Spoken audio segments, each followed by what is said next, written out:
try, goddamn. Goddamn, sooner or later, I'm gonna have a goddamn pretty eye me take, though. Damn, take it on the show for pretty eye. I can't deny her, though. She's my bestie. She's my bestie. That's my bestie. Your parrot eyes had me paralyzed. Toxic nigga, but you made me to a better guy. Smoke, but with you on forever, ever high. Could watch you all day, girl, like you televised. You think like this nigga, they ain't never lied. I left the beaches alone, I had to pick a side. Look in your eyes, girl, you were hypnotized. Of course, it was your breasts, hips, and them damn thighs. Close my eyes, I'm still mesmerized. To get mad at my bestie, I tried. That's my bestie, my pretty. I heard she's the one, she's got it going on. That's my pretty eyes, baby. Yeah, yeah. She don't take no mess. My bestie is the best. That's my pretty eyes, baby. Yeah, yeah. I heard she's the one, she's got it going on. That's my pretty eyes, baby.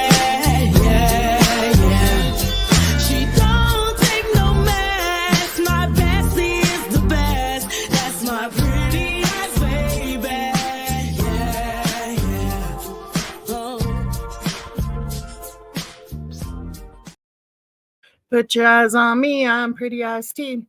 Hey, it's day 11 of the Karen Read trial. If you don't know who Karen Read is, she's accused of running over her cop boyfriend 22 miles an hour backwards in a snowstorm.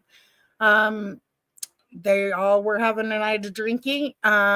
She says she dropped him off at a party, and the next morning she found him on the lawn, lifeless.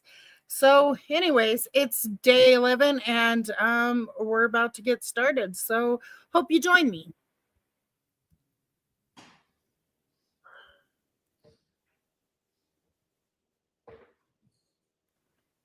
Let's see.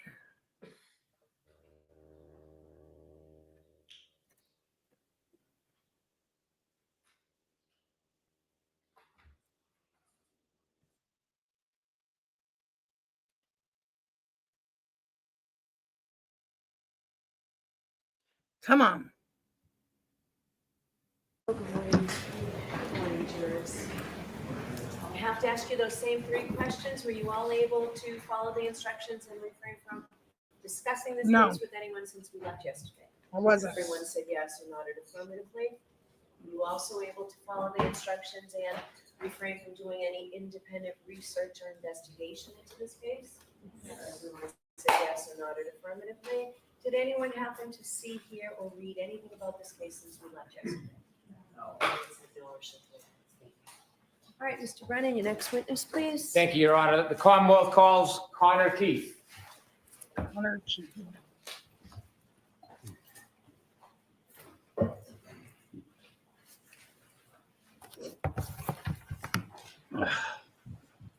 How do you spell his name?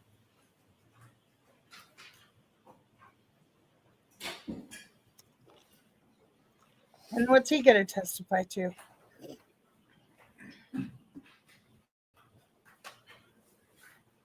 Yeah.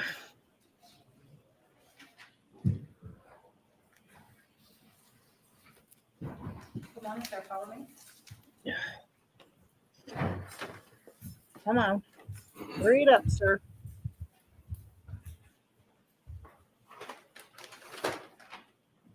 What the heck do you got? Thank you. You raise your right hand. You solemnly swear the evidence given to the court and jury in the case now hearing should be truth, the whole truth, and nothing but the truth, so help you God. Yes. Good morning. Good morning, Your Honor. All right, Mr. Brennan, whenever you're ready. Thank you, Your Honor. Good morning.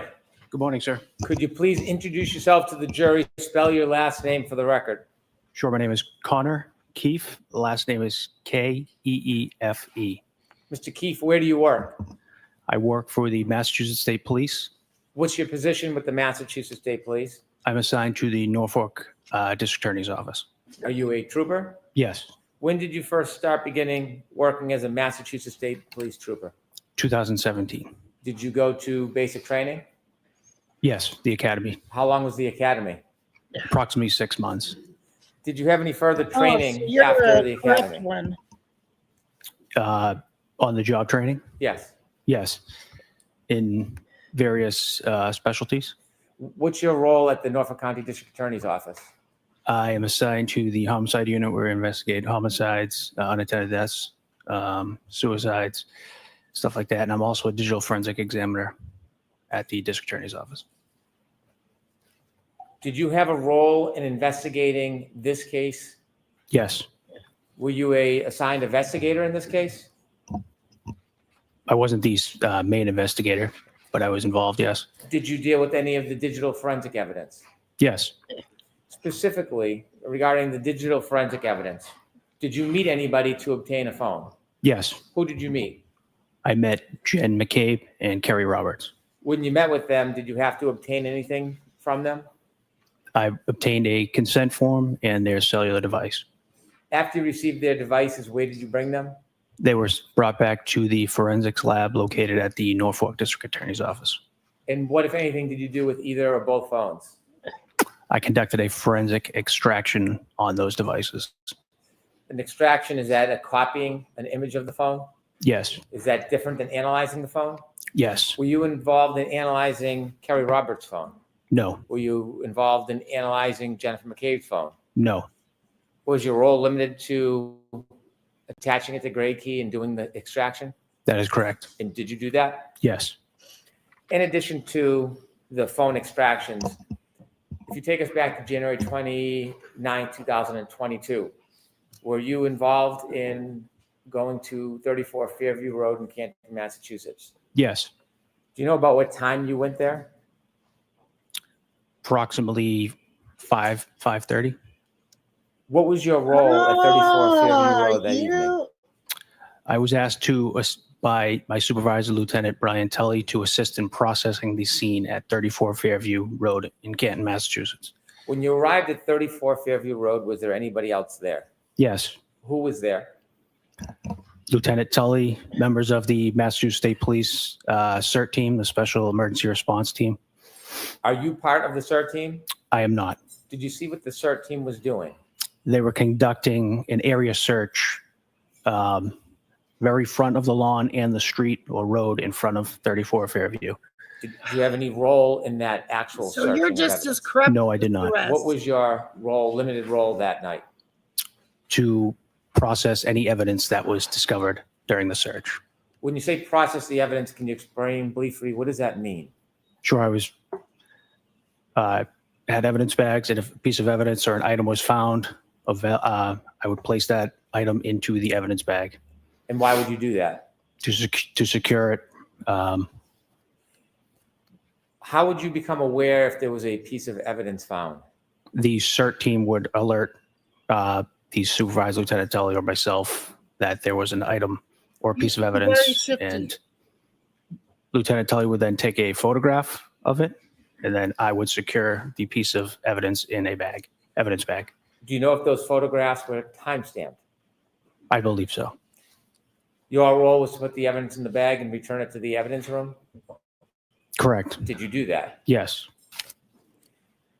If I could begin, I'd like to show you on the screen a series of exhibits. If we could start with Exhibit 74, please.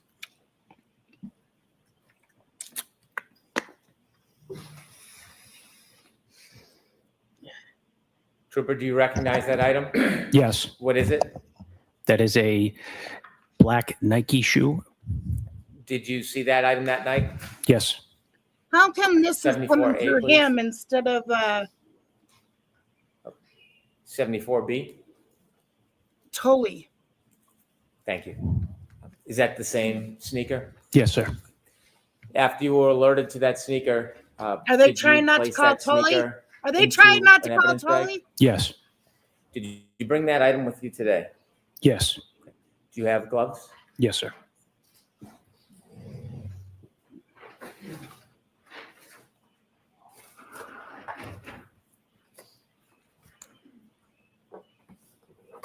Do you want the lights on, Mr. Brennan? Please, thank you, Your Honor. And Ms. Gilman, you can take the photo down, please. With the court's permission, I'm going to move this piece of evidence, item into evidence.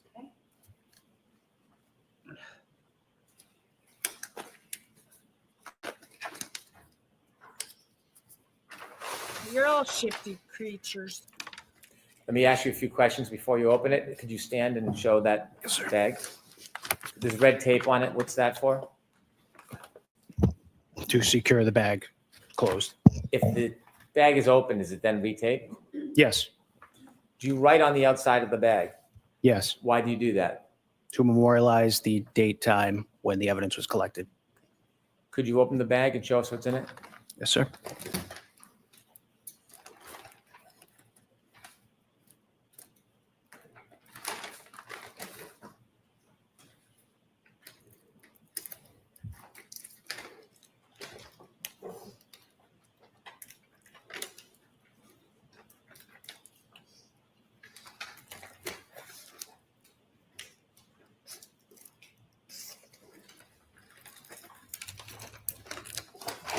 Sorry.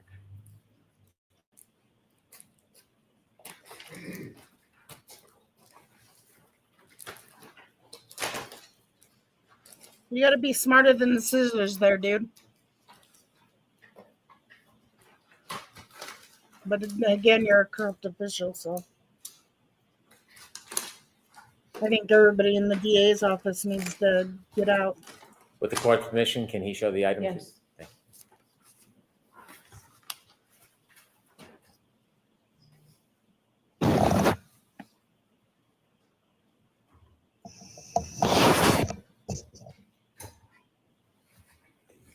Trooper, is that the same item that you found that night? Yes, That sir. looks brand new. If you could place it back in the bag. I'd ask this to be marked as an exhibit. Right, any objections, Tina? There's no objection.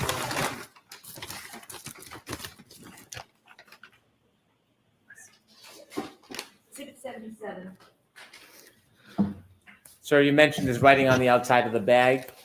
Yes. What type of information do you write on the bag? Date, time, location, who was collecting it. The time that you write in the bag, is that the specific time the item was found, or does that represent a different time? That could represent a different time. And why would that be? If you're processing multiple things at once, you're bagging things at different times, then when you seal the bag, that can be the time that is annotated on the bag. Can the item be found before the time on that bag? Yes. Would you ever write a time later than when the item was found? Yes. I'd like to move now to Exhibit 75, please.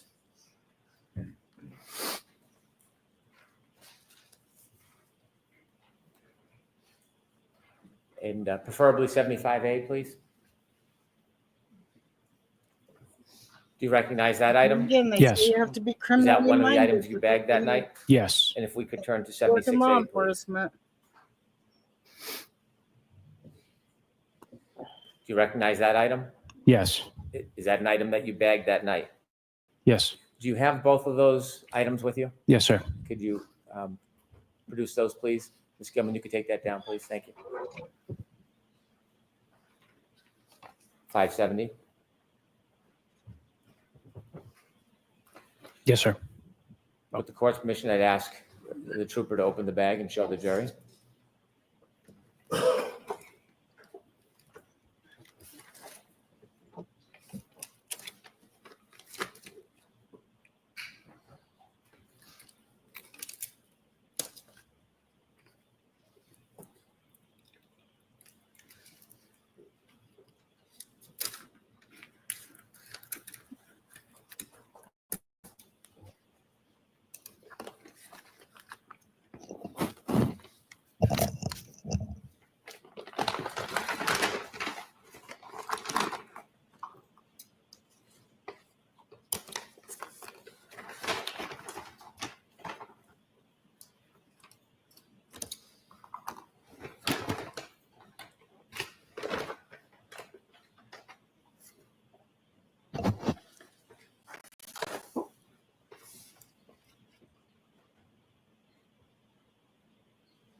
Sir, on those items that are stickers, did you put the stickers on them?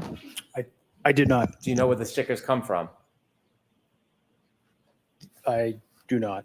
Do you know if these items are ever sent to anybody other than your evidence locker? Are they ever removed and given to lab personnel and technicians? Yes. Do you know if that was done in this case? Yes, I do. Inside that bag, is there just 2 pieces or is there another piece in that bag? There's another piece in the bag. When you put the taillight pieces in that bag, how many pieces did you put in the bag? I put 2. Do you know if the other piece in the bag is a piece that broke off, or do you know how that arrived there? I do not. Could you just pull out that other small piece and show the jury as well?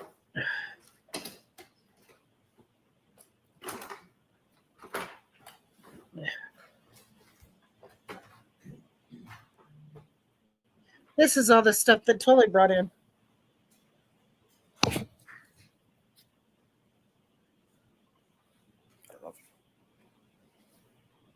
Is that smaller piece consistent with the same color as the 2 bigger pieces? Yes. Is it consistent with the same material? Yes. If you could put that back in the bag, please. I'd move this into evidence, please. Okay. No, sidebar here. Why are they always jerky?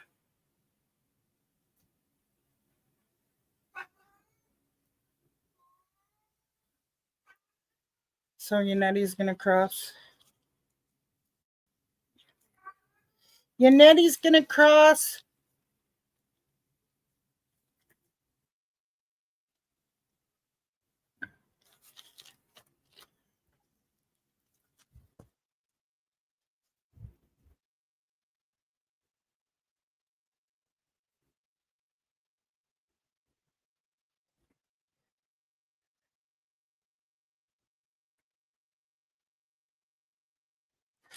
Okay.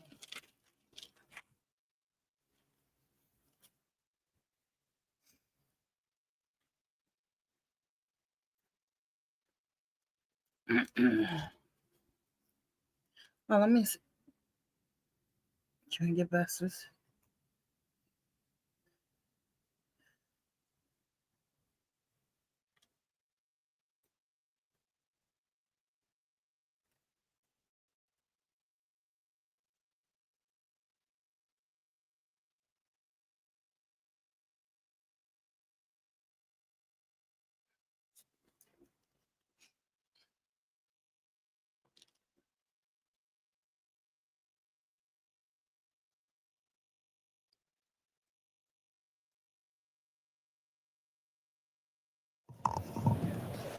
There we go. So, Mr. Brennan, I leave it to you and the witness how you do that part. Yes.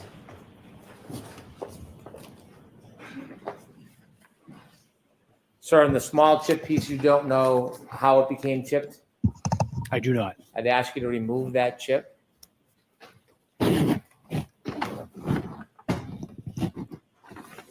Like you to safely secure it, bring with you, and bag it when you leave. Yes, sir. And then I'd like to introduce that exhibit.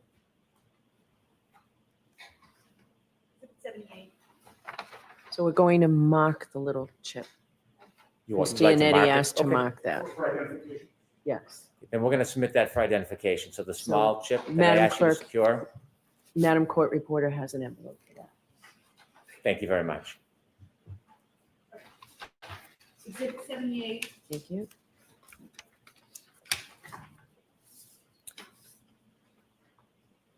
Exhibit BB for identification. Thank you. Trooper, we have one more bag of items to go through. Yes. Could I have exhibit 73, please?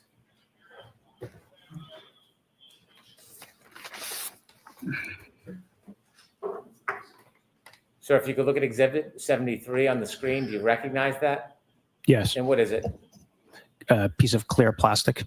Is that piece of clear plastic, when you saw it, was it at ground level? Yes.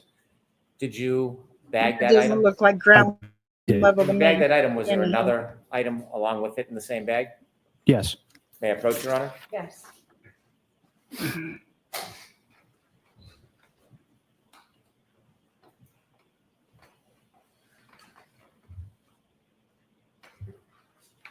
I'm showing you a photo. You recognize what's in it? Yes. What's in it? The piece of clear plastic. Is that the second piece in the bag? separate from the last exhibit? Yes.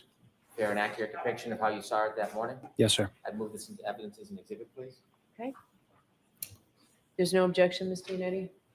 There's no objection, no. Exhibit 79. With the court's permission, could we show exhibit 79 to the jury? Yes.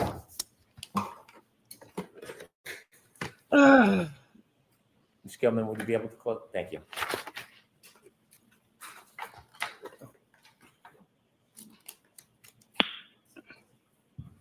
You recognize that item, sir? Yes. And did you bring those two items with you, the past exhibit and this exhibit? Yes. Could you produce those, please?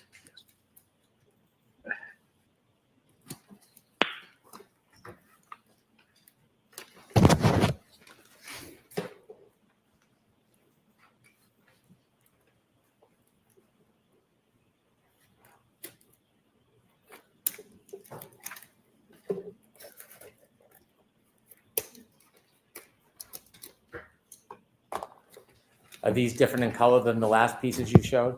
Yes. With the court's permission, could the trooper show these pieces? Yes.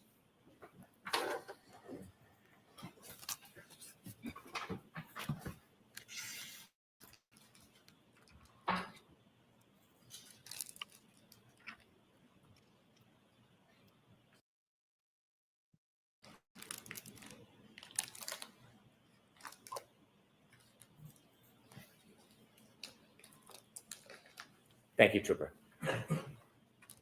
I'd move these items in evidence. No objection, Your Honor. All right. Exhibit 80. Thank you.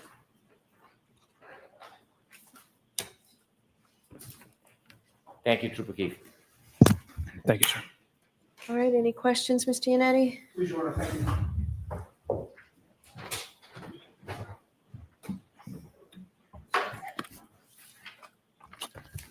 Good morning, sir. Good morning, sir.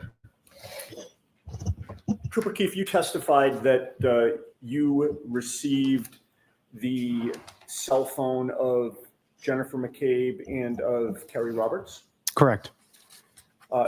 With regard to the cell phone of Jennifer McCabe in particular, you had her sign what is called a consent form, correct? That's correct. What is a consent form?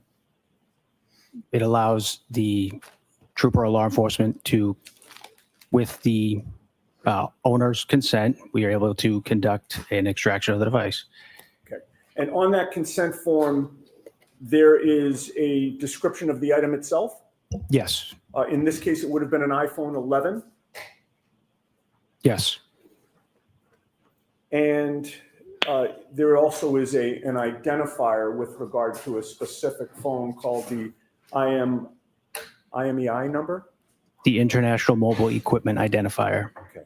And that would be included on the form as well because it identifies the specific iPhone 11 that Jennifer McCabe had, correct? Correct. The password was provided on that consent form, Yes. and the form was signed, correct? Yes. By both Jennifer McCabe and by you, correct? Yes. And there was also a second trooper that would have signed the form as well. That's correct. With regard to the timing of the signing of that form, Jennifer McCabe dated it February 2nd of 2022. Yes. You also dated it February 2nd of 2022, correct? Correct. Jennifer McCabe did not list a time, but you did, correct? I would have to look at the consent form. Okay, so your memory, you don't remember what time you indicated or if you indicated a time, but looking at the consent form would refresh your memory? Yes. May I approach, Your Honor? Yes.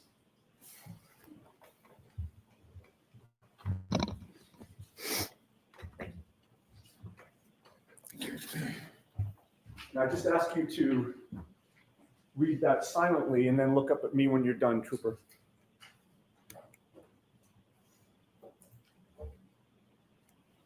Having reviewed that form, does that refresh your memory as to whether you indicated a date and time? I did, yes. And what was the date and time that you indicated? It was February 2nd, 2022, 12:08. And that would have been 12:08 p.m.? Correct, 12:08 p.m. The document that I handed you is not an original, correct?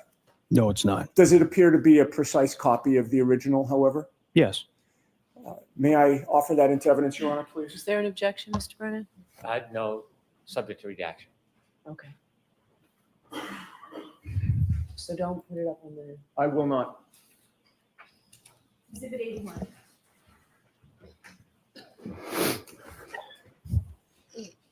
Now, Trooper Keefe, as of January 29th of 2022, you were colleagues in the same state police unit as Michael Proctor, correct? I was. At that time, was the unit called the CPAC unit or was it called Norfolk County Detectives? I don't recall when it changed. Okay, it's been called both, correct? It has. As of January 29th of 2022, there were only 10 troopers in the unit, including supervisors, correct? I don't know. It's a small unit, is it not? Relatively small. Within the CPAC or the Norfolk County Detectives, every case that comes in is assigned to one particular trooper as the lead investigator in the case, correct? That is something that a supervisor would do, not me. And have you been assigned as the lead investigator in other investigations? No, not a homicide investigation, no. You have not yet. No. The lead investigator is the trooper who is responsible for the case, correct? Yes. Michael Proctor was the lead investigator for the investigation into the death of John O'Keefe, was he not? Yes.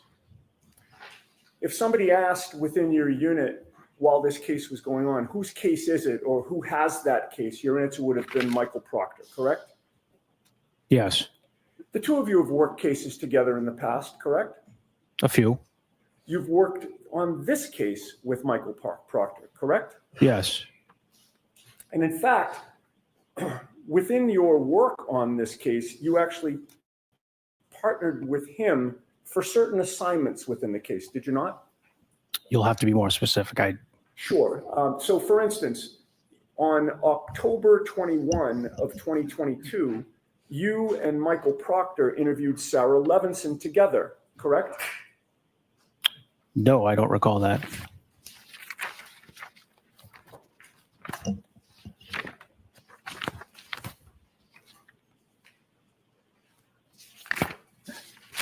If I may just have a moment, Your Honor. okay. Okay, I'm still here. I'm just gonna go smoke.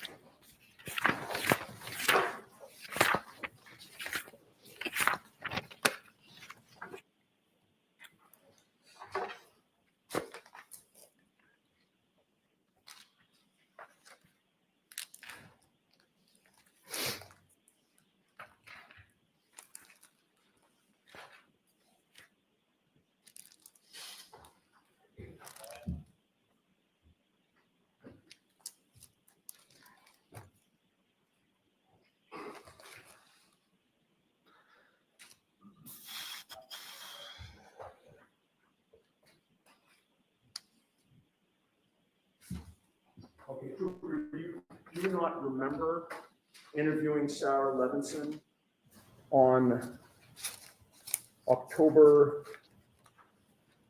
21 of 2022 at 12:20 p.m. at the Norfolk DA's office? Is that your current testimony? Yes. Okay. If you saw a copy of that report, would that refresh your memory? To an extent. May I approach you on it? Yes.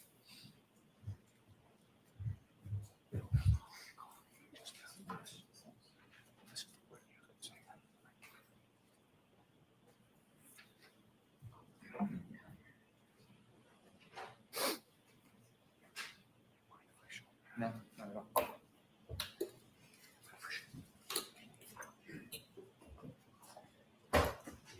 Yes.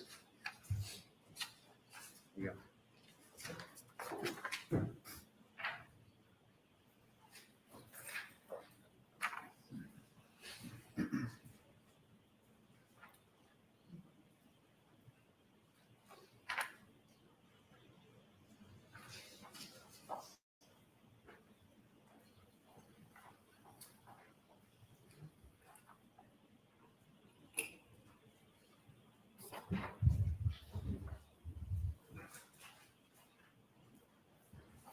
I've placed a document in front of you. I would just ask you to read that silently to yourself. Look up at me when you're done.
And Trooper O'Keefe, just so we're clear, I'm not going to ask you any questions about the specifics of what Sarah Levinson said, so you don't have to brush up on that. I'd just like to refresh. Take a Sure, look, sir. go ahead.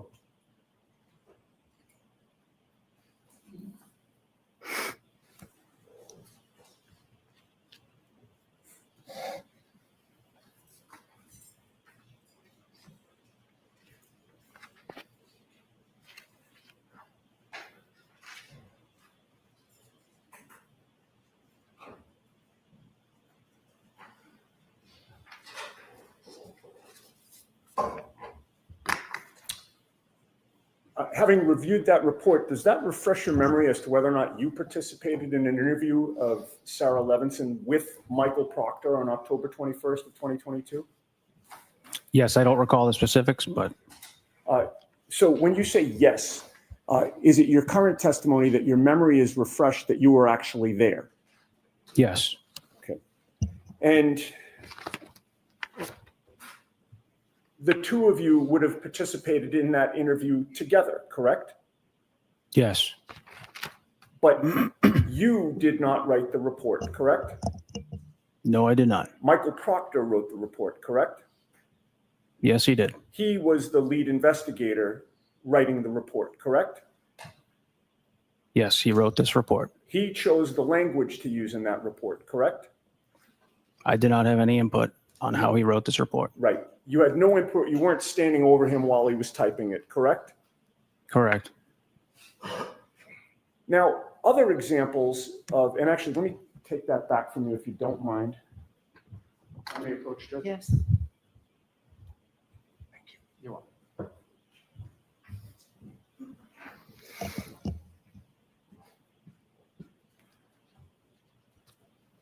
Other examples are the reports on the videos that you, well, strike that. Let me start by saying this. You, or asking you this, you retrieved videos from both the Waterfall Bar and Grill and C.F. McCarthy's, did you not?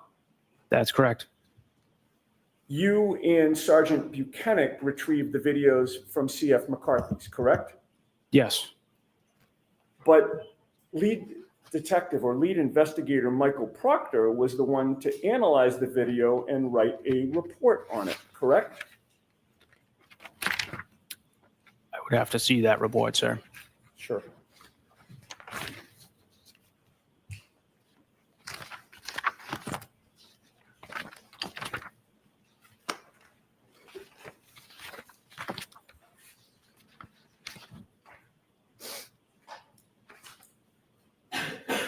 Wow.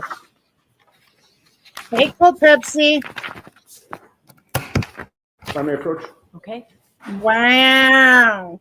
So, Proctor wrote report. Oh, I'm sorry.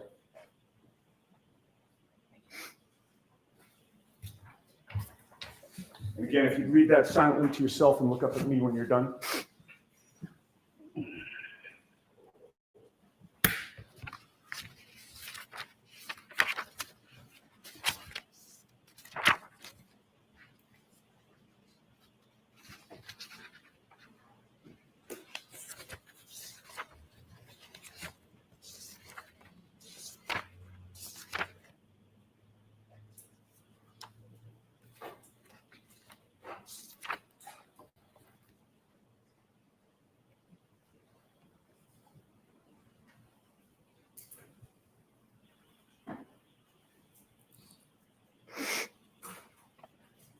He seems nervous. I think he's a young detective, and they're, man, he got put in some shit.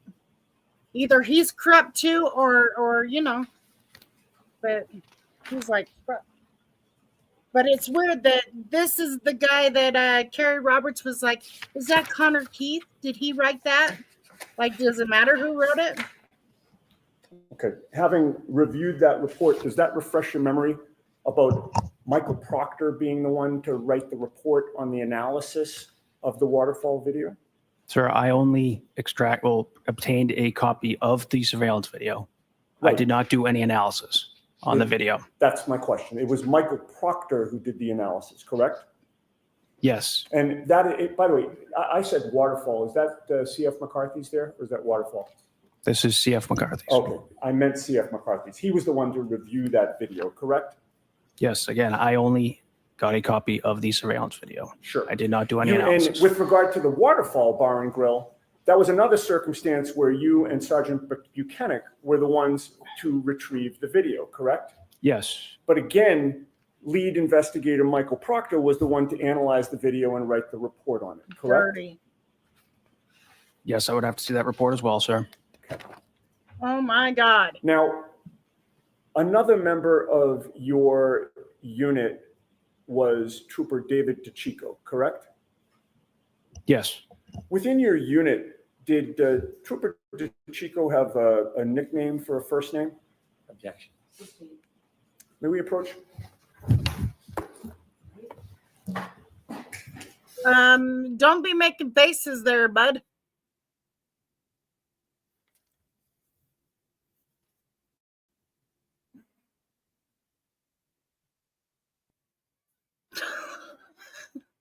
He's a hump.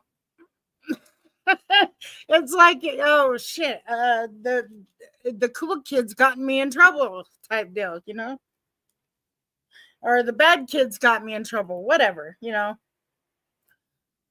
I'm the innocent kid. Look at my face. But he works for the Norfolk DA's office. I think he's corrupt just like them. Probably, yeah. Yeah.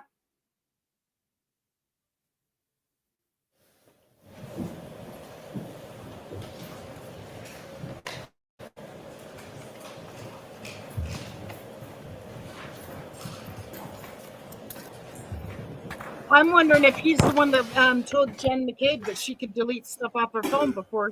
Trooper, in terms of the troopers that were in your unit as of January 29th of 2022, which members of the unit had the least amount of time in the unit at that time? Me. Say I you. don't recall. Were you one of the newer members of the unit? As of January of 2022? Yes. Yes. Trooper Michael Proctor had more experience than you did as of January 29th of 2022, correct? He could have. He'd been on the job longer. Well, Okay. duh. Well, if he had been on the job Then longer, yes. then certainly that means that he did have more experience, correct? It depends. Oh my God, dude. You attended the autopsy of John O'Keefe on January 31st of I did. 2022. Ooh. And with regard to other members of your unit, you were the only one to attend that autopsy? Yes. That was done at the medical examiner's office The medical examiner's office in Sandwich, Massachusetts. in Sandwich, Mass. And it was Dr. Irene Scorti-Bello who performed the autopsy, correct? Yes. Had you met her prior to that day? No. Had you spoken to her prior to that day? No. Did you know before the Right. autopsy was performed that your former colleague, lead investigator Michael Proctor, had discussed the case with Dr. Scorti-Bello without telling us what you knew of what was said? Objection. No, that's relevant. With regard to Dr. Scorti-Bello's knowledge of what the state police theory was of what happened, did you have to explain that, or was it your understanding she already knew what your theory was? Objection. Mrs. Davis, you can ask that differently. What, if any, conversations did you have with Dr. Scorti-Bello about what your unit's Right. theory was about what happened to John O'Keefe? There was no theory. Okay. You did not provide any theory to her, correct? I did not provide a theory. You learned at the autopsy from your observations that John O'Keefe had 2 black eyes and a swollen right eye, correct? Yes. You also learned that there was a small Whoa, whoa, cut whoa, whoa, above whoa! his Hold right on, eye, hold correct? on, hold on! You're going too fast, Janetti. Wait. He had 2 black eyes. Hold on, 2 black eyes.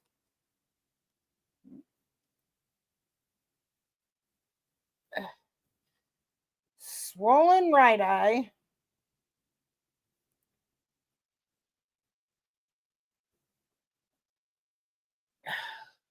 Hold on there, sir.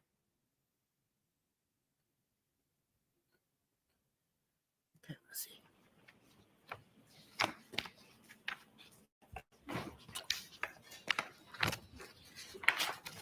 May I approach, Your Honor?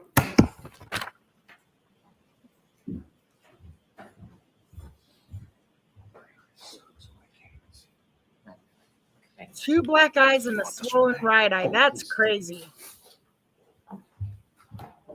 Like, what was he beat with? So I placed another document in front of you. Just take a look, read it silently to yourself, and look up at me when you're done. I hope I didn't go too fast because And I would direct your attention to the second page for the question I just asked you. hold on. Hold on, sir. Okay, let me see. Mrs. Davis, you can ask that differently. What if, with regard to other members of your unit, you were the only one to attend that autopsy? Yes. Here we go. That was done at the medical examiner's office I needed to The write medical this examiner's down. office in okay? Sandwich, Massachusetts. in Sandwich, Mass. And it was Dr. Irene Scorti-Bello who performed the autopsy, correct? Yes. Had you met her prior to that day? No. Had you spoken to her prior to that day? No. Did you know before the autopsy was performed that your former colleague, lead investigator Michael Proctor, had discussed the case with Dr. Scorti-Bello without telling us what you knew of what was said? Objection. With regard to Dr. Scorti-Bello's knowledge of what the state police theory was of what happened, did you have to explain that, or was it your understanding she already knew There what was your no theory theory. was? Listen to this. Mrs. Davis, you can ask that differently. What, if any, conversations did you have with Dr. Scorti-Bello about what your Theory unit's was. theory was about what happened to John O'Keefe? There was no theory. Okay. You did not provide any theory to her, correct? I did not provide a theory. You learned at the autopsy from your observations that John O'Keefe had 2 black eyes and a swollen right eye, correct? Yes. You also learned that there was a small cut above his right eye, correct? Yes. And there was a small abrasion on the Hold on. Small cut. Right eye. Right.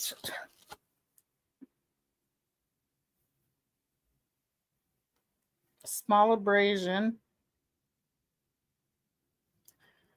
Okay. On left side.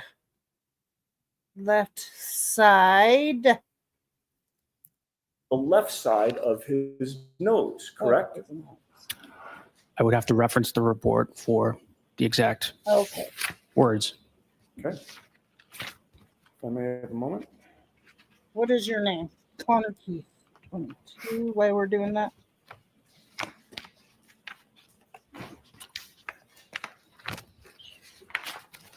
May I approach, Your Honor? You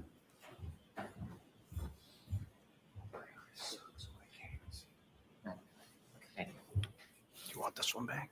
Oh, please, thank you. So I placed another document in front of you. Just take a look, read it silently to yourself, and look up at me when you're done.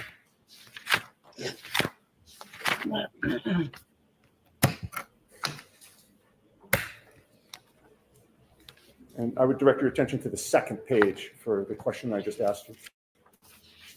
Not yet. She hasn't testified yet. We're just barely getting into the cops. I mean, just barely.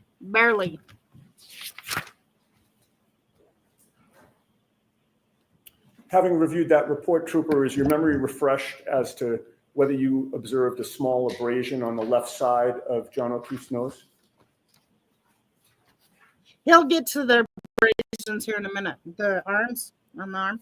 Yes. Now, was this the first autopsy that you had attended, or had you attended ones in the past? I cannot recall. It could have been the first one? Most likely not. When you're attending an autopsy as a member of the CPAC unit or the Norfolk Detectives Unit, you are expecting that the medical examiner is going to examine the body, correct? Yes. And you're there to witness that examination, correct? Yes. At the end of the examination, you are expecting that there will be a determination as to cause and manner of death, correct? Not. In this case, Why are you objecting? when the Brendan? autopsy ended, you left the medical examiner's office, correct?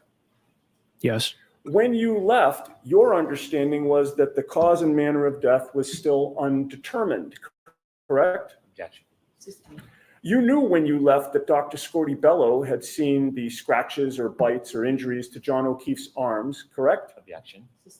You knew when you left that in your presence, Dr. Scorti-Bello had seen the injuries to John O'Keefe's arm. Object to the line of question. What is going on? Stop. What are you afraid of there, May Brendan? I approach? Okay, Yeah, this is ridiculous. jurors, feel free to stand up. I guess it's speculation because he didn't conduct the autopsy, but she did. So I guess it's speculation because he doesn't know what she thought or anything, but he can ask her what was her findings, you know?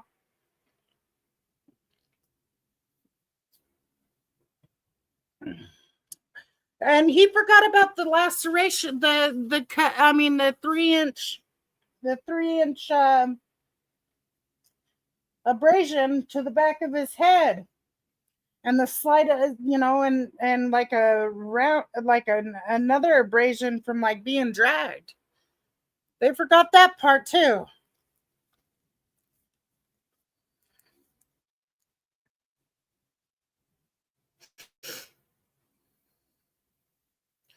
But I'll write down his injuries when she gets on whatever, when they bring her in, if they do. I think they got a new whatever you call it, medical examiner or some shit. Or they're bringing in these doctors, you know, that never looked at the body. One's a freaking brain trauma tumor specialist, trying to say that the hard ground did that to him. Anybody that lived in the 70s and 80s that went out and played road hockey, all sorts of shit, riding their bikes, jumping off mounds of dirt, have hit their head on something, knows, even hit their head on somebody else's head on a trampoline. Yes, I did that. I had a big goose egg, but I didn't, no laceration, no nothing. I didn't look like I was beat up. You know, many people live to fight another day. The only time you get that kind of freaking head trauma that is if you're dropped from like a 3-story building on your head. That's the only time you would get some drama like that.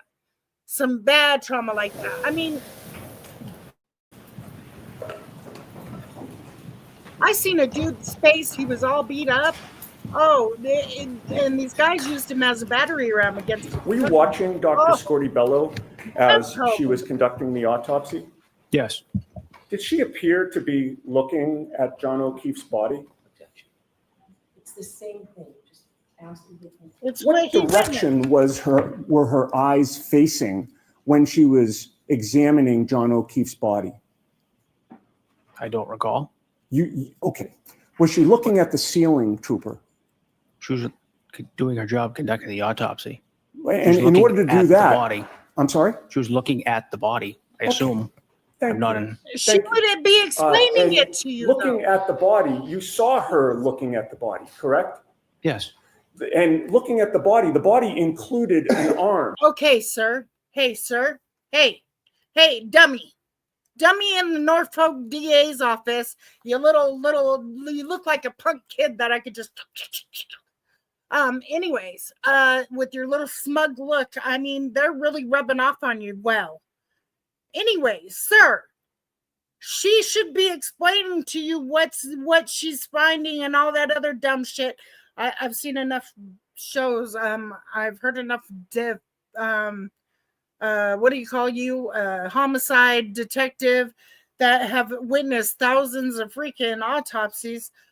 They always describe what they're seeing as they go, especially to somebody that's not trained, such as you. I mean, sad that you were trained under these conditions, but she should be telling you what she's finding, and you're just acting like you weren't even there. Fuck. Correct? Yes. And it was at the arm was not covered up during the autopsy, correct? No. No. It was open for you to see, correct? Yes. Yes. And you saw the injuries to John O'Keefe's arm, correct? Yes. You didn't see any bruising on his arm, correct? I'm not a medical doctor. I don't recall. You didn't Oh my notice God. any obvious broken bones, did you? Nope. I'm not a medical expert. I knew it was going to happen. She would have told you.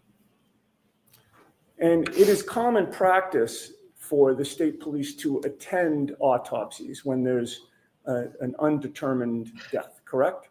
Yes. Like, hey, okay, wait. It is wait, not at all common. Minetti, you should have asked him. You should have asked him. I mean, Connor Keith is Carrie Roberts' friend, so we better watch out because, you know, she did say his name on the stand asking about stuff. But hey, Gennady, why don't you ask him if his eyes were closed during the autopsy? Because, yeah, we're not getting anywhere. For the defense to attend an autopsy, correct? I've never experienced that. Right. And there was no defense attorney or defense Nope. expert at the autopsy of Nope. John O'Keefe, correct? Nope. Not when I was there. You were there, correct? Yes. And there was nothing that prevented you from giving input to the doctor as she examined the body, correct? We don't give input. We give the facts that we know so far in the case. Okay. Well, giving the facts is Yeah, what giving facts do input, you know? is it not? It's not input. Okay. Did you talk to Dr. That's a Scorti-Bello theory, during dude. the autopsy? Yes. And you gave her information, if you don't want to call it input, correct? Yes. And at the end of it, you left without her ruling it a homicide, correct? Objection. I have nothing further. Oh, so you're the rookie. Oh, so you're the rookie that Chico was talking about. Rookie move. I would have got that. Oh, you're the rookie. Huh? You're the one that they were freaking clowning and shit in Proctor's freaking text messages and the Chico, whatever the fuck his damn name is, his damn text message to Proctor saying, "Oh well, I would have got it a homicide, manner of death. What a rookie move." Talking about you, you little punk kid. They were talking crap about you, sir. Thank you. Wow, no redirect? Wow. That is crazy. Now it all makes sense. It all makes sense. I was wondering who the rookie move was gonna be. I was wondering who the hell he was talking about, rookie mistake. You sure the fuck wasn't talking about Proctor? He was talking about this little punk kid.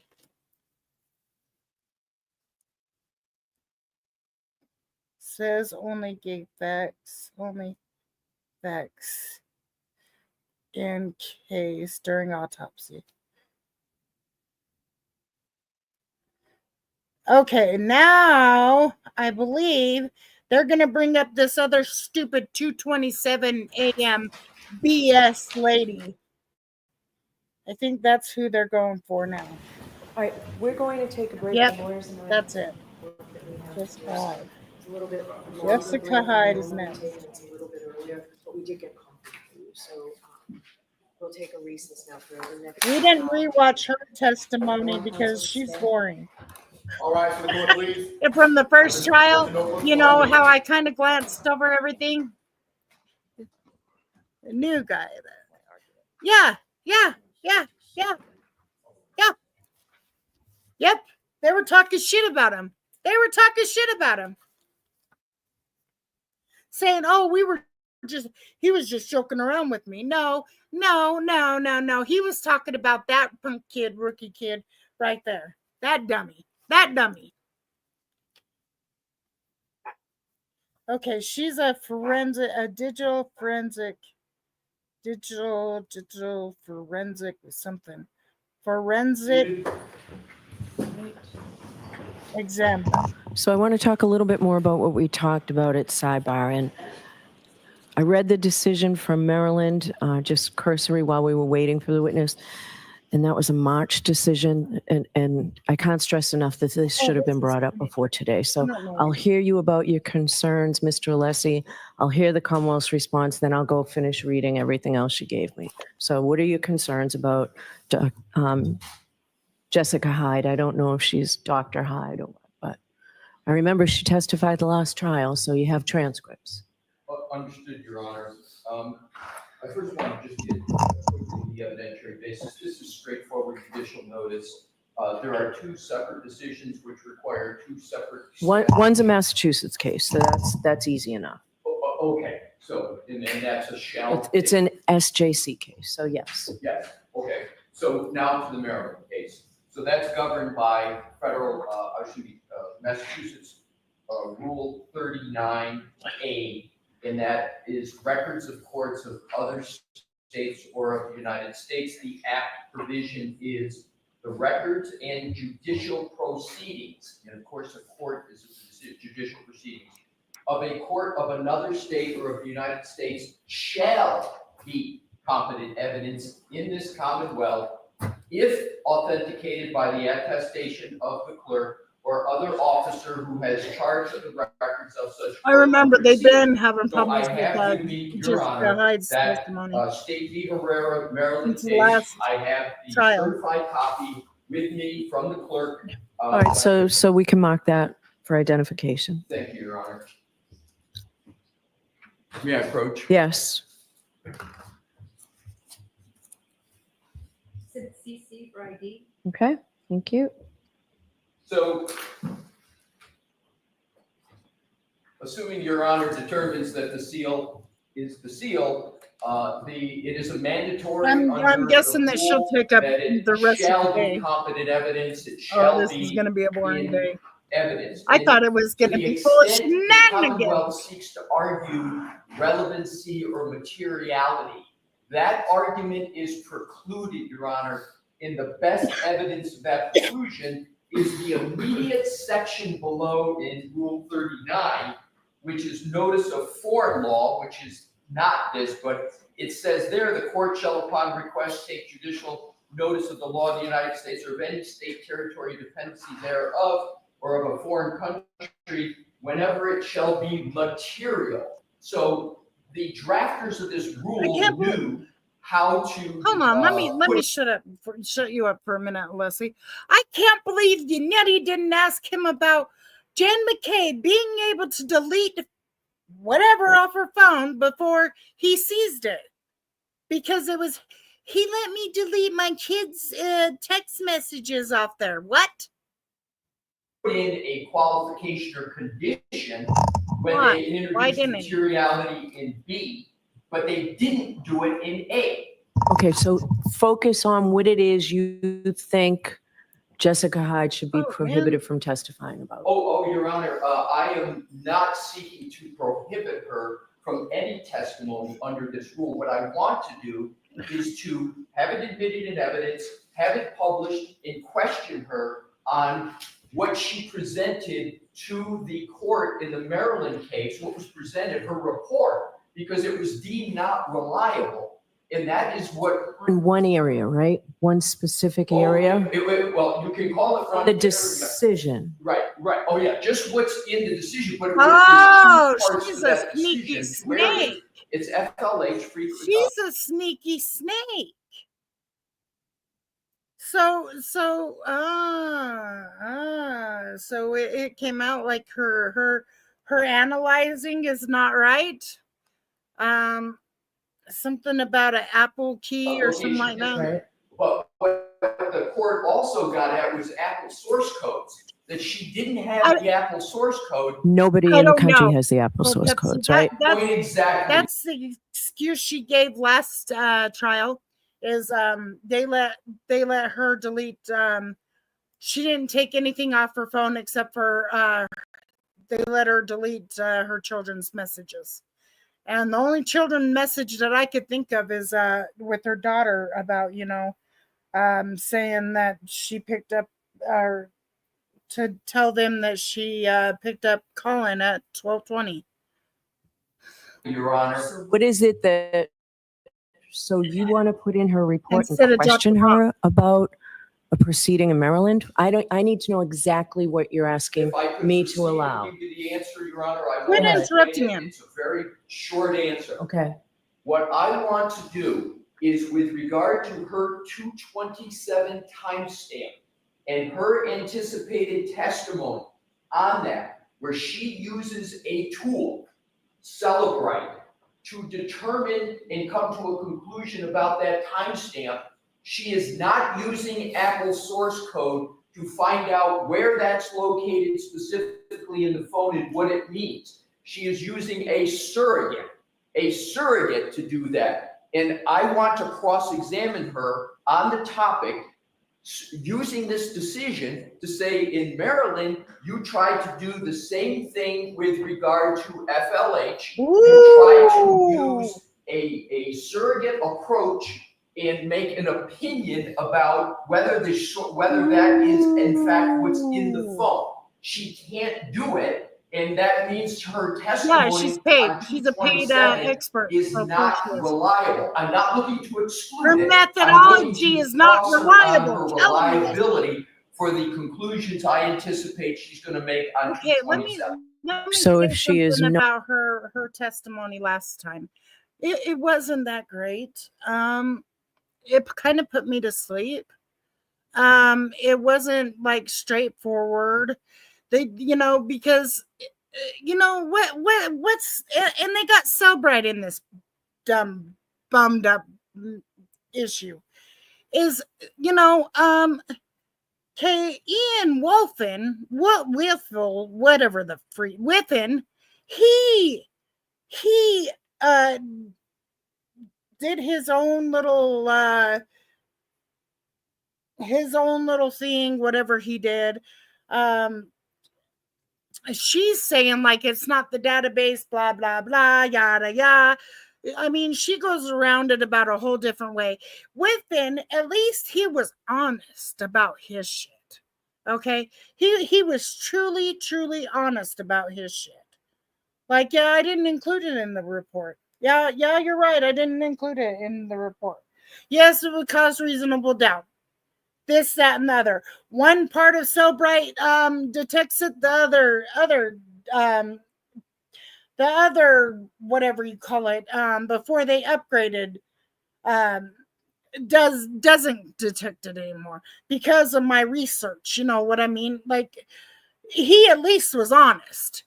And he says, yes, Axiom is one of their best competitors, right? That's out there. And they still have the 227 search. But they all, like, this was a whole big thing last trial. The problem with it is nobody searched the same iPhone database. Well, Within, had to go a step further and say, oh, well, he did, he went from newer version and an older version. He did both. He did both of those. So at least Within, he's trying to, figure out whatever, da. But why in the world you would erase that just because one person says, I didn't do it? Bullshit. The database, Google's database is there for a reason. It's there for a reason. Talk to many people in jail right now because of Cellbrite and their Google searches. But I mean, hello, you can't discredit one without discrediting them all. It's just not how it works. Talking about, oh, well, it was in the same tab as this one and da-da-da. No. Because each search, she had 3 of them in the same freaking search, in the same tab, but all of them had different ones. The only one that's the bad one is the one at 2:27 a.m. Why? Because it makes her look guilty. That's the whole thing. But Jessica Hyde went in one ear and out the other. She's a kooky character. But we'll watch it, I guess. And we'll Not see. asked about that, then what? Oh, if she's not asked about the 227, I want to think about it, but I'm 99% certain I am not going to pursue that at all. Okay, what do you say, Mr. Brennan? This is an attempt to try to malign a witness with something that's Oh, totally shut unrelated and up. not relevant to what she's going to testify to or the basis for her opinion. It is not a law that is admissible. It's an opinion. It wasn't even about a specific case. It was about a peer review. And so in a Daubert hearing, the court did not allow testimony on significant location. That's not the case here. Try to conflate the argument saying it has something to do with Apple 227. There is absolutely no basis for that argument. They want to say that another court rejected something about you, therefore the jury should reject you. There is no relationship between what she is going to testify as a basis. Yes, there is. And that opinion. You paid her. That opinion did not say she was wrong. It said that it was not admissible under Daubert, unrelated. It's Nobody has the unadmissible Apple because source it's code. No not. expert It's can not testify true. about Apple source code. It's only owned by Apple. And so using the words like surrogate is a way to try to cheapen her testimony in Oh, front of the shut jury. up, This here, Brennan. number one, what he said, I really can't follow him. I don't understand. other Like, than he's trying I'm so tired of him being able to attack the defense. He doesn't, unless he's not attacking him. Unless he's not saying, well, you paid him and the Commonwealth is corrupt. He's not saying that. The Norfolk DA's office is corrupt. He's not saying that. It was a straightforward argument, and you want to sit there and attack the defense, malign and do all this other stuff. That's why you're a mob freaking attorney, because you're helping the mob. We get it. draw some type of relevance to The Canton materiality. mob, that There's is. none. There's none. This is not a denouncement. She hasn't been found incredible. There's nothing about her methodology that has been Bullshit. rejected by a court. This is on significant location. And although she looked at it, that's not part of this opinion whatsoever. And so because another court didn't allow something under a Daubert, has nothing to do with this case, nothing. And what is it that you expect her to testify to, Mr. Brennan, regarding the 207 stamp? We did not have this issue with Mr. Whiffen, right? This was not raised Nope. with Mr. Whiffen. Because Oh, it Mr. was, the 227 timestamp. No, that was raised, but this, what was problematic in Maryland, the same thing that was problematic in Arrington. That's Because correct, Whiffen Your was Honor. a It wasn't good, I mean, raised was an because expert Mr. that Whiffen just has looked not at been his, advertised looked at the with shit regard code. to Apple source codes, and if I could, Your Honor. Okay, source code. Mr. Brennan has made a relevance argument. He keeps anticipating my cross, which he has incorrect, by saying it's not relevant. That doesn't go to the admissibility in my cross. I'm entitled to cross her on her reliability. And if I could, Your Honor, in the state Herrera decision, if Your Honor would look at page 3, please, at the bottom, the paragraph, it says, in assessing the reliability of an expert's methodology, I get to do that on cross. It's not limited to a Daubert hearing. Every expert can be crossed on their reliability of their methodology. And lastly, with regard to the Apple source code, if Your Honor Yeah, I would mean, please turn hello, to page Judge. 6, the last. Hello, Judge. What's good for the goose is good for the gander. Remember the whole ARCA situation? Yeah. Let's go there. This is like the ARCA situation, but the Commonwealth side. How about that? Last paragraph, it says the issue raised in this case stems from the fact that Apple's algorithms are proprietary and the expert did not have access. That's exactly the situation here and what I want to cross her on. So in conclusion, Your Honor, the fact that how she tried to get around the Apple source code, her methodology in the Herrera case, she got Daubertized on because it wasn't reliable. That's exactly what I want to cross her on, is her reliability, how she's trying to get around them. In this case, it's just basic cross-examination. You can see the plan to dehumanize somebody, Daubertized, to use a term to suggest some type of conclusion that has no basis in fact. You tried to dehumanize ARCA and limit her testimony. You dehumanized ARCA because they work for the FBI. The FBI. Oh, guess what, Brennan? The FBI is watching. And credibility without any basis in fact. You know in what that would be case, great? You know what would be great? Is after Karen's freaking acquitted, right? If the FBI comes on and says that they're pressing charge, I mean they have arrested 3 people in connection to John O'Keefe's murder. And all those that help cover it up. Wouldn't that be great? It did not deal with the search of a tab in a suspended state in Safari. It didn't deal with the timestamp. It was an entirely different issue. By their analysis, if an expert goes into court on a motion on anything to do with data forensics, and the court says that issue is not admissible, they should be impeached when they go and talk about a totally different issue in forensic data analysis in another case. They have not shown any evidence reliability. that this issue has anything to do with her You should be able to cross in the somebody how timestamp. you They just want. used the word methodology. Her methodology was questioned in an opinion in a different court. Has nothing to do with her opinions here. What information do they have that her methodology in this analysis? Hey, sir, hey, Brennan, if she's gonna lie in another court, she's gonna lie here. The jury's here to see the truth, sir. You cry a lot. Oh, see, they're trying to dehumanize our expert.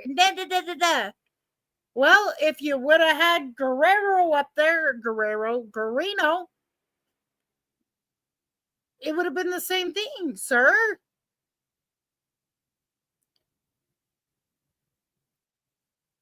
He kind of got, right through the coals last time. Guerrino did. This time they didn't even cross him. But your paid experts, they should be able to go in on them like you're going to be able to go in on ARCA. What's good for the goose is good for the gander. Yeah, it's always one-sided. Oh, poor me, Judge, poor me. Has been rejected by any court. What evidence do they have that the methodology used in this case is unreliable or improper? They don't have any. In fact, Don't be an they expert called an if you're expert afraid themselves to in the be, last case, who be tried to talked provide about what your, he believed to be your methodology, methodology. and they presented that. They proffered that evidence as reliable. No different on this subject. No, they didn't. Herrera case is a No, they totally didn't. different subject. No, they didn't. Your Honor, first of all, as the court has noted, the first Really trial going is the back first and forth trial. on This this is this issue. trial. I wasn't at the first trial. The most important and probative aspect, Your Honor, is I don't want to have to give away my entire cross in this argument. No one's asking you to. I'm not asking you to. There is parts of Ms. Hyde's slide that go to location. There's a good part of her slide presentation. I don't want to depart from the 227, but the good part of her slide presentation that she's going to present is on location. It is with regard to health data steps. So there are certainly Put it in your aspects pipe and directly smoke it, relevant. Brennan. Here's the issue with the 227 in addition. There is, for her methodology, she's claiming a certain conclusion and opinion about the 227. There is no peer review. There is no article that she can cite to support her methodology to come to the conclusion that the 227 timestamp, one, doesn't exist anymore, or two, doesn't mean that the search occurred at 227. That's what she's opined on in her reports pre-trial. And they removed it because of her. And that's what I anticipate she's going to opine on when she takes the stand. I'm entitled to cross her on that. We can't be saddled. It's irrelevant what our. I don't think they just, I honestly don't think that just because Ian Whiffen said that it's because of the tab, blah, blah, blah, right? I really don't think they just removed it just because of him.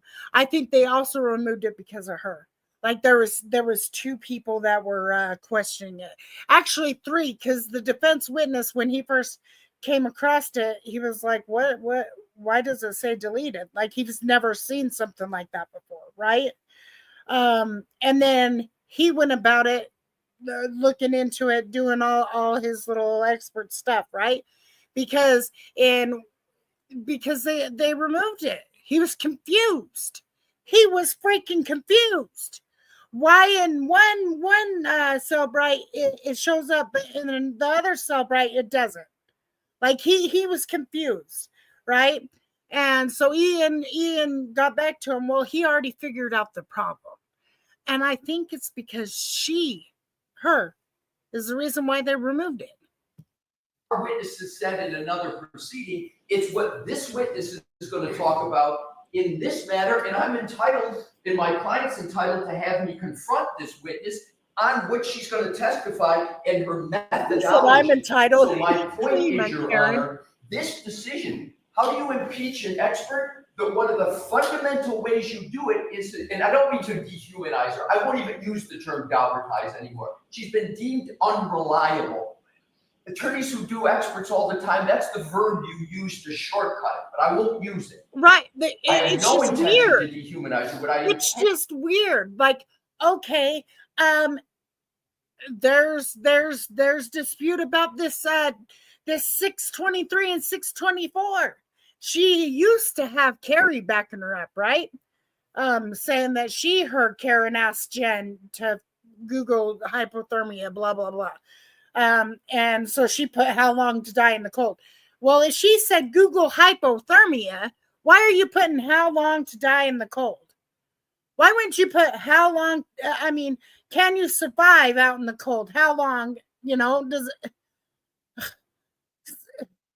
like that whole statement is mind-opening. Like you were expecting him to die at 623, 624, and definitely at 227, but you didn't want anybody knowing that you did that Google search.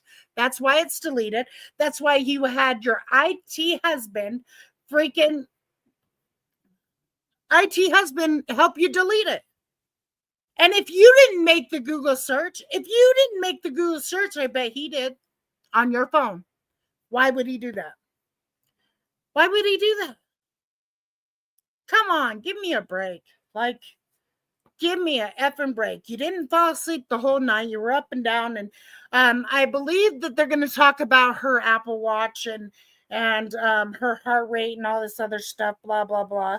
Like, girl,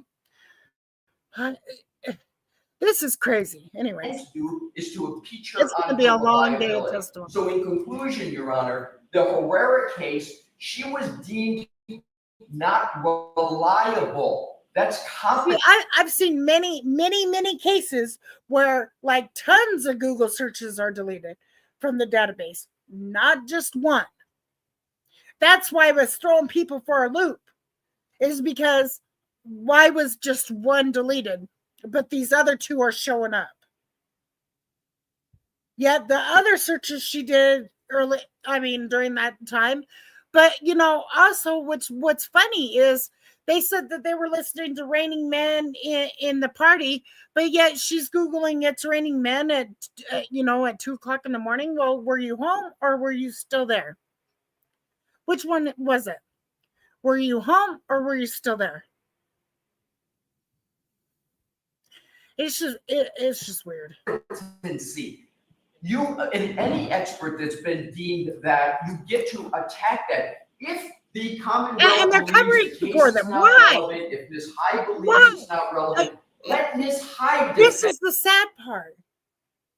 They're treating civilians like they're cops, and they're not freaking cops. There's a dead cop on a freaking cop's lawn. Whether he's a decorated dude or not, you know what I mean? Like, no, right is right and wrong is wrong. All they had to do was call for help. They didn't have to let him die. Like, yes, it may have incapacitated him, like the hit and stuff, but if they would have got immediate attention for him, he probably would have made it. But they were so afraid. Shit goes wrong. When does it become murder? When you let the motherfucker die. That's when it becomes murder. Like, it was a fight gone wrong. He ended up, hitting his head and the dog started attacking, whatever, right? But at that moment in time, I would have been calling for help. I wouldn't have let him die just because, oh shit, da-da-da-da-da. I wouldn't have done that. There's no fucking way. If you only care about your goddamn self, and then you want to pin it on his girlfriend. And you're supposed to protect and serve citizens? You only protect and serve the mob. Yeah. And that on the stand. Let Mr. Brennan make that point on redirect. But I can't have my client's constitutional right to confront her on the very subject matter she's going to testify on by anticipating what I'm going to provide her across. I did it, and I respectfully submit, Your Honor, this is basic. That's your opinion. Like, I get why some people think, oh, she's guilty because she's screaming like a nut and all this other dumb shit. Okay, how many killers do you know that go around calling their freaking boyfriend 500 million times, calling them assholes and perverts and all this other shit if they were trying to cover up a murder? Unlike people deleting Google searches and shit, or getting rid of their phones, or texting every minute on the hour. Any update? Acting like complete freaking, like they're the criminals. Tell me about that. That's your opinion, and I respect that. Like, let's have a debate, you know what I mean? Let's have a debate. Cross of an expert witness, particularly when their methodology on data forensics has been deemed not reliable by a court. And one part is the location she has in her PowerPoint she's going to testify. Do you intend to introduce that, Mr. Brennan? It's not significant locations. There are locations in the database that develop the opinion that the timestamp 227 is not related to the search. They're conflating the issue. She has not been deemed unreliable. It is the issue of the significant locations by that court that they found insufficient. There's Oh, no Brennan. opinion from a court that she's an unreliable expert. And this is how they're going to distort it. You Invoking the find like Constitution, it's Jen invoking McCabe the client's there. rights has nothing to do with the analysis. That is a totally separate subject, or an opinion simply wasn't let in a different court out of this jurisdiction. It wasn't this opinion, it wasn't this methodology for the opinions that she's going to offer in this case. And so if you look at the case, it is a totally different exactly. Who related, wouldn't be screaming, related freaking out of their item. mind? Don't know It's where as if a their reconstruction expert boyfriend went is into the a whole court night. Like and I attempted don't to know give an anybody opinion that would be about calling and a saying, medical "You think I diagnosis, hate and you?" the court wouldn't allow that And medical next thing diagnosis you know, in. to try and cover up a murder. In another Like, court, in another jurisdiction, they would not be able to no, be they do cross-examined. the That in exact some opposite, court, there's like an opinion they how Jen offered that was McCabe deemed was the next morning. Oh, inadmissible, where are you? unless they were Karen's talking worried about the about you. very same methodology and the very same point. Let's talk about that This one. has nothing to do Let's talk with her about those opinion whatsoever. cases. It's just an That's attempt to like try to a criminal. endorse the She was defense's way too attempt involved in the to case. suggest she's not credible by Getting hiding text behind the shield of a messages, different all judge this other, and doing a distorting the timeline. fact She that was it's way two too different involved. methodologies, it's Like two she had different something to issues. hide. One last word. Go ahead. Thank you, Your Honor. Karen didn't delete phone calls. This is Karen a didn't delete credibility issue. messages. This is a But all these guys reliability. did. This is the essence of what experts do. You have to show that your So you methodology tell me is who's the reliable. guilty party. It's a red herring to bring up Ain't no way. credibility. The court opinion. And this is the equivalent of a superior court opinion, right? It's not an appellate It is, decision. Your Honor. It is, Your Honor. It is the equivalent. She's I worried about an respectfully don't appellate think that issue. this is a She is level of so the worried court is at all about an relevant. appellate Any issue. court, But unless you there's get so it many overturned appellate on appeal, then things this going would on be in this a case. different matter. But There is so many appellate things that are wrong with this case. this is a valid case. Come on. And even if it wasn't, it shall be in evidence. So there's two issues here. And I think the Commonwealth is conflating that. The question first for the court is this admissible? Can it come into evidence? To me, that's a non-issue. Rule 39 says Wow, they're ipso like facto, really going yes, at as it. long as I've got a certified They've been copy. at this So it for is like in a half evidence. an hour. I don't know why we're perseverating respectfully on whether I can question her on something that's going to be in evidence about her. Hey, Josh. Final point, Mr. Brennan incorrectly says that this wasn't about her. The final sentence, the decretal section on page 7 says, accordingly, the defendant's motion to exclude expert testimony regarding the significant location data obtained from the forensic cell extraction is granted. I mean, Jen lied to the FBI. Jen lied to the freaking, Jen lied to, I don't know if we're watching the same trial. I don't know if people are watching the same trial as I am, because the investigation was shitty from the jump. Whether you believe about Jen doing this, that, or the other, or Jen's lying, I don't give a fuck. Like, honestly, the whole investigation was just trash. And there's no way I could have ever thought that she was guilty with red Solo cup sleep blowers, not searching the scene until later that night. And then all of a sudden, when her car is seized, they have magical taillight pieces showing up.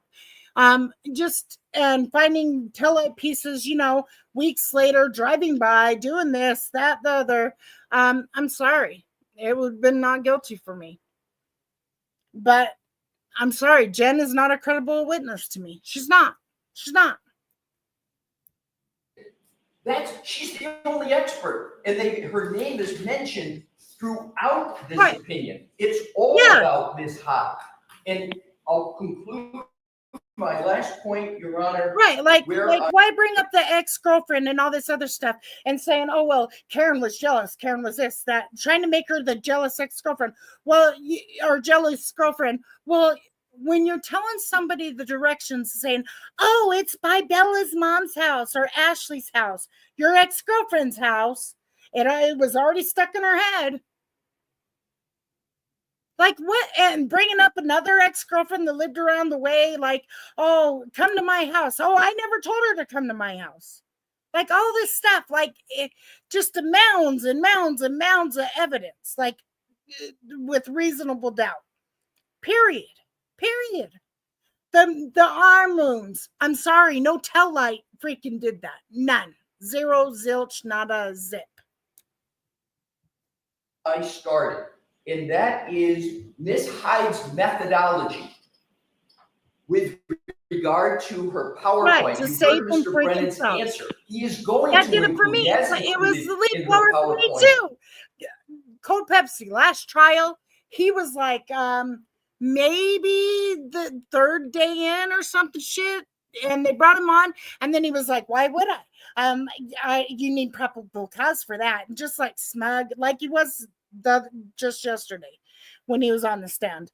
Oh yeah, it's really innovative, and you know, it's one way to control moving the snow so you can collect evidence. No, you're blowing shit all over the crime scene, sir. Like, you treat every unattended death like it's a crime scene until it's not a crime scene anymore, period. You do. When my mom passed away, because she was an unattended death, I was at work, came home, found her deceased, and she wasn't in her bed. They rushed me out and they searched our apartment high and low. Period. Treated it like it was a crime scene until it wasn't a crime scene anymore. It's just the way it works. So it's like they all were planning for this. Like the minute that almost like I don't think Carrie was brought into it until later. So like Carrie was like really, you know, being honest, but I think like the people at the station kind of got the heads up and shit. You know, I just think they botched the investigation to botch it so that John O'Keefe would never get justice in his life unless it's federal. Locations, steps, etc. Because you know that state ain't going after nobody.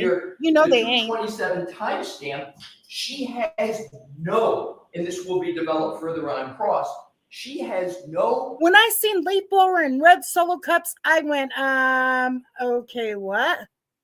All right, that's it. Because, you know, 9 times out of 10, yes, you know, there are some, I mean, there's cases that the people are guilty. But there's that 1%, you know, that I watch. Even though I treat everybody like they're not guilty, I was like, there's no way I could ever think she's guilty because why?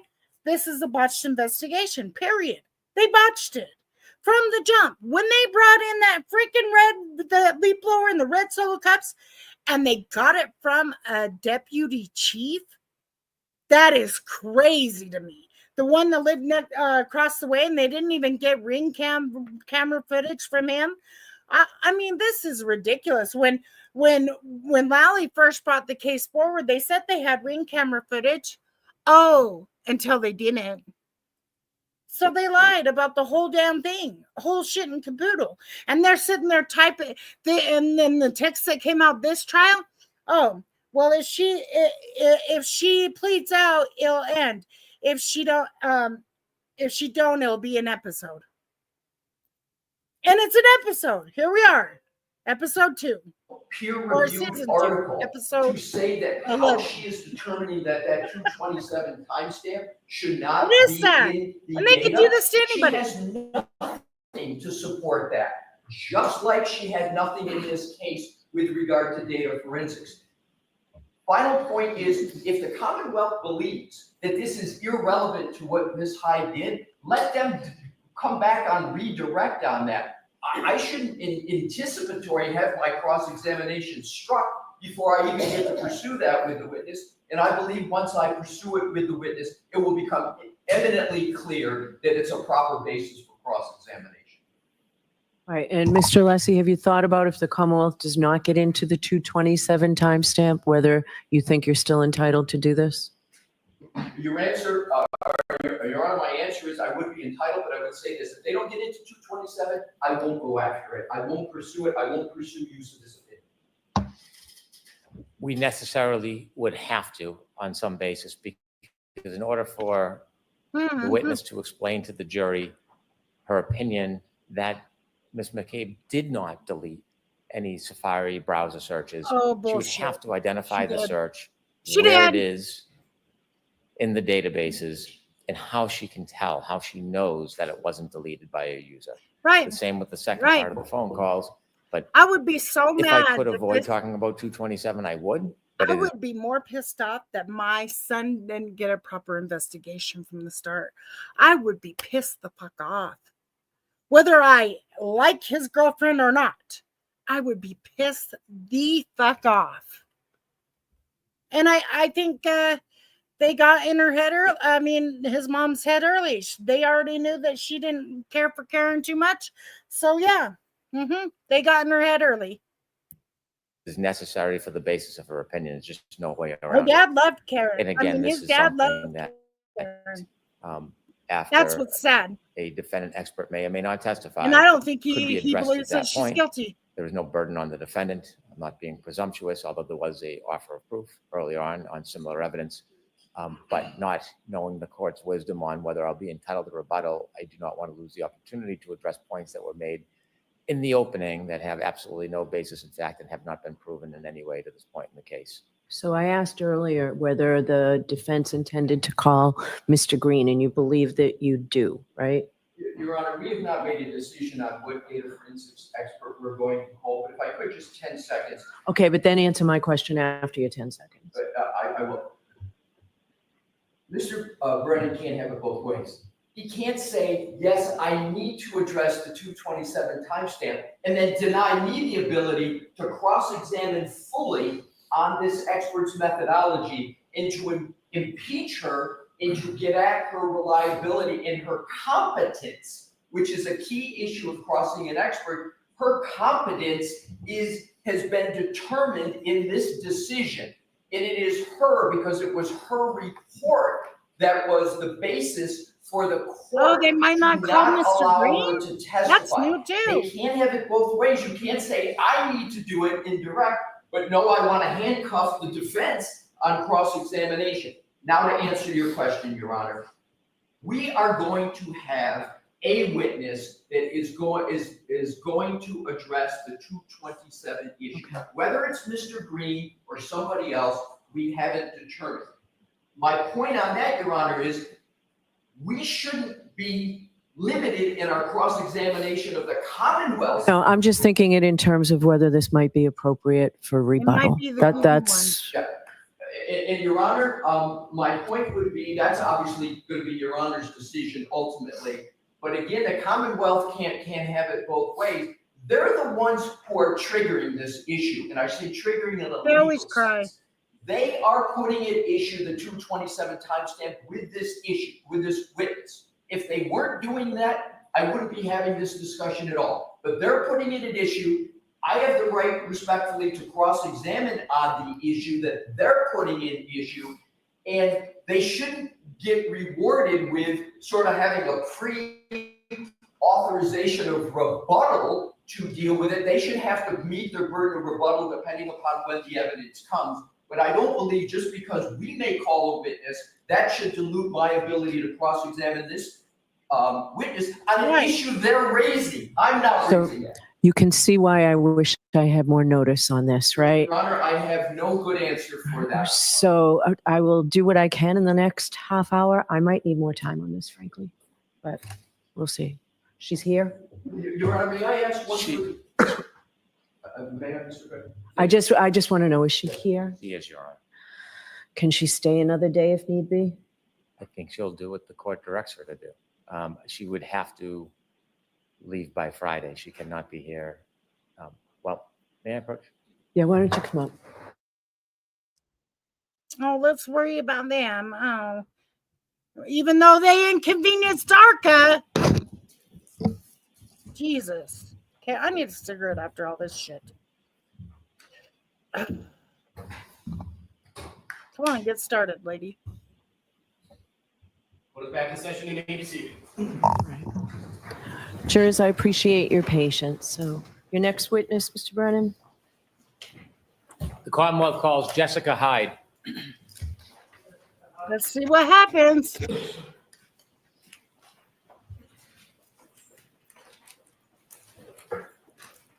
I believe she's gonna allow it. I don't know.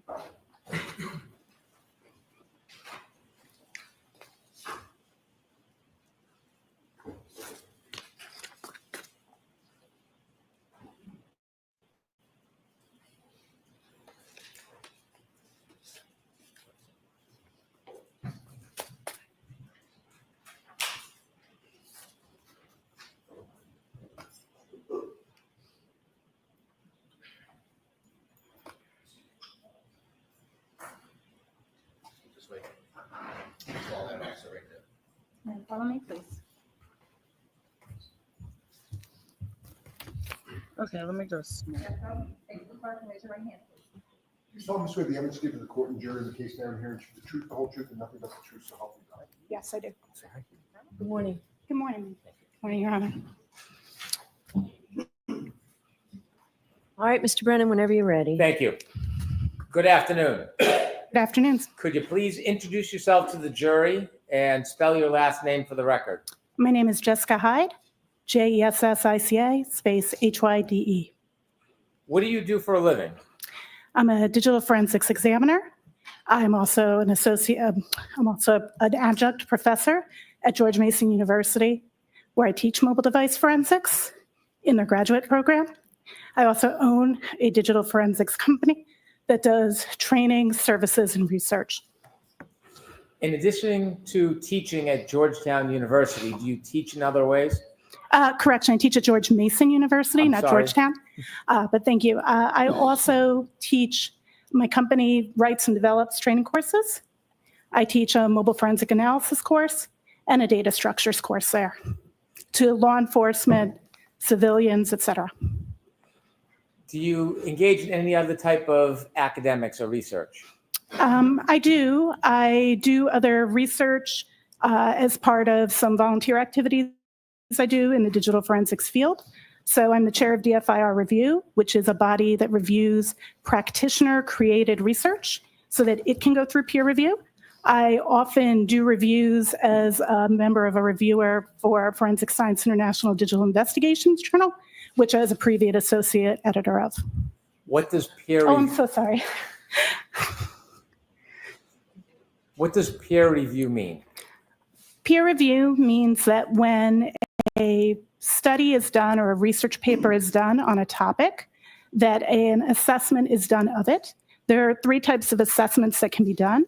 One is a methodological assessment, where you read through the methodology of the academic or practitioner-created paper and state if it is acceptable or not. The second is you conduct your own testing using the same methodology to conduct a peer review with your own generated data sets. And the third is if the original author has shared their data sets, reviewing their data sets and checking that against their work. Has any of your work been peer reviewed in the past? I've had 2 peer-reviewed journals. I've had an article that was peer-reviewed and published in Forensic Science International Digital Investigations regarding the standardization of file classification of recovered items. The layman's term of that would be talking about what deleted means. And then I have another paper that's been accepted that I was a co-author on in terms of timelines and correlations of forensic evidence. You mentioned you work in forensic data analysis. Generally, what does that mean?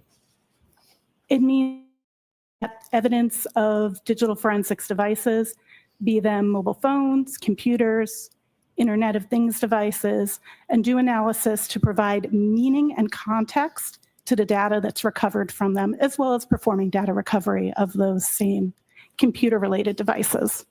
Did you have any specific education or training to learn about forensic data? Absolutely. I have professional training both from courses I've taken, as well as I have a master's in digital forensics from George Mason University.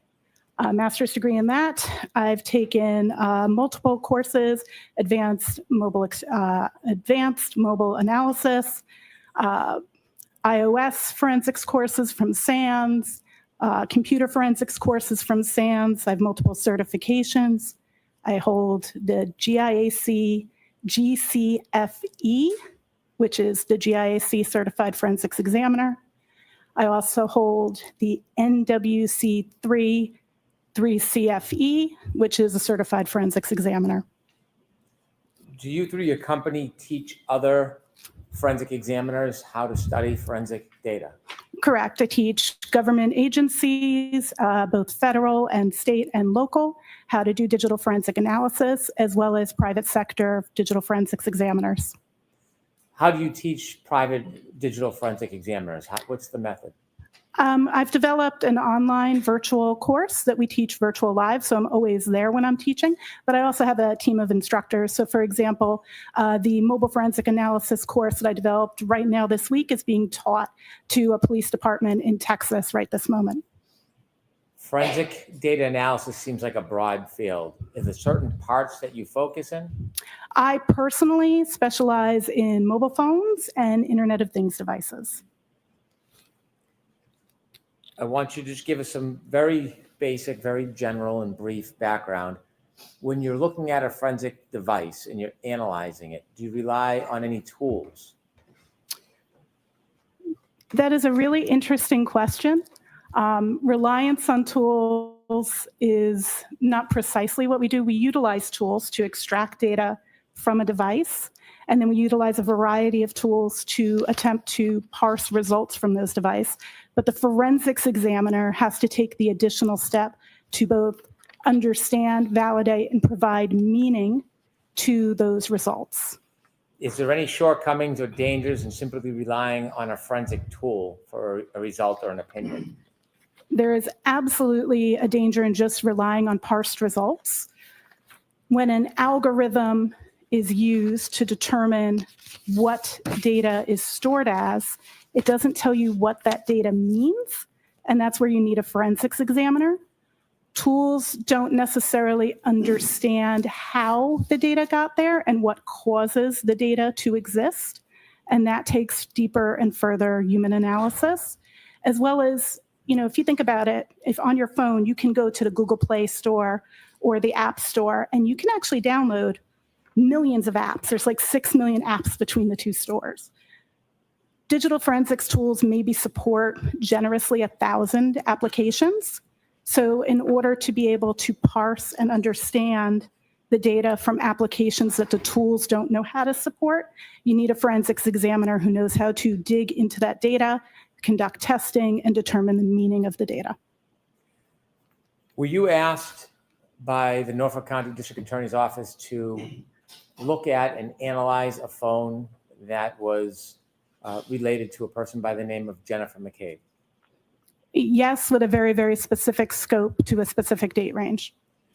Were you asked during that scope and date range to analyze it and provide an opinion about whether there were any user-initiated deletions of any web searches or Safari type searches? Yes, I was asked to look for deletions of Safari searches within the scope of the time frame that was dictated by the purpose of the exam. Were you asked to look at the phone device and determine whether or not there were any user-initiated deletions of phone calls on the device? Yes, I was asked to look for deletions of phone calls in that same date range. And did you do both of those tasks? Yes, that's correct. Did you ultimately have opinions on both of those issues? I do have opinions on both of those issues. That's correct. And in engaging in the efforts to answer those two questions, did you necessarily have to review and analyze a web history that included searches on January 29th, 2022 at 2:27 a.m.? I did analyze web searches that occurred at 2:29 a.m. in local time here in Norfolk on January 29th, 2022 from the device I was provided. Yes, not the device, forensic image for clarity. Wait. Hold on a second. Hold on. Could the extractor that's extracting the phone delete these calls? Just FYI, just wondering if it wasn't user deletion. But now we're discrediting that she deleted phone calls? Wow. Okay, cool. So before we get to the two opinions that you were asked to consider, or what your opinions were after analyzing the data, I want to begin by... And you couldn't even get the freaking timestamp right at 2:29? Of course there was no search at 2:29, but at 2:27 a.m., yes, there was. Giving the background and having you share with us your analysis and your observations and opinions about the search on Safari relative to this 2:27 time frame. Before we begin that, let me just ask you one question. Did you do anything to ensure the integrity of the data that you were looking at? Upon receiving the forensic image, the first thing I did was I did what's called a hash of the image. So a hash is an algorithmic representation of a file. So a forensic image, all the data from the phone, it comes in one file that can then be extracted and have the rest of the data. That singular file that's received, there's actually 3, but focusing on the one that has all of the data, that archive file, you can run what's called a hash algorithm against it. There's actually multiple hash algorithms, and I hashed it, and then I validated that hash to the document that was provided along with the image file that contained the hashes that were contained in. Those hash values matched. Now, just for clarity, if you change one bit in a file, it will not have the same hash. So the hash provides integrity. Hold on. Was it in a zip file, a drag and drop, or did you receive it on a thumb drive, ma'am? That's what I'd like to know. That's what I'd like to know, because we know that data changes when it goes from a drag and drop to a thumb drive. A thumb drive and a zip file is totally different. And having used both hashes, which are available in that report, and ran 2 different algorithms, they both matched. Additionally, I reviewed the PDF that was received for signs of alteration.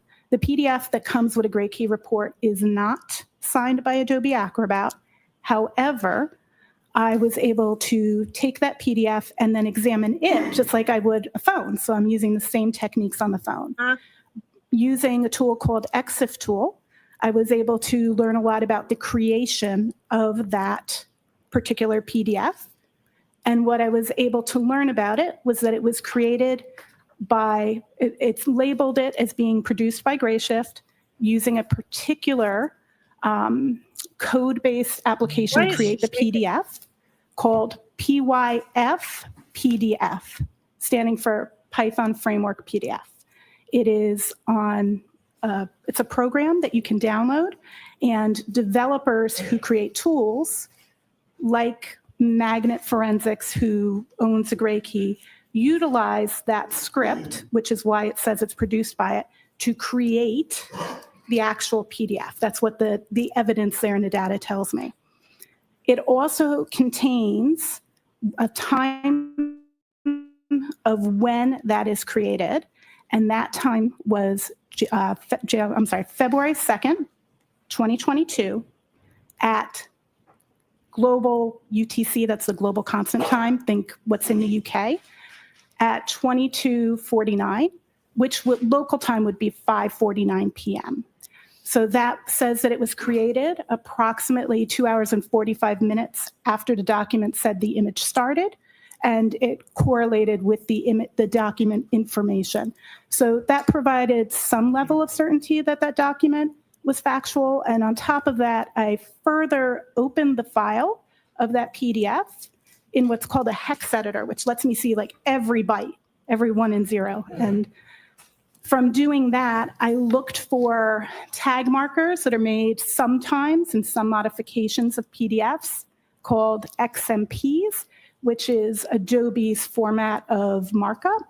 And I did not find any evidence of those tags. When you're trying to determine whether there's integrity in the data, are you able to tell whether or not there's been any alterations or tampering before the item is put on the Gray Key machine to make the extraction? That would be when you're talking about if the physical device had been manipulated, is that correct? Yes. I cannot tell if the physical device has been manipulated prior to it being imaged. I can only validate if the image was correct. In theory, all of the data of anything that you did on that device would still show in the evidence of device logs and whatever locations that were touched or communicated with. But at that point, it's the same as any user interacting with the device itself. After the phone's extracted or at the time it's extracted, does it have the history of the device on that extraction? But you Could you rephrase? Yes. At the time the phone is extracted, and the copy is made in the PDF and the digital copy. Does A copy. the digital copy and the PDF contain the history of searches and calls and other items on that phone? The forensic image itself contains a variety of different artifacts or traces that are left behind by activities that a user does on a phone. Yes. You use the term artifact. What does that mean in a basic sense? An artifact is any type of evidence that is left behind on your phone of an action. So, for example, if you receive a call, there are multiple places in the phone that show that a call was received. That can be in the call log, that could be in a notification, that could be in a unified log that tracks the activity that the phone's doing. There's multiple locations, and each one of those residue of the fact that the call came in, that's what I would refer to as an artifact. So you could have an artifact not just about a call, about a web search, about taking a photo. Any action you take on your phone may create an artifact. Before we get into those two questions about any alleged deletions from Safari, a Google search or an internet search, and any alleged deletions of phone calls, I want to start with your explanation or your sharing how the timestamp works relative to that search beginning at 2:27 a.m. on January 29th, 2022. So for clarity, there's more than one search that happens actually at 2:27. There is some activity that's looking at, and I don't want to mispronounce the name of the town. I'll try Hockomock Sports, looking at activities for the sporting events at that school system, I assume, or county location. There is a timestamp for the search "How's long to die in cold." However, that timestamp isn't about active searches. It's about the time that a tab was either opened or moved to the background. So "How's long to die in cold" is the most current search and it was probably in the tab last that you opened at search on that that was tab. opened at 2:27. So if That's you're using your in the phone background. and you go to your browser, you have some choices. You can just open an existing tab or you can open a new tab. A new tab was opened at 2:27 a.m.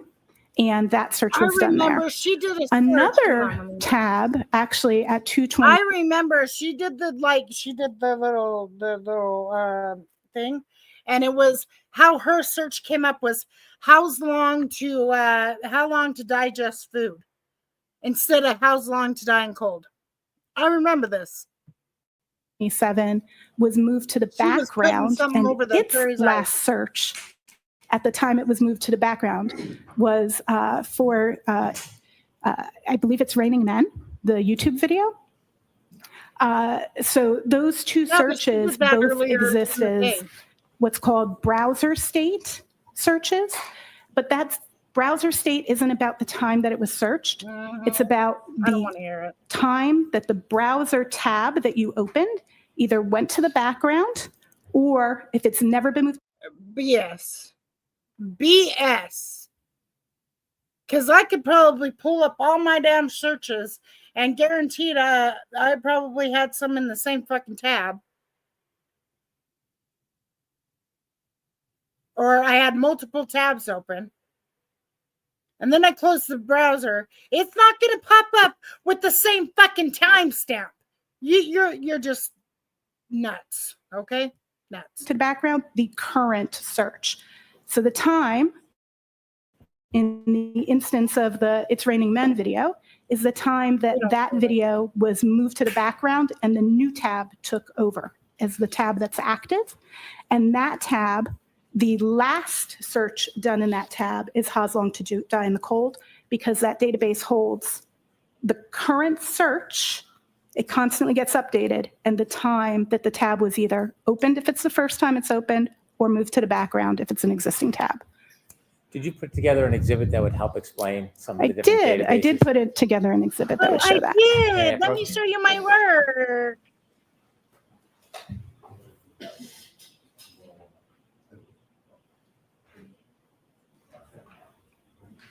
Let me show you how long to digest food. Let's see.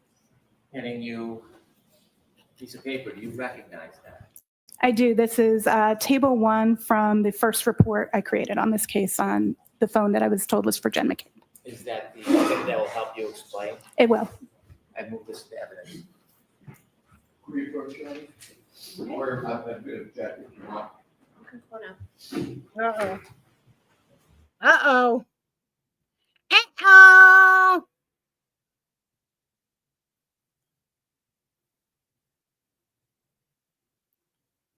Sidebar. Okay, hold on.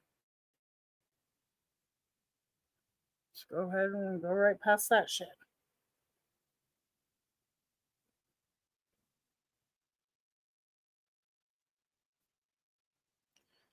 Come on. Come on, baby.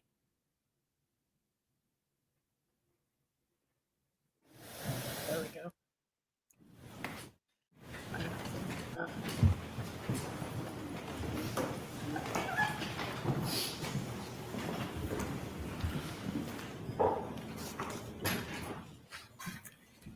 Before we look at any chalk, I want you to explain the entire basis for that chalk and your ultimate opinions that are reflected in the chalk. So let's start from the beginning. May I And- look at my copy of the chart or no? Why don't I just Your ask you? Honor? See if you can answer the questions in the kind first. Yes, Your Honor.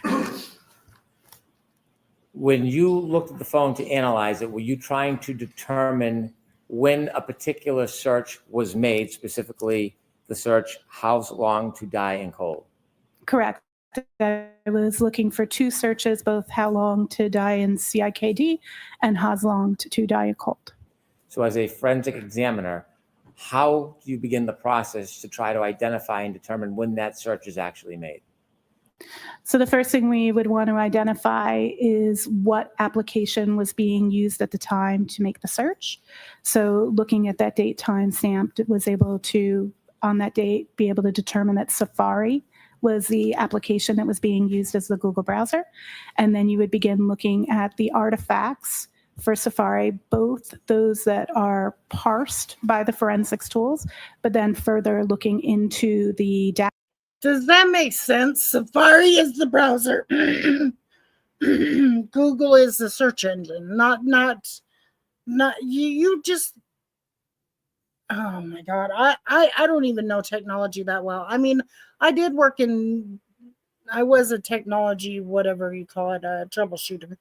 But anyways, hey lady, you just said that Safari was the tab and Google was the browser.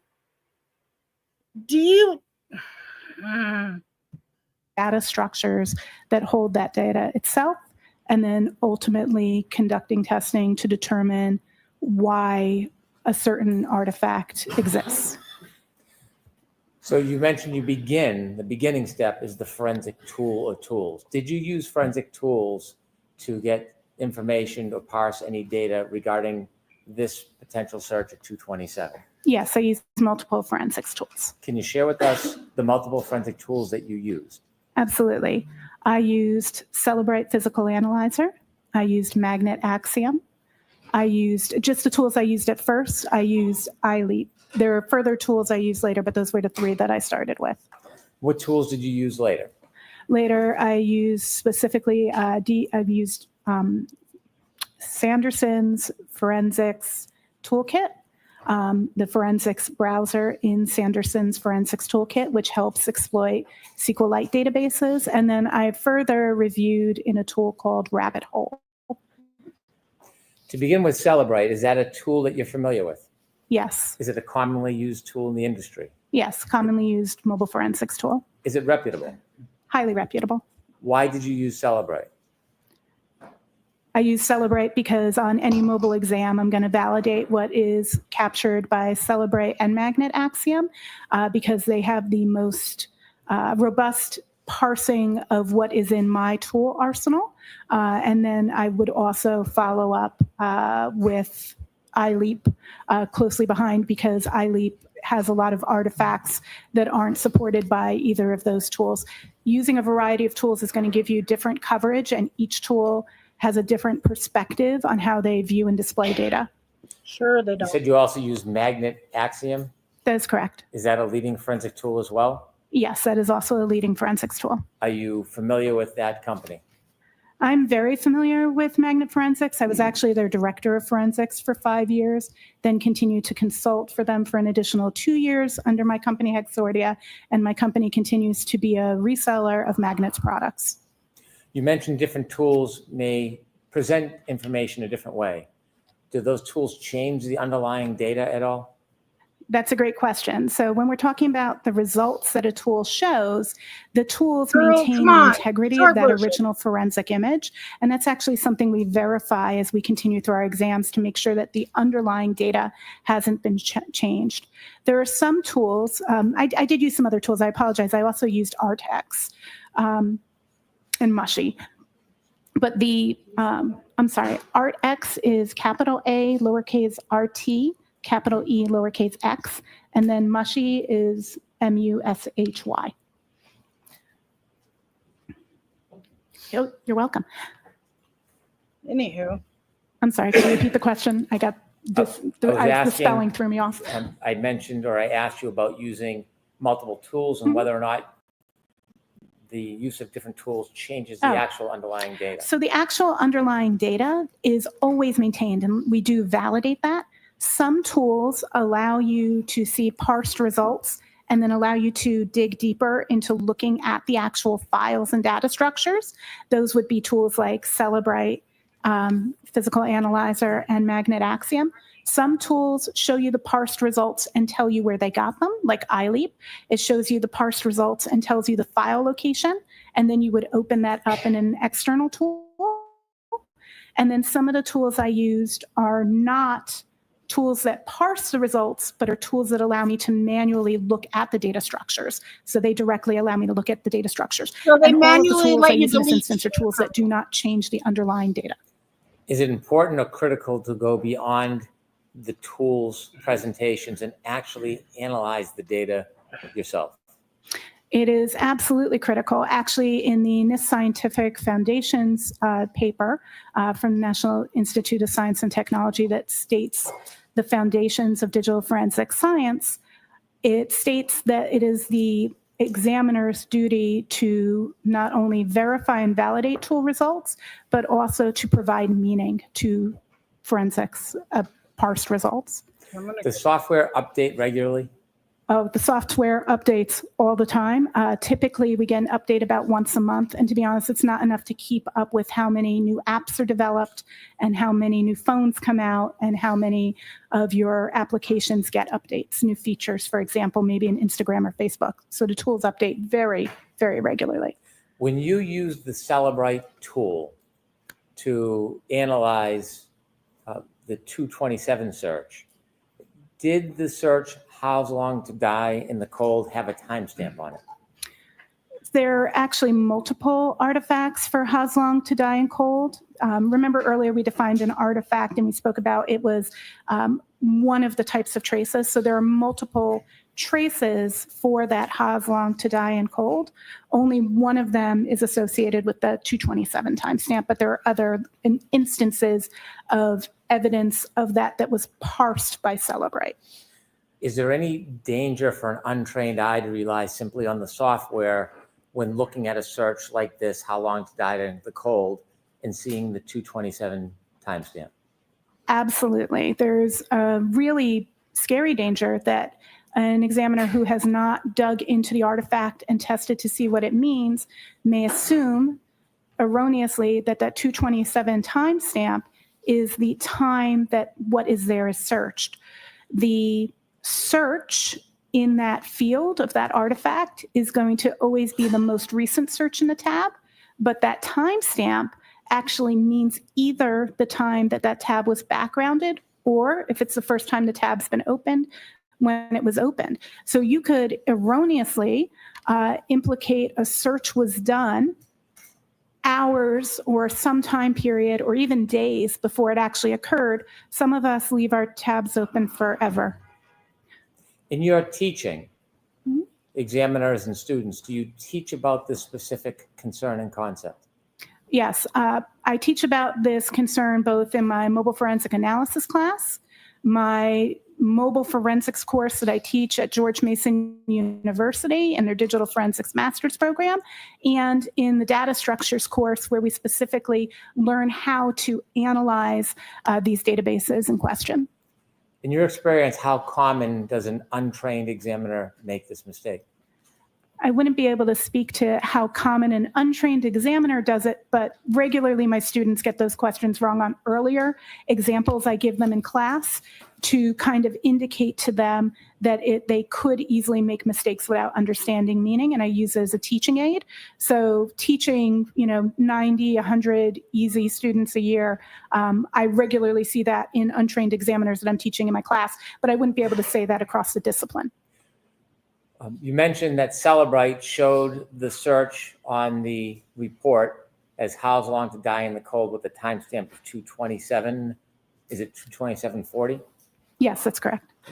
Do you know whether or not Celebrite has updated its software? In May, Celebrate of last year, Celebrate made an update to their software actually to remove this artifact because of its ambiguity and the risk that an examiner may overstate or misstate what it is. Is this ambiguity reflected in other types of software? Could you rephrase, please? Sure. For example, when you did a report in Axiom, did it have similar reflection in the report? Objection, Your Honor. Ask it differently. Did you run a report regarding this time frame through Axiom software? I did process the image through Axiom, yes. When you did that, was it the same or a different result? Axiom and Celebrate really show their data very, very differently. So Celebrate takes a perspective of alerting people to possible deletions by annotating either a question mark or a red X next to artifacts that come from different areas. Magnet instead marks if the artifact was parsed or carved. I feel like now I need to explain to you parsed or carved. So parsed means that the data was where it was expected to be found, and the algorithm was able to cleanly see that this is there. Carve means that it had to run that algorithm against the data structure as a whole and found it as a partial result. So it carved it out and went and found it instead of it just sitting there exactly where it was expected to be, and shows you both the results. So it'll show all of the results of, in this instance, the sessions, tab sessions, but the data browser DB, the tab state, it's going to, instead of telling you this has a red X, it'll instead say it was carved. So it's a different presentation of the same data. So I want to talk about deletions in a little bit, but I want to get back to the 227 search. Sure. So when you produced or you looked at the report for Celebrite and it showed this timestamp as well as the phrase, "How's long to die in the cold," where did you look? How did you make an analysis to determine whether or not that search was actually made at 227 or another time? What was your next steps for us? So in looking at that timestamp, the first thing I did was actually go and look at what literature exists on the artifact, if anybody had reviewed this artifact before. I also created my own data set and tested how we could get what that timestamp means. So if I make a search in a tab and then I make another search in the tab, which timestamp is it? If I make a search in a tab and then open a different tab, what changes? I also looked at the documentation in the artifact reference guide for Axiom, which does state, it describes that timestamp as the time in which the tab is backgrounded. And it gives a stipulation that in certain circumstances, the timestamp can be earlier than the search. Did you specifically look in any databases or for artifacts in the data to help make an analysis of when this search happened? Of when the search happened as a whole? Absolutely.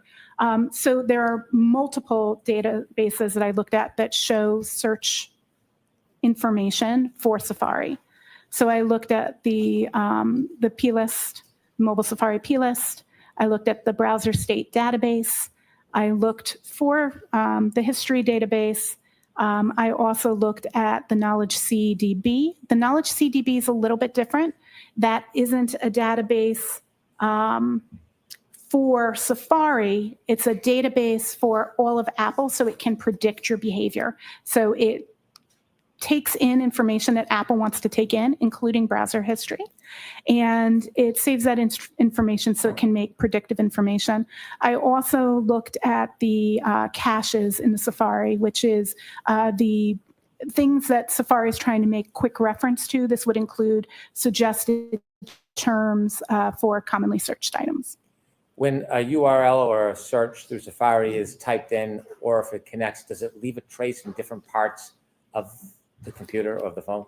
Yeah, so when you actually do any search, you're going to leave traces. Now, it does depend if you are in private browsing or non-private browsing. So non-private browsing is what most of us use regularly. Private browsing might be what you elect to use.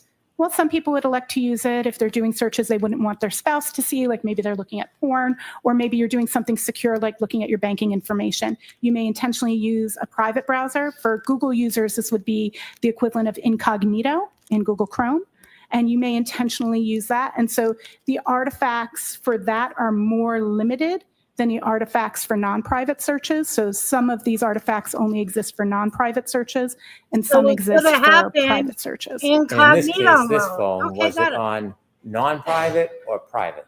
So specifically the two searches we're talking about, how's long to die in cold and how long to die in CIKLD, excuse my differentiation there.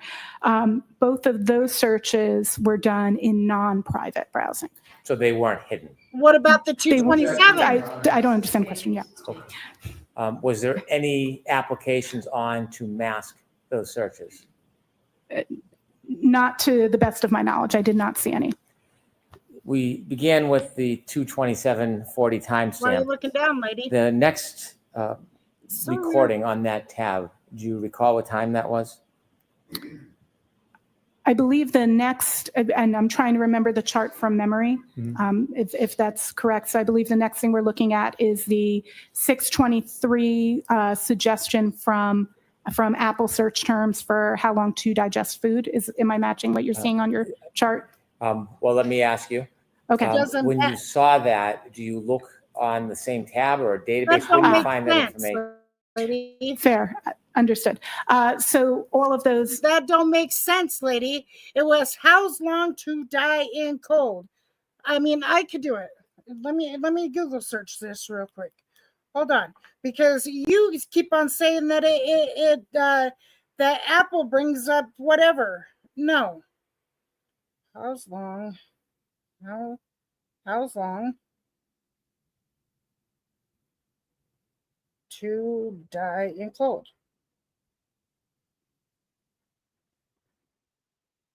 Search.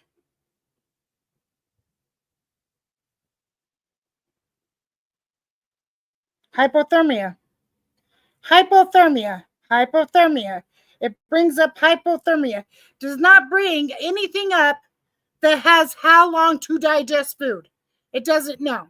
Databases I was just mentioning before, we're looking at all the parsed results from all of those. And I was looking in the entirety of the scope from the time of midnight till noon. That was the time frame of my scope of all of the content that was done in the tabs for browser state DB, cloud tabs artifacts, history DB, mobile Safari plist, knowledge C, each one of those.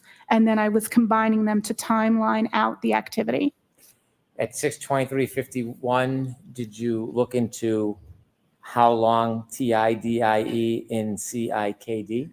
So that would be the next thing that we see after the after the Apple suggested term of how long to digest food, that's the next thing we see an entry of that. There's two immediately next to each other. I don't remember the precision on the seconds of which one's first off the top of my head, but one is in Knowledge C and one is in the Mobile Safari AP list. Can they appear in different rooms in the data bank, in different places, the same search? Searches appear in many different places. They can leave traces, such as that Knowledge CDB. I love that Apple calls that knowledge. It's like what it's trying to learn.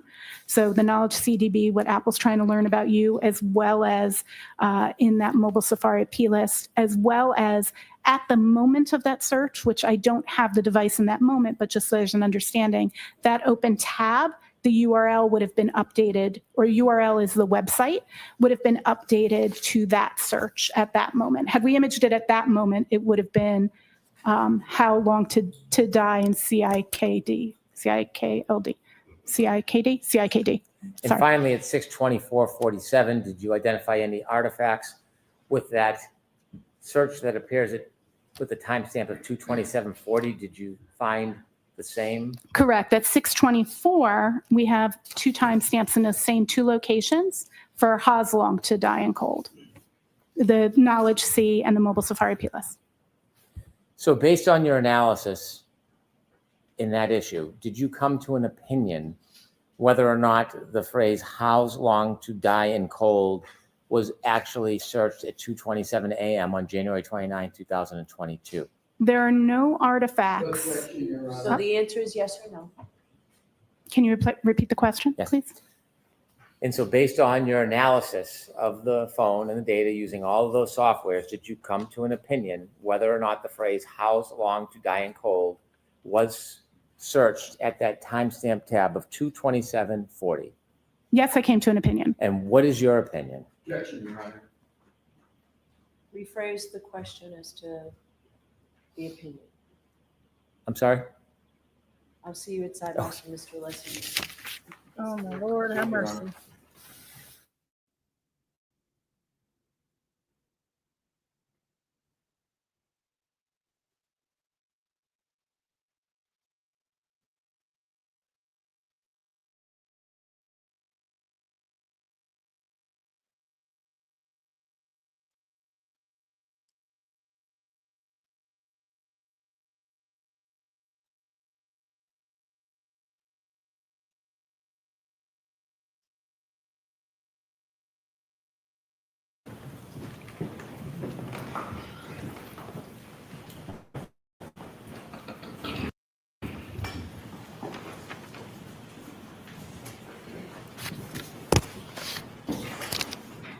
You've explained to us the analysis you engaged in and the process you engaged in.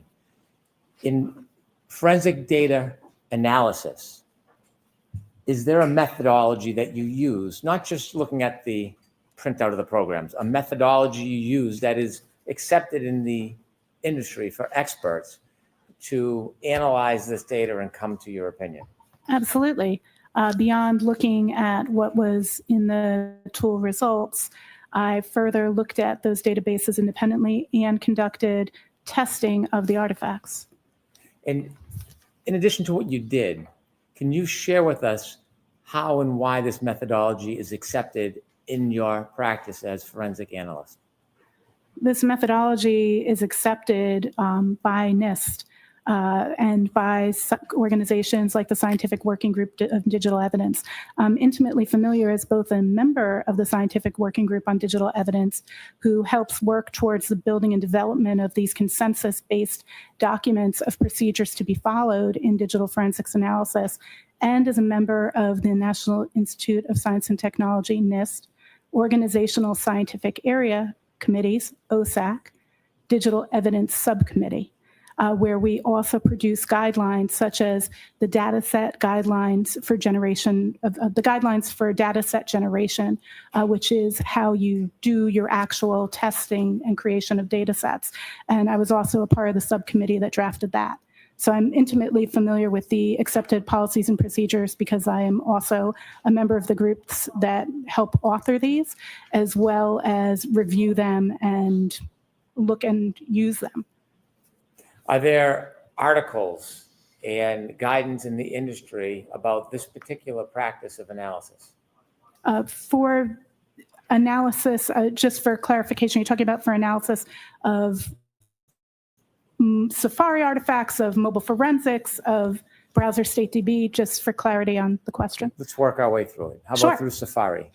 For Safari, there are multiple different blogs that talk about Safari, as well as I have analysis of Safari through classes I took, such as SANS 4508, which is their, 518, SANS 4518, which is the Mac and iOS analysis course, which I took.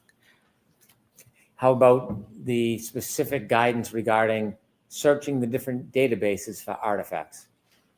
In terms of methodology for digging into databases, Yes. Is that correct? There are multiple, I've taken courses throughout my master's program, courses on how to analyze digital forensics artifacts, including mobile device forensics, throughout my GIAC certifications.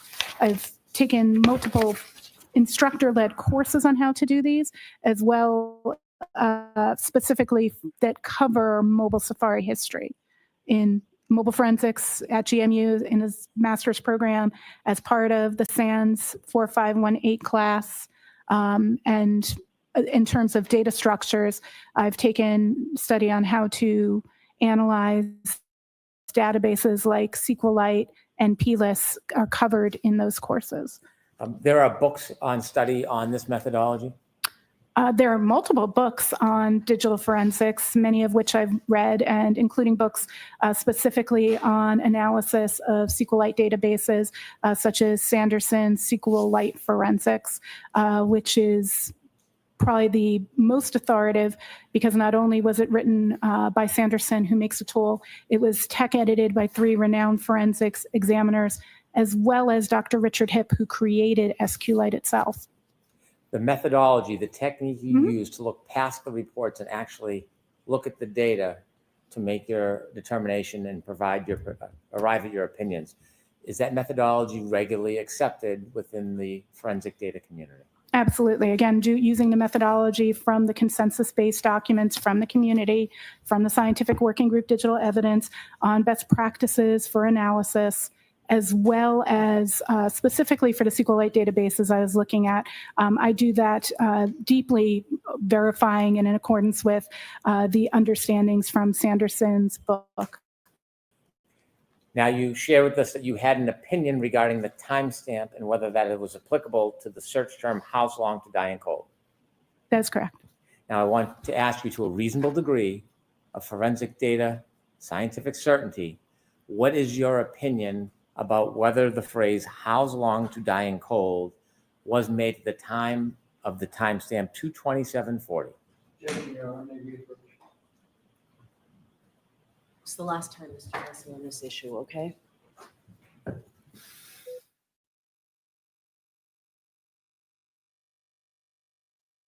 This is the last time, Mr. Alessi, okay? Fuck out of here, Judge.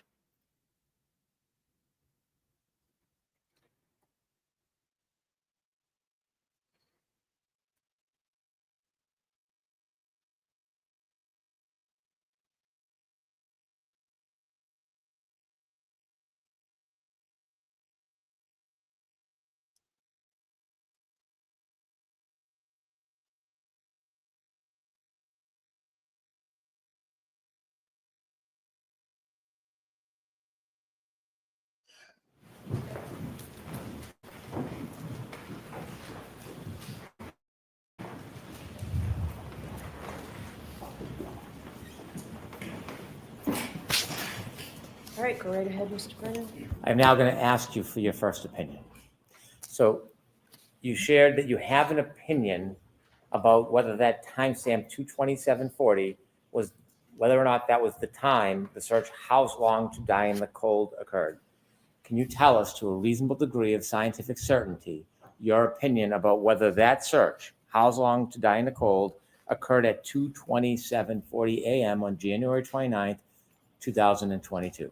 Okay, the objections are overruled. What I can state to a scientific degree of certainty is that that search occurred at 6:24 a.m. and was the last search in the tab that had been opened at 2:27.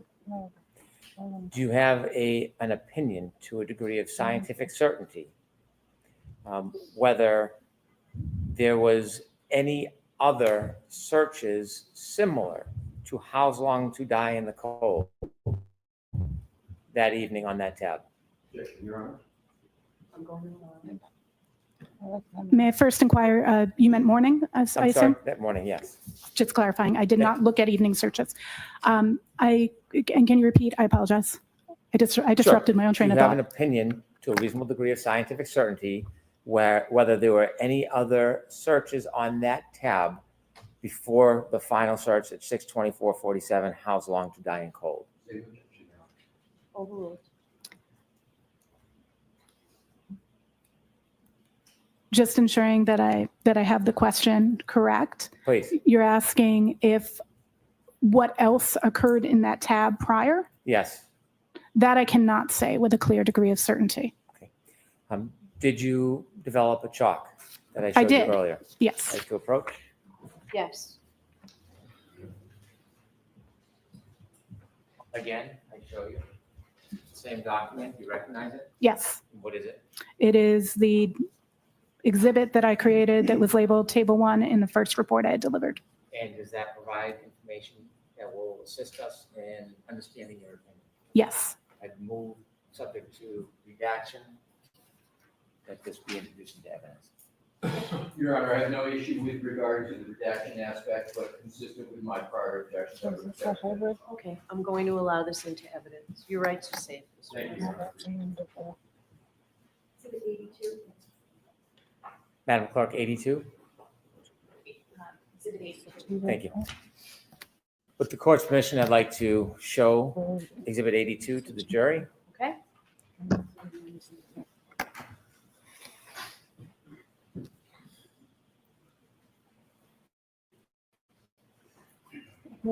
Could we enlarge the first two? Which is in Chronos Silver Hybrid. And we're going to need to get the right column in if we can, please. Thank you. Ms. High, can you see it from there? I can. Thank you. If you can walk us through how this exhibit assists us in understanding your explanation and the basis for your opinion. This exhibit shows the Safari artifacts and artifacts of Google searches in Safari related to the two searches in question, How Long to Die in CILKD and How's Long to Die in Cold, that occurred on the morning of November 29th, 2022 on the device under examination. November 29th. If I look at this chart and I see in the top left, it says 2:27:40 a.m. And then under the search term, it says How's Long to Die in Cold. How do I understand your opinion that that search didn't happen at 2:27:40? This document is showing you the data that is the parsed result. The source of that artifact that you see in the last column, it's a little bit cut off, the browser state db-wall file. That database does store how the data is stored, the search term How's Long to Die in Cold, with an associated MAC absolute epoch timestamp that translates to 2:27 a.m. That is what is physically stored. That does not annotate the meaning of that artifact. That was determined through testing following the NIST OSAC data generation guidelines for testing. In the second row, we see a timestamp on the left-hand column, 6:23:49. And it provides artifact, a cache record. Mm-hmm. What is the term? And what does that mean under the search term? iOS Safari cache records. A cache refers to something that a computer program wants quick and easy access to. When we search on our phones, anything, a lot of times, be it in Google or in Safari, depending on what type of phone you own, it'll suggest what it thinks you're going to type in, right? So you can click it. It's trying to be helpful. In this instance, at 6:23:49, we have a cache record that indicates that Apple suggested the phrase, how long does it take to digest food? And then under that, 623.51, it appears it says a recent web search, and the spelling is changed. How long? TIDIEINCIKD. So this, in reference to these two search terms, this is the first actual search that occurs at 6:23:51 a.m. Upon beginning the typing of that phrase, Apple provided the suggested search, and the person inputting into the phone at that time continued to type out a phrase and finished it as how long, TIDINCIKD, which that is available to us in the Mobile Safari plist, which tracks recent web searches. And then we'll see 6 seconds later, we get that reference in that Knowledge C database that I mentioned before. That's the next line. So that's the Knowledge C database is Apple's way of keeping knowledge about what the user's doing. It sees and holds your knowledge. It's an easy way to remember it. That's what I teach my students. So that Knowledge CDB tracks a lot of things for predictive purposes. And so 6 seconds later, it's logging that same search. So that search is being tracked in 2 places. And so one search can be left as artifacts in different locations on the database? Correct. There can be multiple traces or artifacts of the same user action in different places on a mobile device. And if we go down to the bottom, the last column, at 6:24:47, we again see how long to die in cold.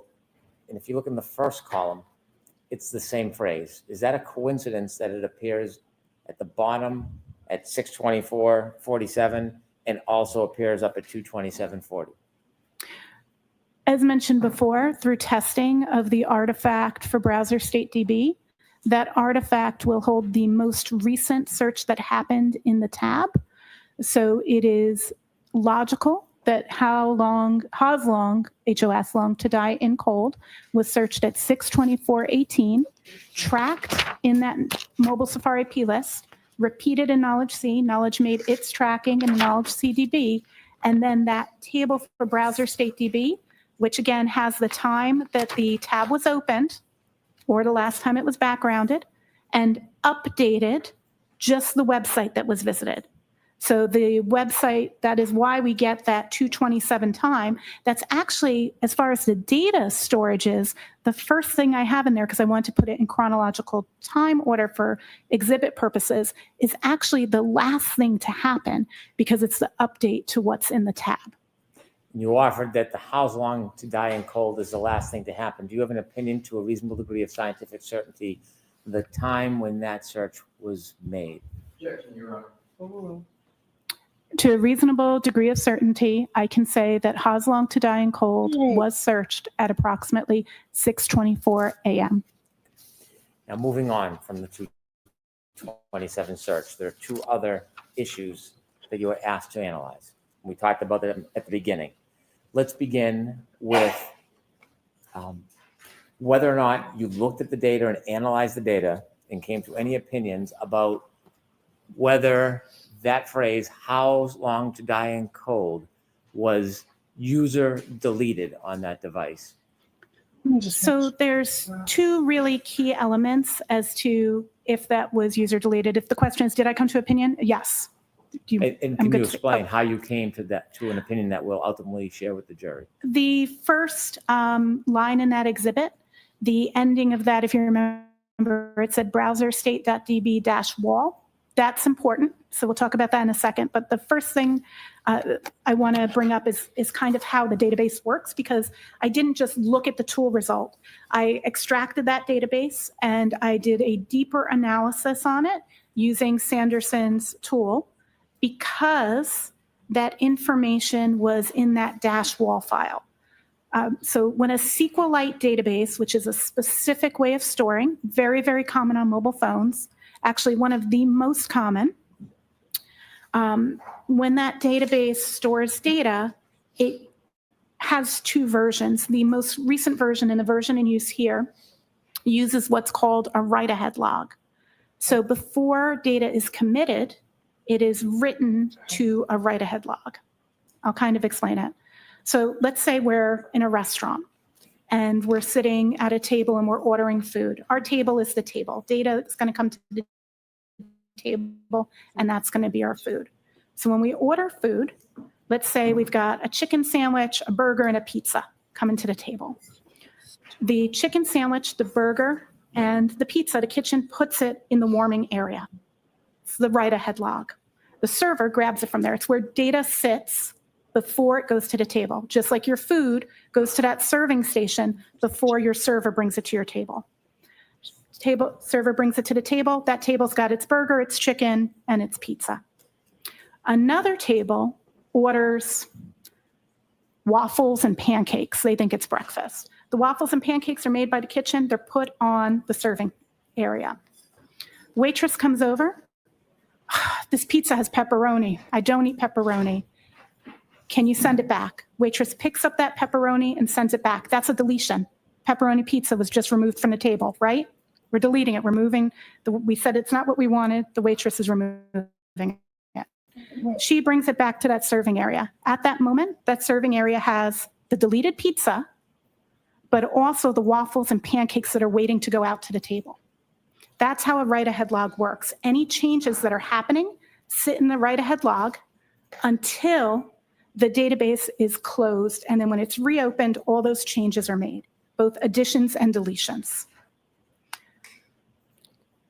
So often when a phone is imaged, when we make a forensic image, the applications are still open, so we have those WAL files. When we look in our Safari browser, the database knows to read it to you in its current state. So it tells you where the waffles and pancakes are going. They're going to that table. So it shows it as if it's in the table, but it's not in the table yet.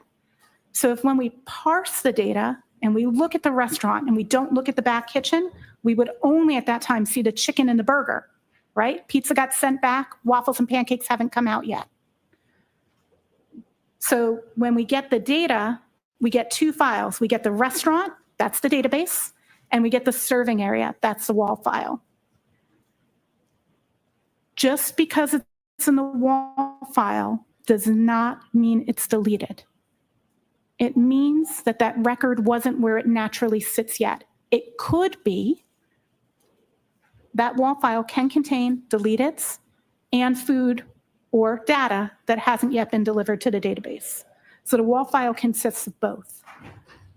So an assumption that the data was deleted just because it's in the WAL file is actually not true. And the peer review paper I mentioned earlier that I had accepted in Forensic Science International actually has a section that explains this exact presence for SQLite databases about how we refer to that as recovered and not deleted. Actually, through that entire document, we don't use the phrase deleted. We refer to things in statement of recovery because we need to determine why it's there.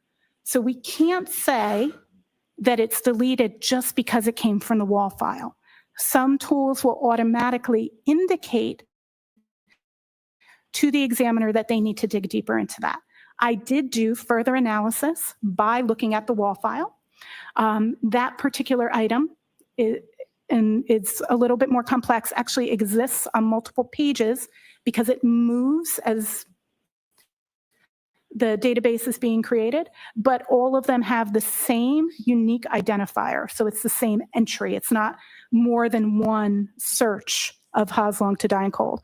If there was more than one search that had occurred where it became the top element in that database, we would see that.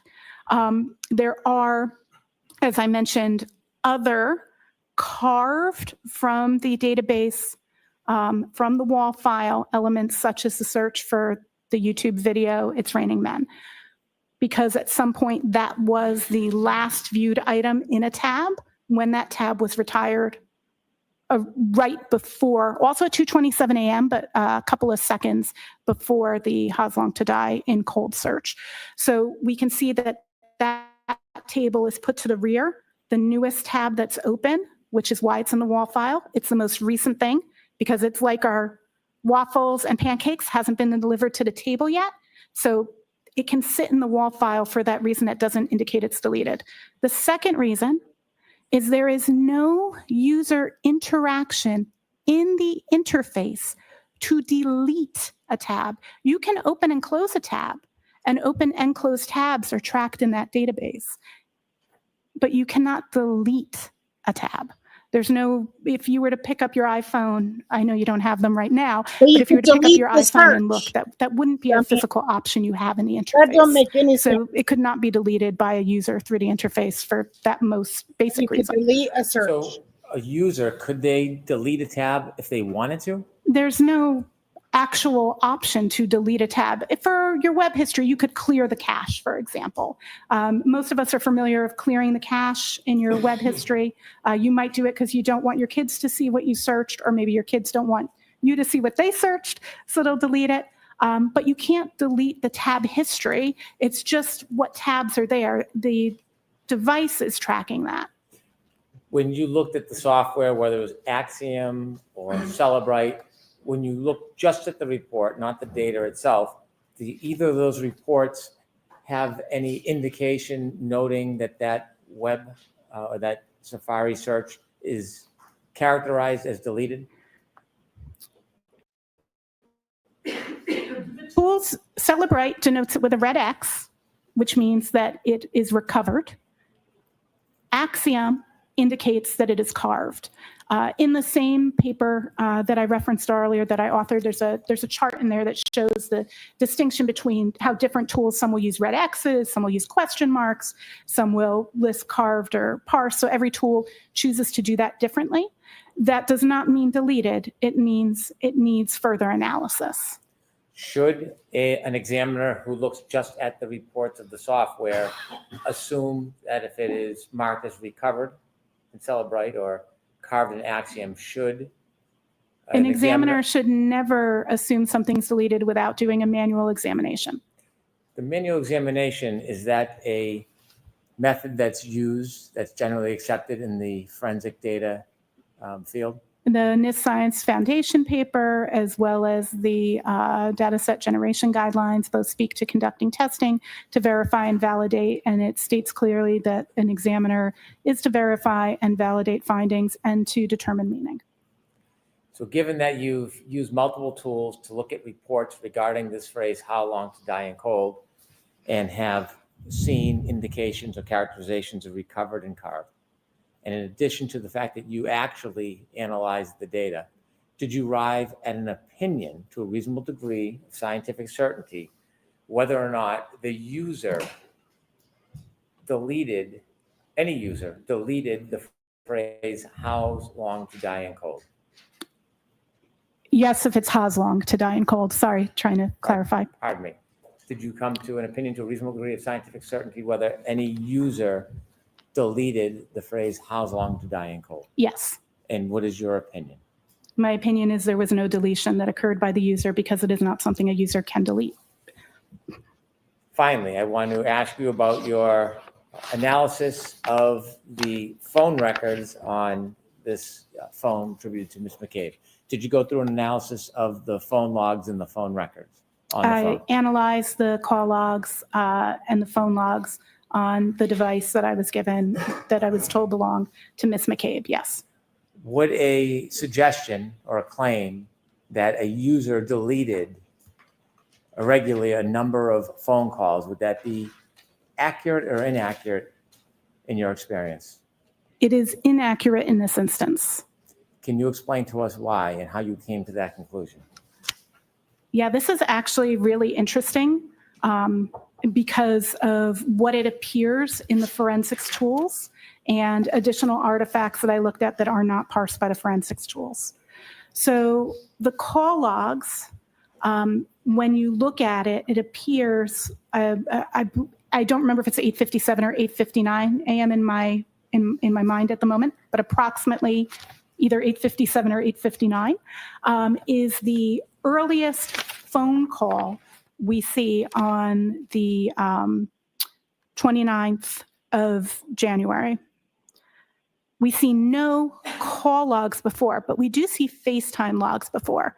So if an examiner, again, was making assumptions without testing or reviewing, the first assumption might be, well, things must have been deleted because there's data that exists before, but not current data. So then you have to go, how do phone logs work? And again, create test data and review. What the situation here is that there are 3 types of call logs on this particular phone. There's regular calls, incoming and outgoing. There are FaceTime video chats, incoming and outgoing, and FaceTime audio chats, incoming and outgoing. The storage for that is actually 200 records. So you can only store up to 200 of each. Now, if you were a user of, let's say, WhatsApp or Signal or Telegram, those would each count too, and they'd get their own logs. So when we look at the database for the number of calls between 8:59 a.m. or 8:57, again, I apologize, I'm not looking at that precise time, on the 29th of January in 2022, there are exactly 200 calls still in that record from then until the imaging of the phone. There are 199 FaceTime video calls and only 27 FaceTime audio calls. So the question is, how do you validate that that's what's happening?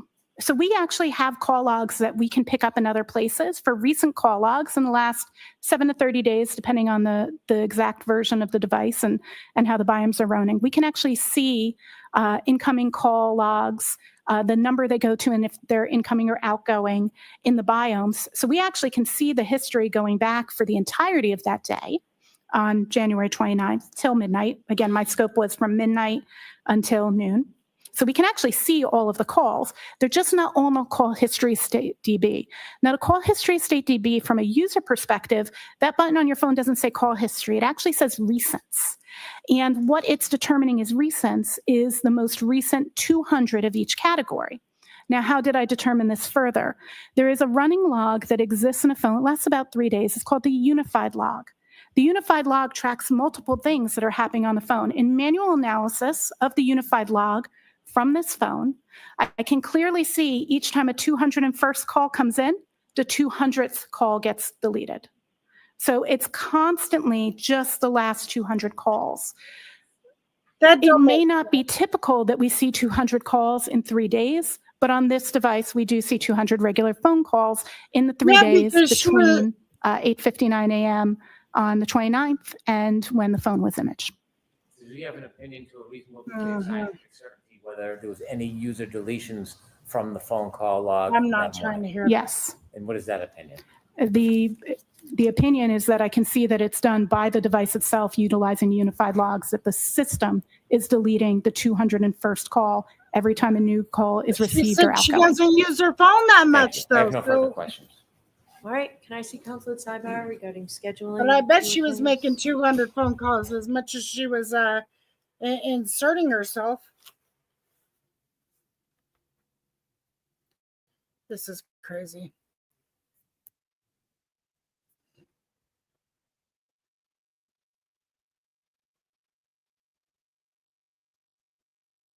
It's saying the device said device deleted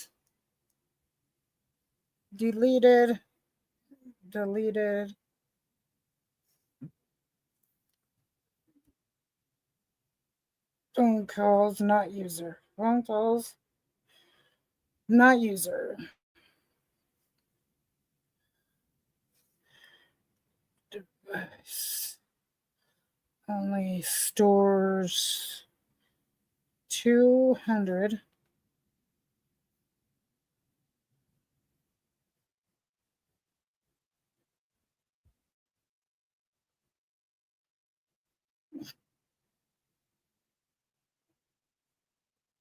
Which is crazy.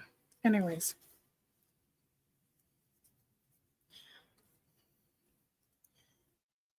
So she was doing a lot of phone calls. So 227 search was tab state, not search date. Search time was tab state, not time searched.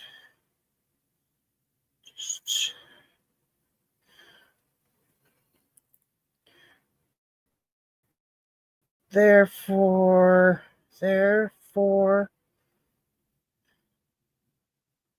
artifact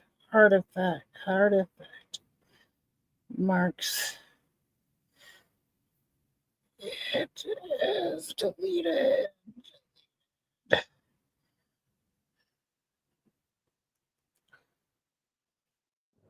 All right, Ms. Hyde, I'm going to let the jurors have lunch. You can walk out after. Of course, at lunch too. Thank you, Your Honor. 45 minutes. Thank you, Your Jurors Honor. will recess for 45 minutes for lunch. All rise for the court, please. Here's close your notebooks. Follow me.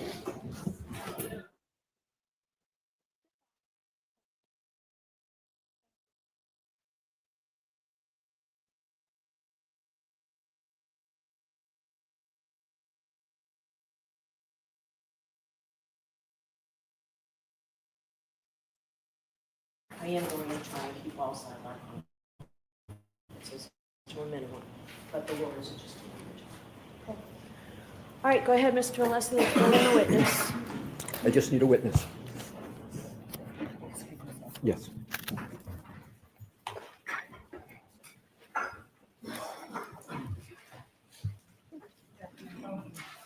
I don't know if I'll be taking too much notes. The technology confuses me. But I bet he's gonna poke holes all into stuff. Let me Afternoon, Your Honor. go smoke. May I, Your Honor? Yes. Good afternoon, Ms. Hyde. Good afternoon. I notice you have some documents with you. Could you just state what is in front of you so I know that I might be able to help expedite this if I know what you have in front of you? Absolutely. I have the first digital forensic analysis report I completed for the previous trial. Do you have a date? You have several of them. I do. It's the first one. I apologize. This is the one, I believe it's May. I don't remember the May day of off the top of my head. 2023, May of perhaps? 2023, obviously. Then I have the second one. This was the one that was used in the pretrial motion. December 2024? December 20, yes, that's correct. Very nice. Then I have the third one. This is the final one regarding the phone that was identified as Ms. McCabe's. Yes. And then I have the fourth one, which is the phone of Mr. O'Keefe. And then I do have the opinion from State versus Huera, but if we don't need that, that's fine. Okay, very well. I appreciate you telling me that. In March, and you recall on your direct examination, Attorney Brennan asked you questions going to your experience and qualifications. Do you recall those questions? Yes, I do. You were involved in a case, is actually a murder trial in the state of Maryland in a case called State v. Herrera as recently as March of 2025, correct? Correction, it's an attempted murder. Attempted murder. And in that particular case, you had attempted to offer various opinions to the court, correct? I object. You have to move along from this case, from what you're talking about. You have to move along from that Maryland case. So with regard, do you recall another case from the state of Massachusetts, Arrington case, in which you submitted a pro se amicus? Do you recall that case? I do. And is it correct that in that case, you submitted arguments on behalf of the prosecution in that case? I submitted an amicus brief, which is not on behalf of anybody. It's as a friend of the court. Right, but the friends of the court, you took a position in that quote, friends of the court brief, correct? Took a position on the evidence. Right, and the position you took on the evidence was that the frequent location history data is reliable and should be used. Is that correct? The statement is that I do not have that amicus in front of me. It has been a year and a half since I've read it. But that amicus does discuss frequent location history records. And I want to be clear, it speaks to both bias on both sides and negative and positive of submitting it. It was an unbiased writing, and it was not specifically in support of the prosecution. So you are testifying in this case on behalf of the prosecution, correct? In this case, I was hired by the prosecution. Right. That's correct. And the prosecution is paying you for your services in this case, is that correct? Yes, And with regard to this case, you have been paid and have been on this case since May of 2023, correct? that is correct. With regard to the various reports that you have submitted in this case, you have mentioned one, which is a report with regard to the iPhone of John O'Keefe. Is that correct? That is correct. And you have, in that report, you have made a statement, have you not, that from 12:20:50 a.m. on January 29th of 2022 and after, there is no indication of interaction with the device. Is that correct? There is no indication of user interaction with the device. There is all received until about 6:04 a.m. when there is again Apple Health data that picks up. I'll ask it again. And you can feel free to turn to page 1529 in that report. Page 15? Page 1529. The report is. Would you like the 50 page of the pages. report or the page NDA number at the bottom? I can do either Oh, way. I'm sorry. I thought you were saying page 15 in the report. No. It's I NDAO apologize. 1529 or page 7, whatever way Page is. 7. Okay, Roger. Okay, so page 7, you see there's a heading interactive phone activity, correct? Yes. And at the top it says, using a variety of different artifacts, we can see active interaction with the mobile device up until 12:20. Yeah, you have to Slow down. Okay, sorry about that. I'm just trying to move it along, but I will be slower. I'll repeat, using a variety of different artifacts, we can see active interaction with the mobile device up until 12:20:50 a.m. ET. You see that statement? Yes. And that if you skip down, I'm going to skip a couple sentences to the paragraph under the chart, and this is the key part. Okay. It says, from that point, and I'm understanding that point to be the 12:20:50 a.m., correct? Like, you need to say yes or no, I'm sorry. Yes. There is no indication of interaction with the device. Did I read that correctly? That is correct. So I am going to, and you believe that statement is correct? Until 6 something a.m. No, I'm sorry. I'm just asking if that statement is correct. Not if you have other information, but is that statement correct?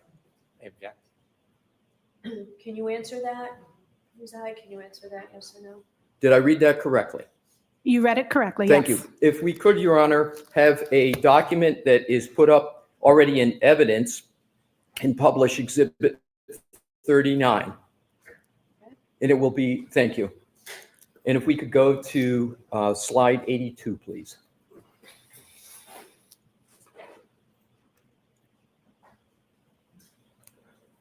And Ms. Hyde, if I could draw your attention to the entry that is, it says 3209 under app lock, but we know that the 00 is a 12.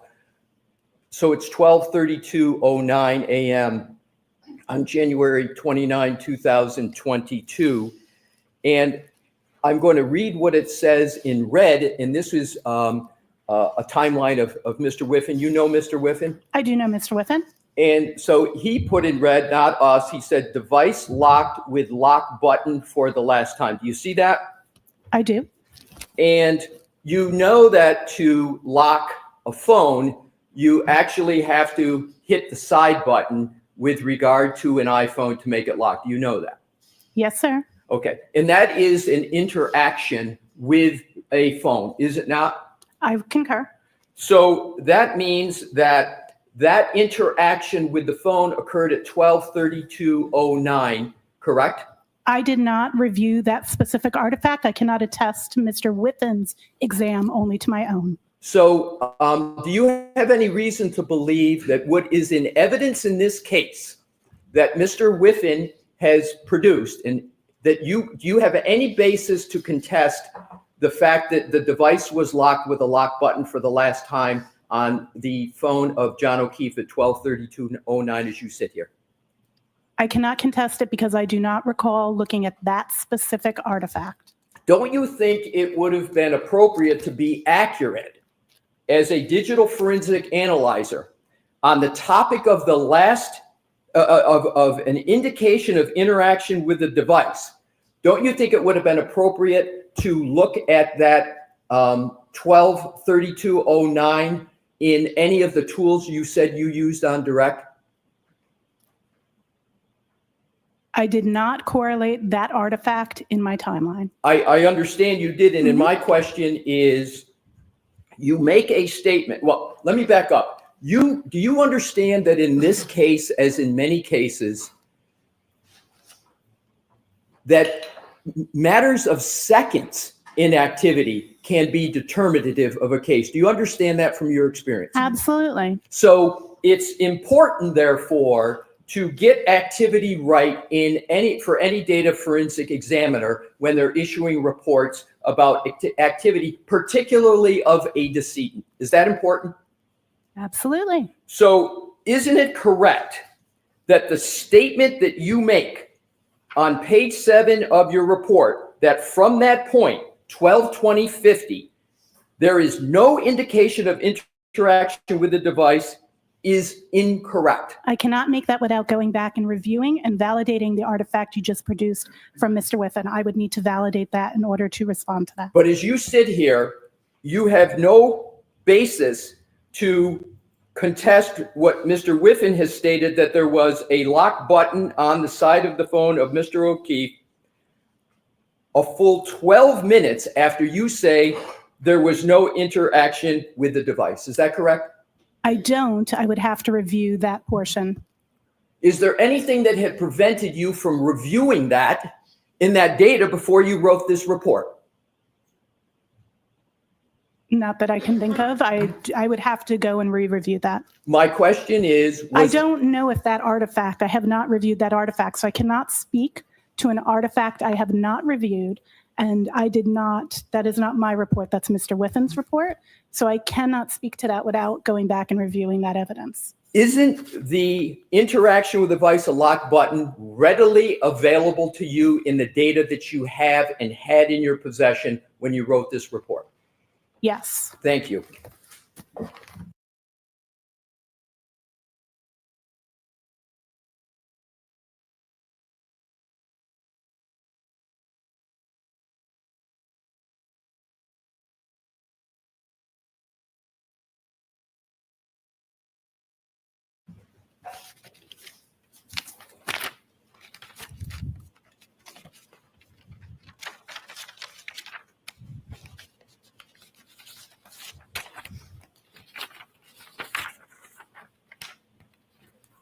If you could please turn to, in the same report, page 1528, which is your page number 6.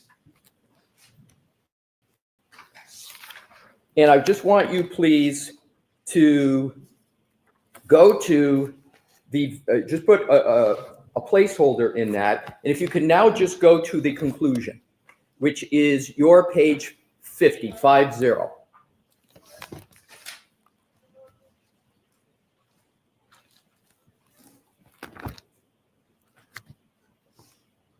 Let me know when you're there. I'm there.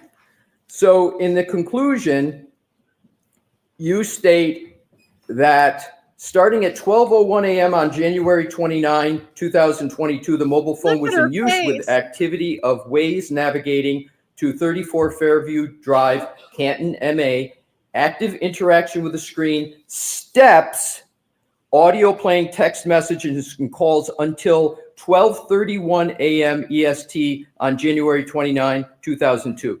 Did I read that correctly? Yes. That statement is also incorrect, isn't it? On what basis? Do you believe that statement is correct or incorrect? I believe that the statement is correct regarding those artifacts that are mentioned in that statement, yes. Okay. If you could please, if you could turn to Let's go. Let's see. page 1535 of the same I'm not report. rewriting all this crap though. Can you give me my page number, please? I will. I'm Okay, just, thank you. You're welcome. I'm just gonna say calling out. If you could turn to your page 13. 13, Roger. Consistent. Yes, I'm there. And do you see an entry that says 12:31:56, which is the same time in the conclusion, but I'm going to develop it. I believe I know where you're going. Hold on. I'm sorry. I need to ask the apologize. questions. Yes. I appreciate you looking to help, but if I could, I'd appreciate it. Absolutely. Thank you. So it's got health steps and it has steps 36, duration 20.9 or 20.398 seconds. Did I read that correctly? That is absolutely correct. So if you look at this data point in your report on page 13, the steps began at 12:31:56, but they ended 20.39 seconds later at 12:32:16. Is that correct? That is correct. So therefore, your statement in your conclusion, if you could go back to 50, and this is in your conclusion, your statement there is that the steps, the mobile phone's use was activity, including steps until 12:31 a.m. EST. That should read until 12:32:16, correct? It depends on your interpretation of interaction. As a user is walking, they're not actively interacting with their device. It's their movement that is. It's not direct interaction with the screen. But I would agree to your view that that could be interpreted as needing an additional 20 seconds. Isn't the more correct way to state the conclusion that the active interaction when it comes to steps is not calibrating using the screen, but the phone is calculating steps taken. Isn't that correct? That is correct, but that's not interactivity with the device. I understand, Yes. but the sentence reads includes steps, and the more accurate way to have stated that would have been to put 12:32:16 instead of 12:31 a.m. Correct? Did you really just roll I'm your sorry, eyes? you just said 12:30. I did this to the minute, not to the second. Could you rephrase what you were stating? Well, I'll state it again. I appreciate that. You're welcome. So isn't the more correct way to state this important data point in your conclusion, instead of saying active interaction with the screen and steps, etc., until 12:31 a.m. EST, the 12:31 should be 12:32, because the steps that you have on your page 13, by what you conceive, is the duration of 20 would have brought it to Look at her look over 12:32:16, at Brennan correct? smiling. I would state that depends. I believe either is a correct way to state that. Based on interactivity, based on your interpretation, your definition is more correct. Okay, thank you. And it's not my interpretation. I'm reading from your report, Your correct? interpretation that 12:32 is a more correct representation of interaction is based on your theory that interaction concludes when the steps end. And I'm saying both would be acceptable. Okay, so let's follow up on this. Sure. Girl. Isn't it correct that it isn't my theory when the steps ended? Oh, it's if I agree. could just finish, Please, because if absolutely, we sorry. talk over each other, the stenographer's not going to get both of us. Thank Agreed. you. So it's not my theory. It's just the simple math from an entry you've made on page 13 that the steps began at 12:31:56. They ended 20.398 seconds after that, which just doing the simple math is 12:32:16. Did I do the math correctly? That is correct. Okay, I'm not thank you. debating that. Thank you very much. So now what I'd like to do Why do you keep looking at Brennan is to smiling? go to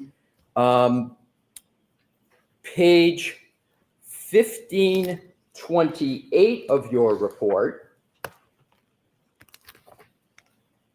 Do you have my page number for that? I'm sorry. Yes, and I appreciate that you go page number, so I center in on the lower one, then I'll go immediately to the one. So it's your page 6, Ms. Hyde. Thank you. You're welcome. Just let me know when you're there. I'm there. If you could please go to Apple Health Data Steps. Mhm. And we've been talking about steps because they're important enough that you put them in a report, correct? That is correct. So let's go to an important data point, therefore, in your report, in the chart, which is the second entry, which is, This is a freaking murder as you trial. stated, Come on. 12/21/10 a.m. Do you see that? I do. And you note under the data that John O'Keefe's phone registered 80 steps at 12/21/10. Did I read that correctly? You did read that correctly. And those 80 steps constituted 191.253 seconds, as you state, correct? That is what is stored in that database, correct? And is my math correct, so that the jury understands this perhaps a little better? Sure. That 191.253 seconds equals 3.2 minutes, Approximately, yes. approximately. I'm doing the math in my head, so that's why I said approximately. Understood. So am I reading this entry correct, that you're stating what the data shows, that 80 steps were taken by the phone of whomever had the phone of Mr. O'Keefe? There were 80 steps taken at 12/21/10 a.m. on January 29, 2022, for a length of time of 3.2 minutes. That is what the phone registered. That's what the phone registered. Very well. Now what I'd like to do is to turn to the phone of Jennifer McCabe. Okay. And that is for your reports. You don't date your reports, so I can't give you a date, but it I know, says it's report 3, I believe, is what you're looking at. exactly. Yep. It's 3. And there is, bear with me, I'm accommodating your page reference, and I'll have it soon for you. It is your page 7. And let me know when you are there. I am there. Are you aware of an issue regarding the time of an interactive phone activity on Jennifer McCabe's phone at 5:07 a.m.? Are you aware of that issue, and particularly a communication to a person named Coco? Are you aware of that? I would need to check in my report. May I turn to the page for Absolutely. that time? And I do if it see is- an outgoing call to someone labeled Coco at 5:07:21 a.m. And you can tell that because in your report on page 11, you list a 5:07:21 a.m. call to a Coco as outgoing, correct? Correct. Have you discussed that call with any member of the Commonwealth? No. And again, this call is at 5:07 a.m. on January 29th of 2022, correct? That is correct. Shush. There is no duration listed for that call. And if you just follow my questions, if you can, yes or no, is that Oh, correct? There's no God. duration yet listed. But no Correct. duration So listed what on I this. want to do is to also note that that omission is not the only omission of durations from this report, or I'll state it differently. Let me withdraw that. There is no population of the duration column for any call from 12 14:30 a.m. on January 29th, 2022, all the way through this 5:07:21 call, and you don't start listing durations until 8:59:34 a.m. Is that correct? Yes, and explainable. The artifact. I understand yes, Mr. okay. Brennan can Sure. handle those on his redirect. Absolutely. So there's not a population of duration of calls after numerous early calls and phone, as you call it, interactive phone activity. Nothing populated in this report until 8:59:34. That's correct? Yes. All righty.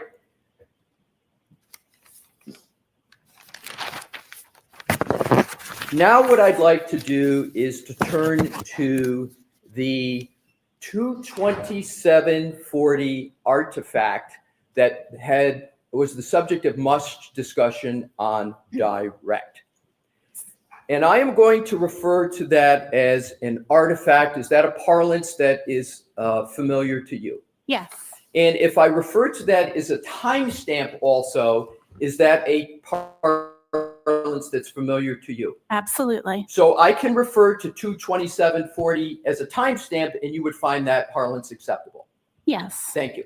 So I'm going to do that. Just to keep it simple, I'm going to refer to it as a timestamp. Now, you've been on this case working for the Commonwealth since May of 2023, correct? May 4th, 2023. That is correct. So you've been on this case for 2 years, correct? Yep. Not actively the entire time. But you started on this case in May 2023. You issued a report in Correct. May of 2023, correct? Correct. You issued a report in December of 2024, correct? Correct, after being rehired in November. Right. And you issued more reports in 2025, correct? That is correct. So all of that activity has been on this case, correct? All on this case. That And is that's correct. been all on behalf of the prosecution, correct? That is correct. None of that work has been done on behalf of the defense, correct? That is correct. So let us now go to the timestamp of 22740. Your opinions on what is the meaning of that timestamp have varied from May of 2023 until today. Is that correct? No, that is incorrect. Let's cover that issue. Sure. Let's turn to your May 2023 report. Isn't it correct that the report and your findings were pursuant to a request from Detective Lieutenant Brian Tully? Correct.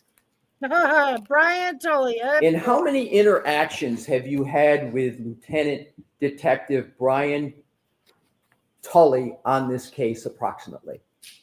I really don't know. I'd have to go look back at email and call logs. Is it more than 5? Yes. Is it more than 10? Yes. Is it more than 20? I don't know. So somewhere between 10 and 20, would that be fair? Again, I'd have to review my call logs. I'm not But it going to was more test. than 10. More than 10, I'm sure. So the issue was your use of various forensic tools that revealed a timestamp, 2:27:40 a.m. timestamp on January 29, 2022. Is that correct? Is that a fair characterization of an issue you looked at? Correct. Look at her. So if you could go to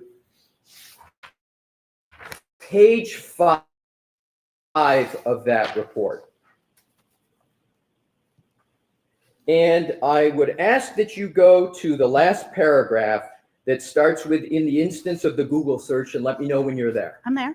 So it reads, "In the instance of the Google search, house long to die in cold, that was recovered from the write-ahead log associated with the X-Browser State DB SQLite database with the timestamp of 2:27:40 a.m. was marked by Celebrite as having this timestamp and being deleted. Did I read that correctly? Fair. Yes. So you use the words that Google search, House Long to Die in Cold, was associated with the timestamp of 22:27:40 a.m. Isn't that what your words are in this report? In that database, they are associated. That is correct. Right. And in terms of page 3, if you could go back, of your report, under relevant findings. Mm-hmm. It starts with, there were 2 searches of interest that took place on the iOS device, and we're talking about Jennifer McCabe's device, correct? The device that was identified to me as Jennifer McCabe's. Yes. That's identified to you as Jennifer McCabe.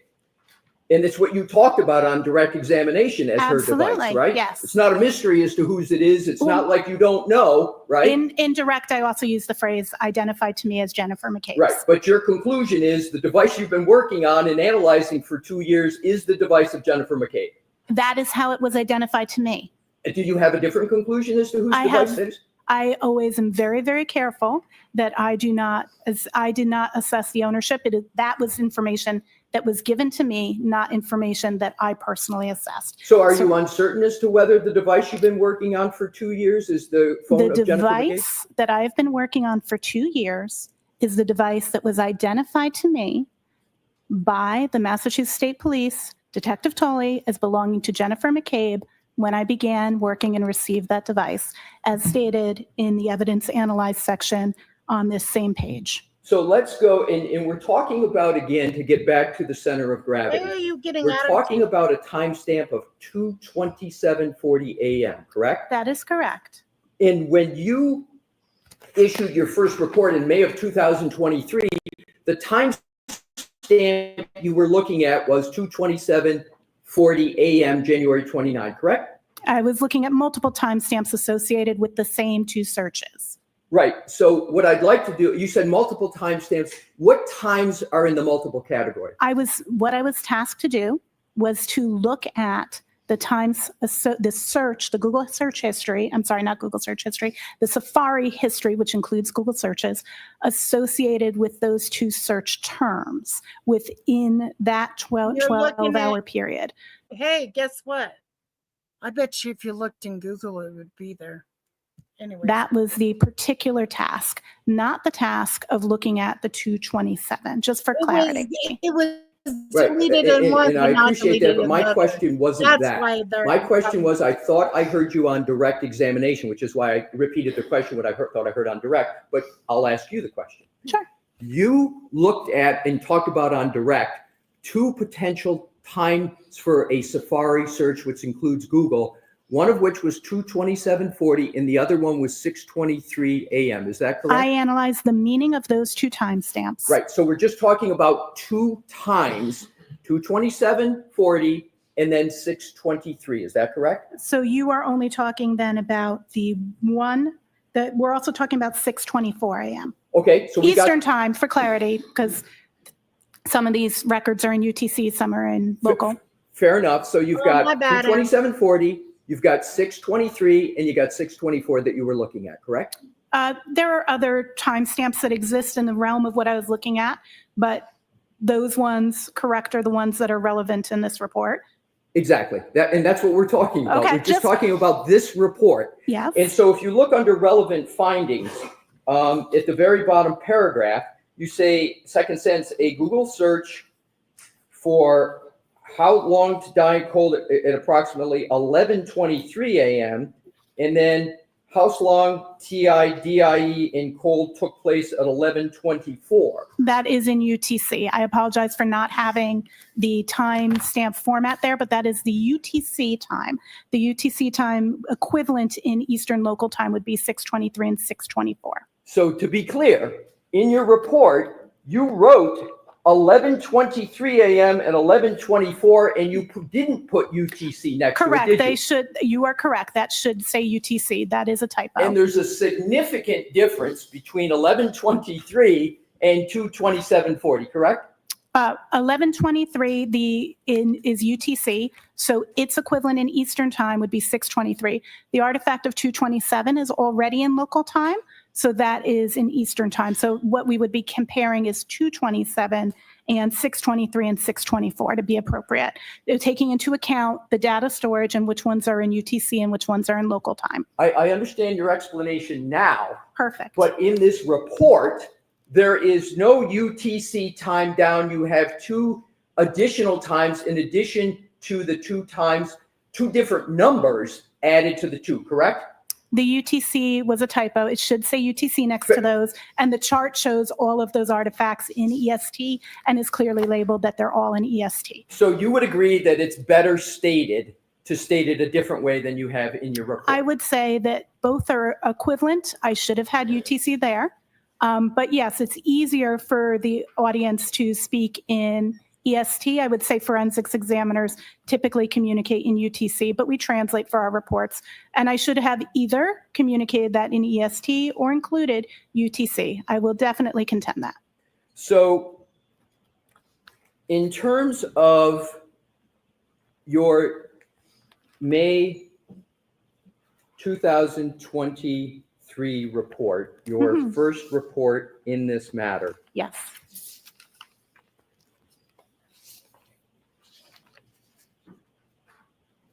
You, on page 5, in the sentence underneath the block paragraph, state, in the instance of the Google search, House long to die in cold that was recovered from the write-ahead log associated with.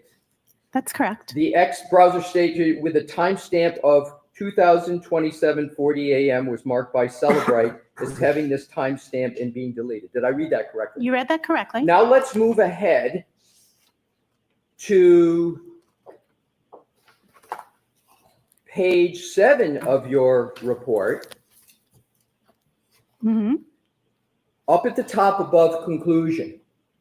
Importantly, at this time, you state, testing shows great inconsistency with timestamps parsed from this file. It is, however, definitive that the page existed in a tab. Correct. While a definitive reason as to why the timestamp is listing the time of 2:27:40 is unknown, the time is inconsistent with the timestamps associated with the same search.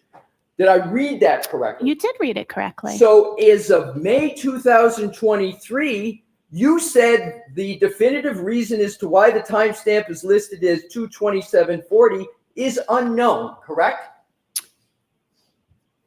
I'm just asking, is that what you wrote? Unknown.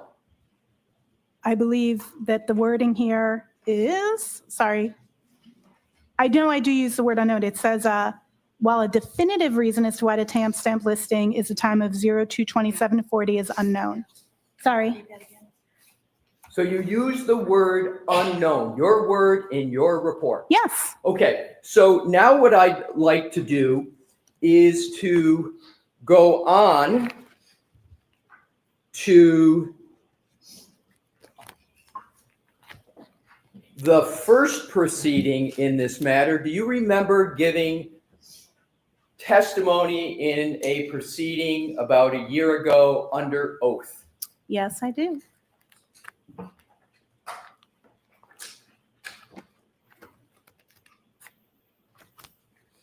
I am now going to go to that testimony, and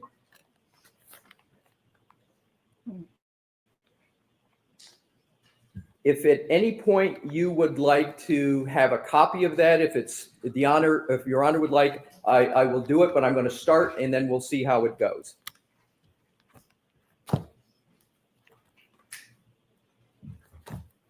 So bear with me a moment. Do you recall in that testimony stating that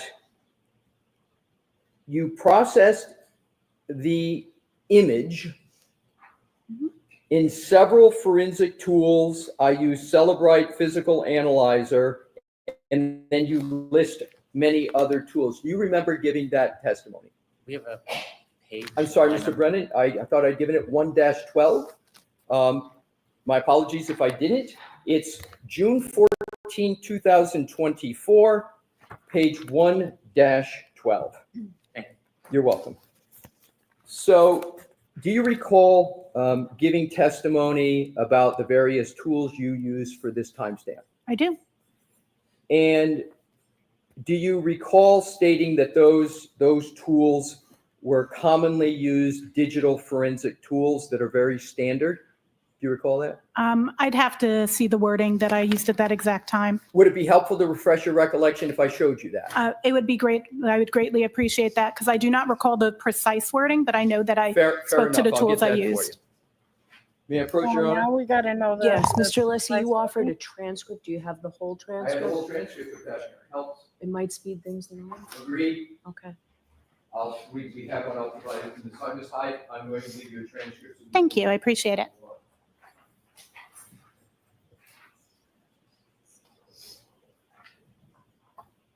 So, may I approach, Your Honor? Yes. Thank you. Mr. Brennan. Transcript. 112. Thank you. You are. That's, let me turn it over to, it's going to be 112. Okay. Yep. You're welcome. Thank you so much. And you said we're on 112? Yes, please.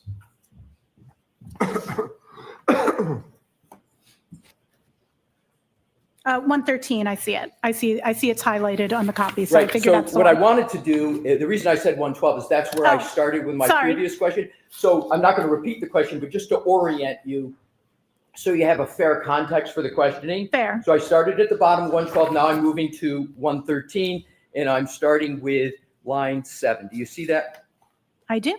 And it says, yes, they are commonly used digital forensic tools that are very standard for other forensic examiners to use on mobile exploitation. Did I read that correctly? That is correct. And then if you go down to line 22, you testified in that proceeding. So it's important to use multiple tools so you can see the results from different data sets, and be able to compare those results and enhance those with manual analysis. Did I read that correctly? You did. That's correct. And then going up to page 114, line 5. Slow down a little bit, Mr. Lessie. I will, Your Honor. Thank you. Yeah, that's very, very typical for me to process with multiple tools to ensure that I'm getting the most complete interpretation from forensic tools. Of course, you go beyond that with your analysis, but it's absolutely pertinent to that. Did I read that correctly? That is correct. And then lastly, for this section at page 114, 17, the Sanderson tool is meant to look at specific type of data structures called the SQLite database. SQLite databases are very nuanced, and this particular tool allows you to take that database and explore it at a deeper level than the other forensic tools allow. Did I read that correctly? Yes, you did. Thank you. Now if we can go to page 124 of the very same testimony.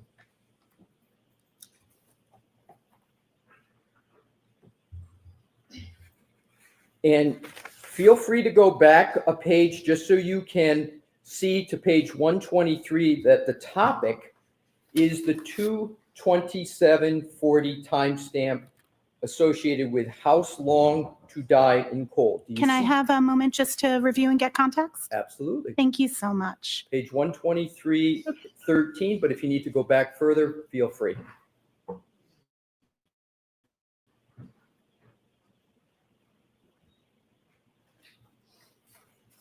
Okay, I'm good. Thank you. You're welcome. So what I want to do is start with page 1-23, and this is your testimony.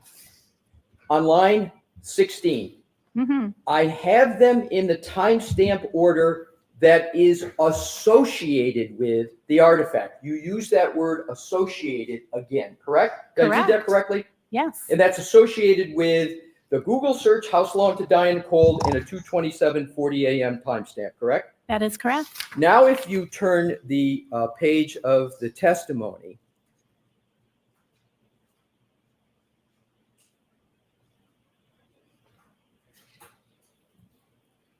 you state back then that on page 124, line 1, the browser state DB is an artifact that speaks to when tabs are moved. So when you're using your browser and you open different tabs, you may have a search that this time pertains to the time that the tab moved. It could be lots of things. Did I read that correctly? You did. Why does she sound so condescending? Not one thing. You said it could be lots of things, correct? That is correct. And then you go on in line 10 and you talk more, and then you go down to the bottom.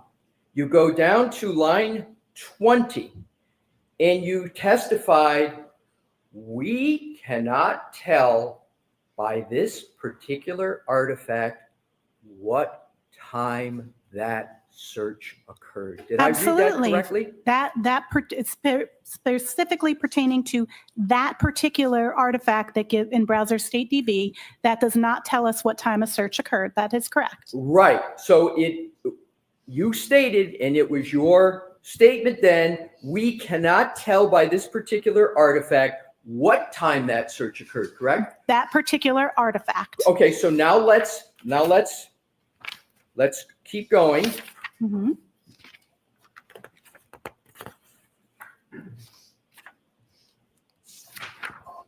If you go to page 129 of this transcript,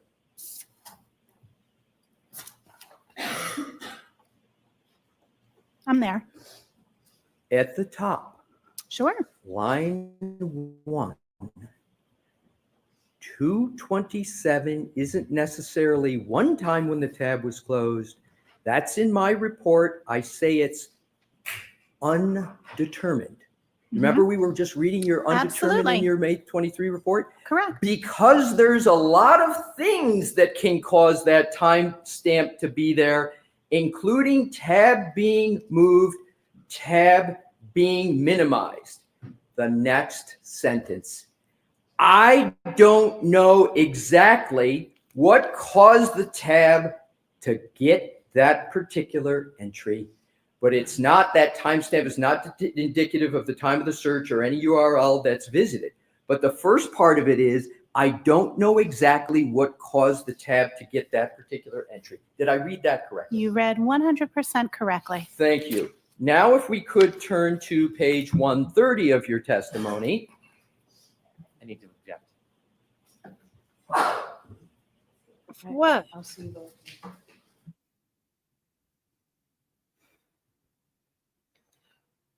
I need to interject. I need to object.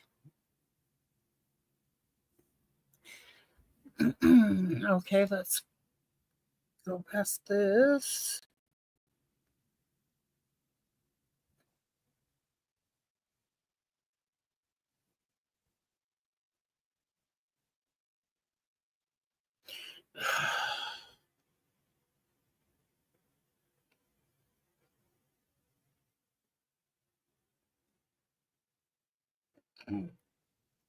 It's the only band.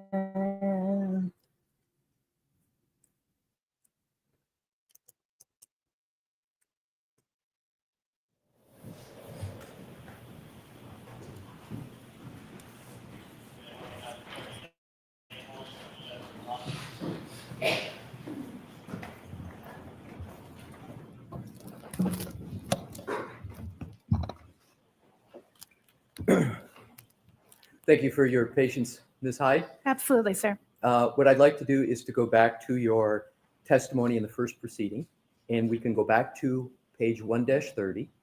I am there. Thank you. So I am going to go back just because there's been some time and give some context. So we're talking about the 2:27:40 a.m. timestamp, correct, at this page location? We've been talking about that for several pages. Yes, that's correct. You're absolutely correct. We've been talking about it for several pages, and bear with me. I think this No may problem. be either the second to last or the last. So there you testified with regard, this was when you're referring to an artifact. You've agreed that timestamp is a fair synonym. You say on line 5, That means it wasn't in the regular database, it was in the write-ahead log. And to Celebrite's credit, that tool actually parsed the write-ahead log and displayed it where the other tools did not.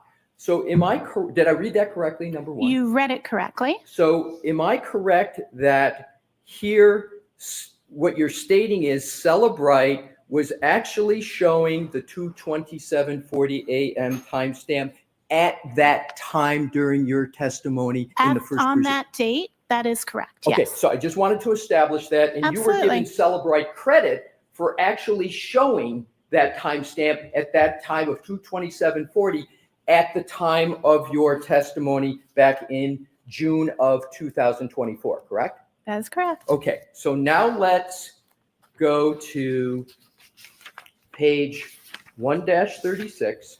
136, you said? 136, yes. Thank you.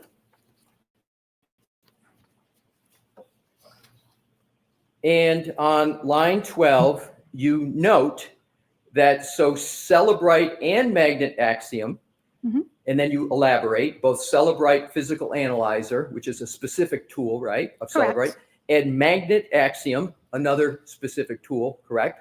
Correct. Both have file system viewers that then have SQLite database viewers. And you skipping down to line 17, you talk about they don't allow for deep analysis of the write-ahead logs, which is why in my analysis I use the specialized Sanderson forensic browser for SQLite, correct? I read That is correct. So is it fair to say that what you did up to this point in June of 2024, with regard to the 2:27:40 a.m. timestamp on January 29, 2022, you applied a variety of tools to analyze the issue of when did the Google search occur that you use the words associated with a Safari Google search, how long to die in the cold? There's a little bit of wording I would correct there if that's okay. Right, but so let me see if I can ask the question That'd be great. a different, more simple way. Thank you. You're welcome. So you used a variety of tools to analyze that how long to die in the cold search, correct? Plus manual analysis and testing, yes. Plus manual analysis and testing. Alrighty, now let's leave the testimony. Okay. And let's go to your next report. And your next report is December 2024. Do I have have the it correct. chronology correct, Ms. That Hyde? is correct. So in December of 2024, Mhm. just approximately 6 months ago, you issued another report, correct? That is correct. And you got the request for that report also from the Norfolk District Attorneys, correct? That is correct.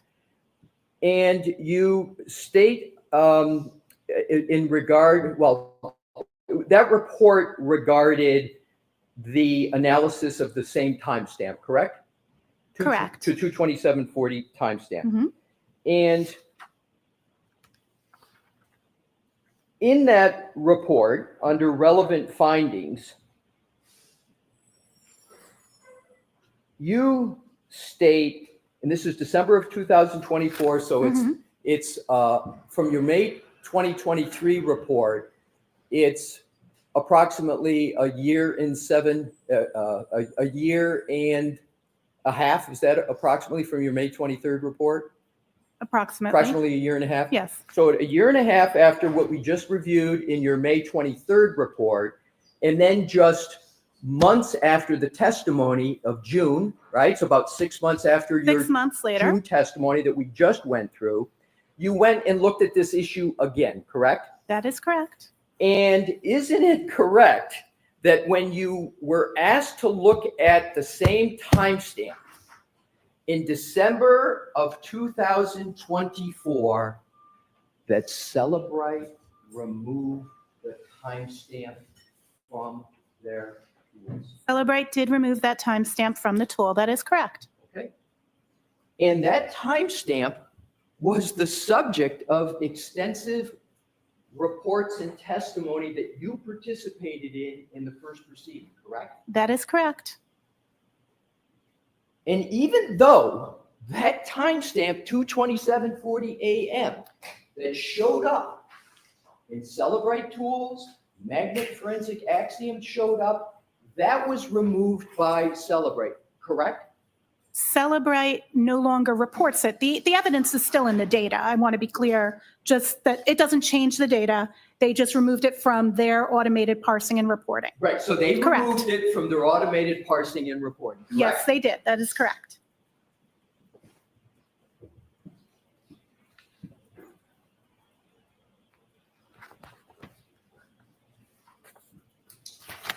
However, your former company, Magnet Forensic Axiom, still shows it. Yeah. Magnet Axiom Forensics currently shows it as a carved artifact and still shows that and gives a description in their artifact reference guide as to what they believe causes that artifact. I'm going to ask the question. Yes, it does.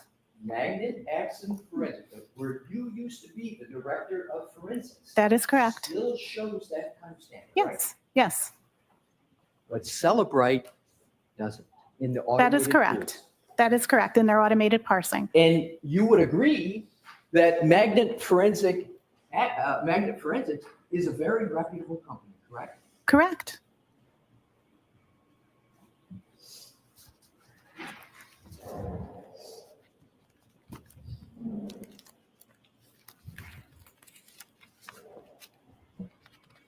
Let's go back to your December 2024 report.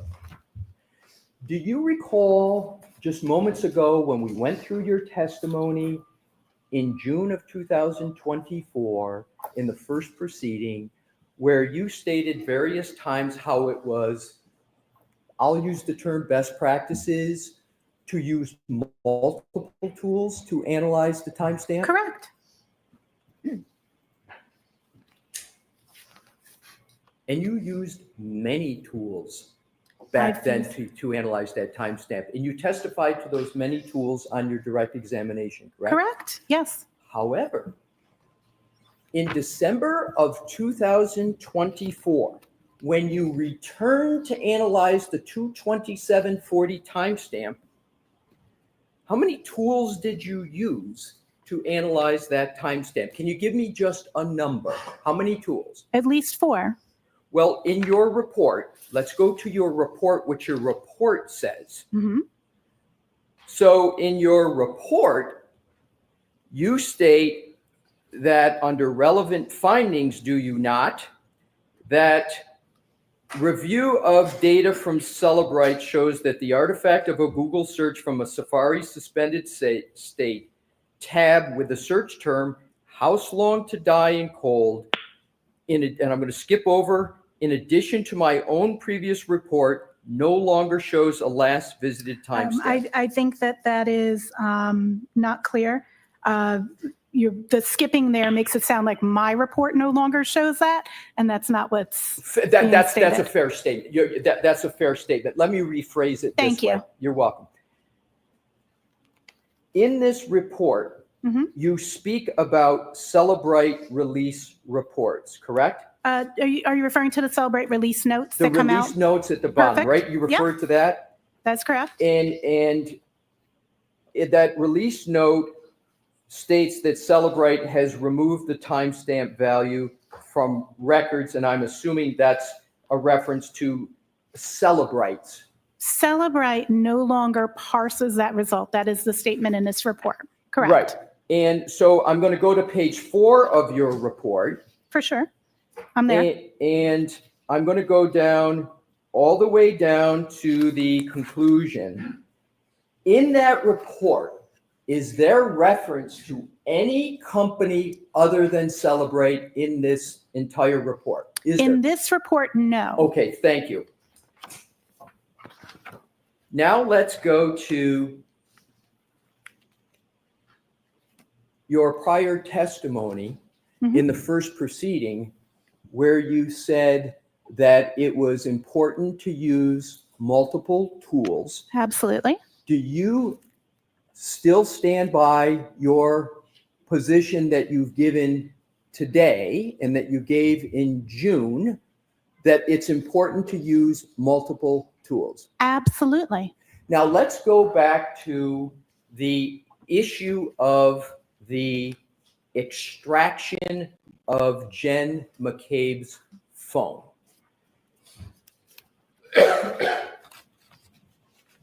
And what I want to do is to cover a concept and see if I've got this correctly.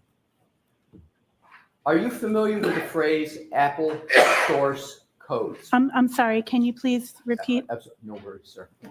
Are you familiar with the phrase Apple source codes? Apple's source code? Absolutely, yes. And isn't it a fact that Apple keeps its source codes proprietary, meaning very few people have access to it? That's correct. It is closed source is the term we would use. Closed source. That would be the term of art, correct? And they keep it so close that they call it closed source. And it's not just Apple. Lots of tools are closed source. That just means that the code isn't available like it would be for the tool I mentioned earlier, iLeap. That's an open source tool. Anyone can look at the code. For Apple, we cannot go look at the code that makes your phone run. That's correct.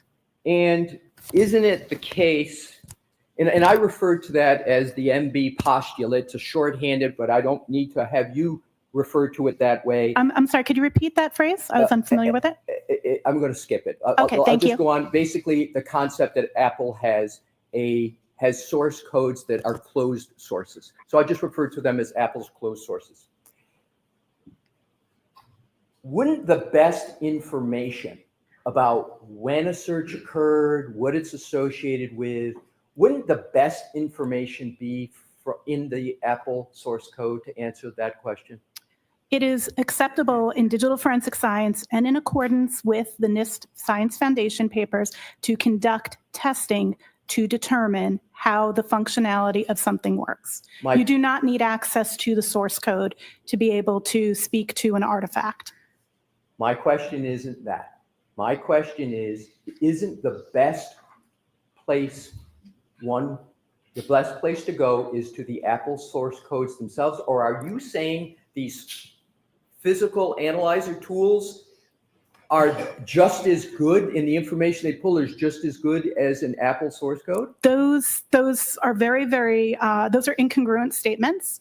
Apple's source code is not a healthy way to do an examination because it would be so onerous, and we do not know the level of documentation. We don't know the language. That is not necessarily the most effective way to determine what data is. Forensics tools parse results of how data is. They don't interpret them. The examiner interprets them and provides meaning. And I would like to state that those three things should not be conflated. They are very individual concepts. I think you misunderstood my question. I probably did it because that's what I was seeing. My question is this. Isn't the best source for information about data in an iPhone contained within Apple source codes? Not necessarily. Because that doesn't perform, operational performance is a better source in a practical sense to being able to determine what something is, as opposed to zillions, and no, I don't know the number because it's closed source, lines of code that may or may not have different levels of documentation. Apple themselves wouldn't be able to, any individual there who has access wouldn't know every feature of how every element works. Testing through the methodologies described in NIST is the accepted methodology in our science, not reviewing the source code. I'm going to try it a different way. I understand what you're saying is, if I got it correct, you correct me. Are you saying that these physical tools make it easier to interpret and view the data? I did not speak about the tools at all in the statement I just made. Okay. I spoke about manual testing and checking the functionality and what results. Parse tools, again, these are three separate concepts. The concept of code and actually reviewing code to make a determination is different from parse tool results, is different from doing testing and validation. Those are separate concepts. They should not be commingled as if they equate to each other. So have you ever learned of, have you ever spoken with Mr. Whiffen? Ian Whiffen? I have spoken with Mr. Whiffen historically, but not since the term of this trial. Have you ever spoken to Mr. Whiffen about whether the Apple source codes are the best source of information about topics like timestamps? Have you ever spoken? That's just a I have question. not had Have that you ever talked to him? conversation with Mr. Whiffen, no. Okay, already. I want to move on to, and do you regard Mr. Whiffen as a reputable? Mr. Whiffen is a reputable forensics examiner, and I've actually reviewed his work in other instances and peer reviewed his papers. So you have regard for his I have reputation? regard for his I'm sorry, reputation. we have to wait for each other. Oh, to yes, talk I'm through the sorry. trend. It's all right, no worries. So you have regard for the opinions of Mr. Whiffen generally, correct? Absolutely, yes. And you believe he has a solid reputation, correct? Absolutely, that is correct. Now let's turn to the History DB database. You are familiar with History DB? History DB, are you familiar with that phrase? I am familiar with that phrase. Okay. Do any of the house-long searches appear in the History DB? In this instance, no, we do not have artifacts in the History DB of either of those two searches. So I want to just repeat that in a different way. So the History DB, is that considered a valid and valuable source of information in an iPhone? That is a valuable artifact for Safari history. That is correct. But the house-long searches we've been discussing do not appear in that History DB, do they? That is correct. So they appear in one and not the other. You spoke about PYF, PDF on your direct testimony. Do you recall that?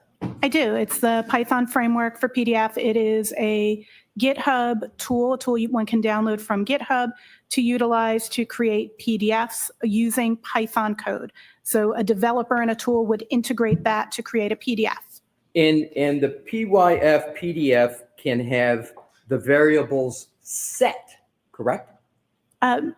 Yes, the Python script allows the developer to set things such as their name that they created the document. Yes. I want to go to the extraction of Jen McCabe's phone that you talked about on direct examination. Is the hash value signed or unsigned? A hash value isn't signed. I believe your question you're asking me is if the Adobe document that contained the PDF that contained the hash values, are you asking me if that's signed? Because a hash value is something that matches. A hash value isn't signed. Let me ask it this way. Is there any hash value associated with Jen McCabe's phone that is unsigned? That is not a valid question. I apologize. We don't refer to hash values as being signed or unsigned. We would refer to the PDF that contains that value as being signed or unsigned. Have you ever read a report of Mr. Ian Whiffen in this case? I have, but I have to be clear. I have not read all of Ian's reports. I've only read some, so I don't know if I read some of his earlier reports. Do you recall reading a report of Mr. Whiffen where he references a hash value being unsigned associated with the iPhone of Jennifer McCabe? Can I see said report so I can validate if I did or did not? I'm not sure based on just that, because I wouldn't use the term hash value being signed. I did see a report in which Mr. Whiffen spoke to the PDF not being signed. I just want to try to shortcut this and work off your last statement. You're now saying you do recall seeing a report of Mr. Whiffen where he said a PDF was unsigned? I need to see, I do remember him referencing the PDF. I would need to see the report, especially since the characterization of hash value being unsigned is not a term of art that I am familiar with in our field. Let me ask if you agree or disagree with this statement. This value can be used to compare with the original hash calculated at the time of extraction in order to validate the extraction data. However, this requires authentication of the original hash value, which is not possible with gray key extractions, as the PDF containing the extraction hash value is unsigned. Therefore, this hash value could be used as a suggestion of authentication, but cannot be guaranteed 100%. Do you agree or disagree with His that statement there says the PDF is unsigned, not that the hash value is unsigned. Right, but it's nonetheless unsigned, correct? The PDF is not signed. That is a correct statement. Gray key PDFs that purport that value are not an Adobe signed document. Do you know the history of the extraction of Jen McCabe's phone? It's yes or no. Can you provide more clarity? What do you mean? Do you mean from the time the image was made? Do you mean from the time the device was received? Because I don't know the information pertaining to the receipt of the device into evidence, and then I only have the documentation of the image forward. So I want to be clear about what period we're talking about. It's an excellent point, and I am going to follow up with some questions. Okay. In an extraction, doesn't the extraction from a phone start with the raw data, raw image? Tell me, when someone brings a phone in, what's the first step that gets taken in order to do a full file extraction? What's the first step? It depends. There's got to be steps with regard to network isolation. I need to know if the device is AFU or BFU at that point. So I don't have that information from this case, if that is the question. I get from the image forward. So what I'd like to do, and this may be my last section of questioning, I'd like you to describe the ideal situation as to getting the most reliable data from an iPhone from the start. What's the most reliable way to do it?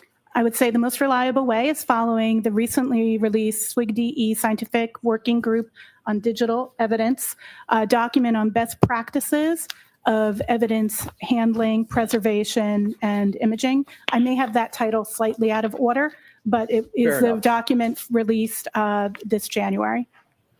And tell me what that is. Sure.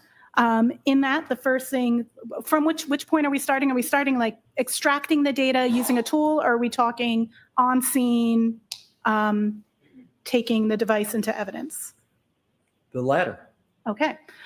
So the first thing you're going to do is you're going to ensure that you are isolating the device.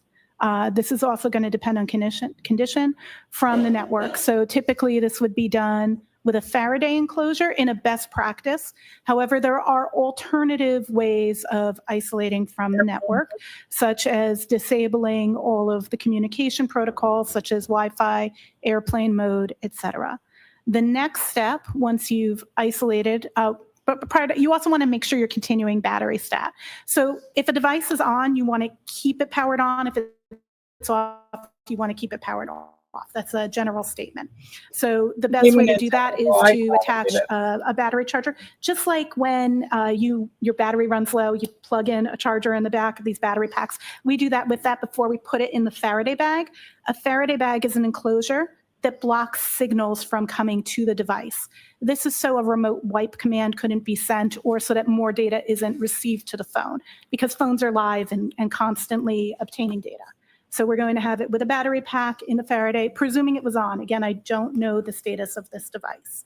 The next steps are going to depend on what state that device is and what make and model that device is and what the current support for that device is. There are multiple types of extraction methods of phones. In the modern day on iOS, a full file system image, what we had on the devices in question in this case, is considered the gold standard because it has the most robust information. So at this point, the next question is what's the best image type? And that's going to depend on if we have a passcode or if we don't have a passcode. If I could, Please. and I'm going to allow you to continue. Yeah, please. I want to break it down for the jury. So what I now want to do, you've stopped at a certain point, but you've talked about securing, what I would call securing the phone, right? And then making sure that there's no data swipes. You talked about airplane mode, Faraday bag, Faraday box, right? Do you know whether any of those protocols were followed for either the iPhone of Jen McCabe or John O'Keefe? As I mentioned, I was not there for those processes. I don't have documentation of it. As mentioned, what started where my receipt of the device is from the image. Exactly. So you don't know. I can't testify to processes I did not or was not available or aware of. Fair enough. But do you have a little bit of hint as to whether the phone of Mr. John O'Keefe was properly secured in airplane mode, a Faraday bag, or a Faraday box, based upon your own report of the iPhone of John McCabe? Can you determine that from page 5 of your report? Obviously, there is data signals that are still being made and created. I believe that is what you're referring to. So the assumption is that I don't know at which point a Faraday bag is employed, but I also want to be clear. I don't know when, I don't have information outside of the digital forensics realm about this case. So I don't know precisely when the phone was taken into custody by law enforcement. Fair enough. So assume that Mr. O'Keefe was deceased around the latest 9 a.m. on January 29th, 2022. Isn't there activity on that phone, health data activity, up to around noon of January 29th? Health data activity would continue to be reported regardless of if the device was isolated from the network or not. Health data has to do with the movement of the device. So if the device was being moved even within a Faraday bag, that data would still be populated. How about location data?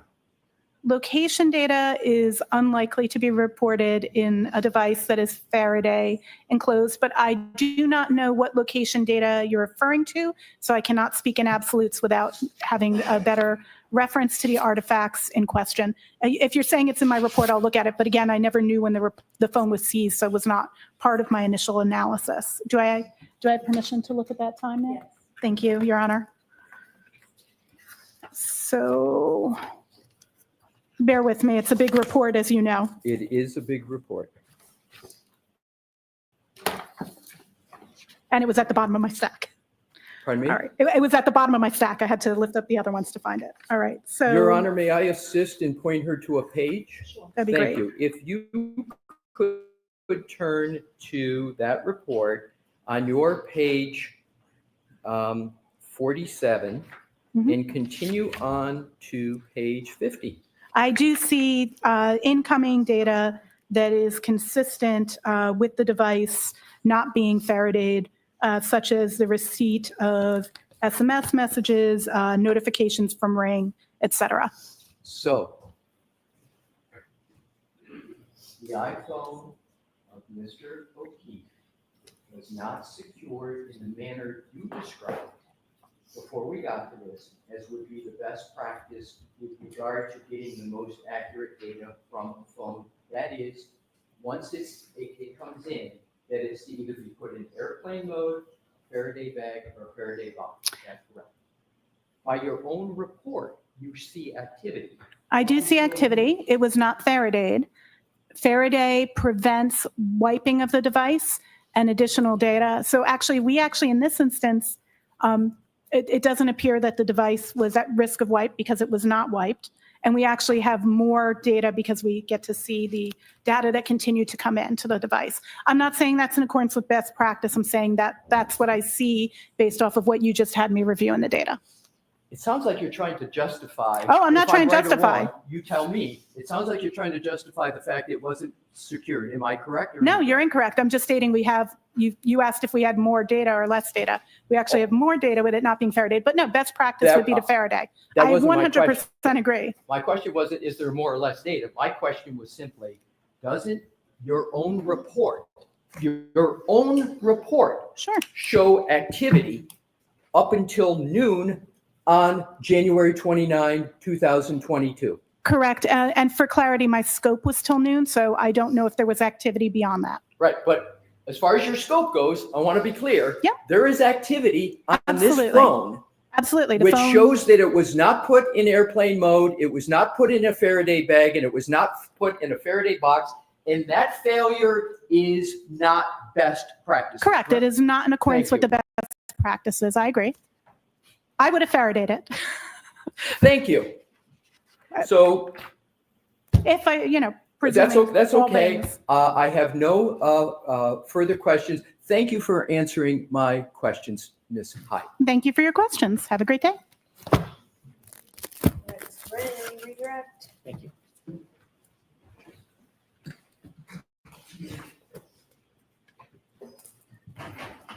The look on his face.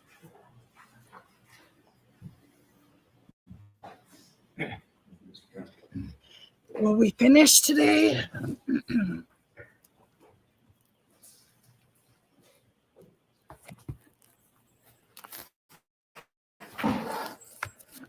Of course.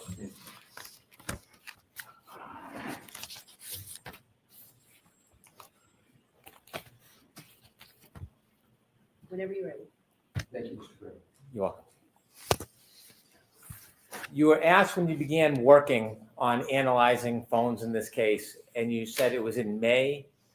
Was that of May of 2023? May of 2023, May 4th, 2023 is the email I have of a note. Thank you. Yes. It's easy to remember because May the 4th be with you. When you first were asked to begin work on this case in May of 2023, what was the catalyst for you to begin working on this?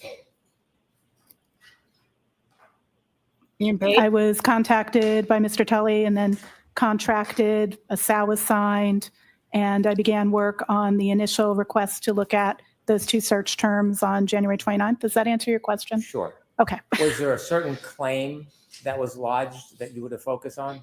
I was to focus on the two search terms from January 29th, 2022.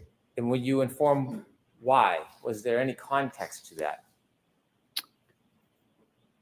Probably, I don't recall the exact conversation that I had with the DA's office and Lieutenant Tully at that time, but I'm assuming that I was given that context. I have in my notes that I was to look at those two searches on that date and do an analysis about those. Were you asked to reach any particular result?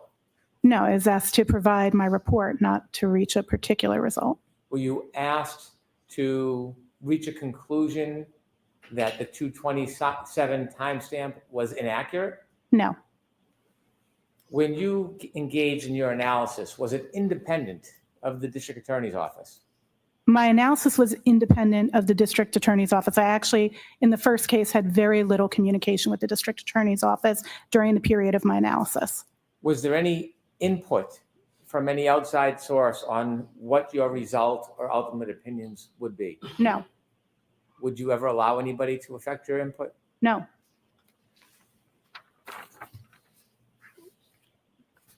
Throughout the course of your efforts with this phone, have there been changes to software? Absolutely. As mentioned on direct, software updates are near monthly. I want to ask you about changes to the Celebrite software. You were asked about certain reports you wrote. Were the reports that you wrote relative to different requests for analysis? Yes, The report regarding report number 3, regarding changes to Celebrite software. Was that report limited to the timestamp change, or was it to include other efforts? the scope of that report, may I review what I have documented as the Please. scope?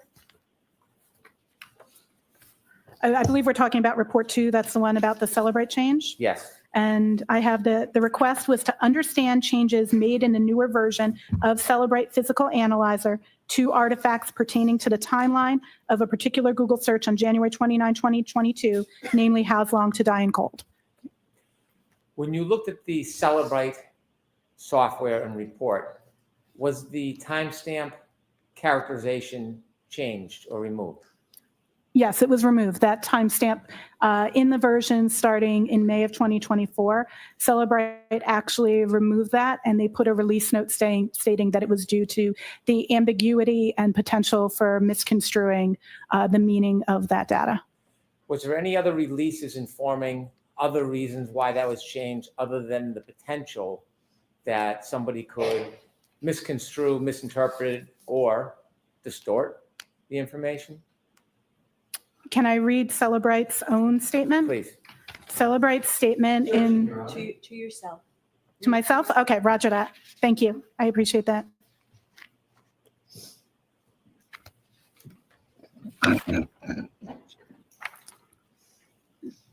Can you Could repeat the share with question? us, was there any reason other than the concern about misinterpreting or They distorting? said that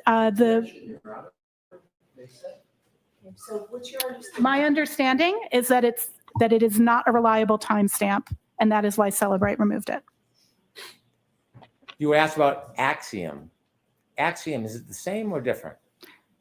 Magnet Axiom and Celebrate Physical Analyzer are two different tools that both do forensic analysis of mobile phones.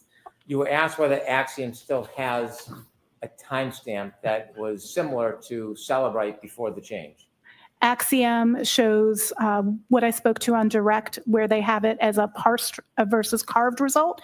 And so that particular result shows in the suspended StateDB artifact as carved.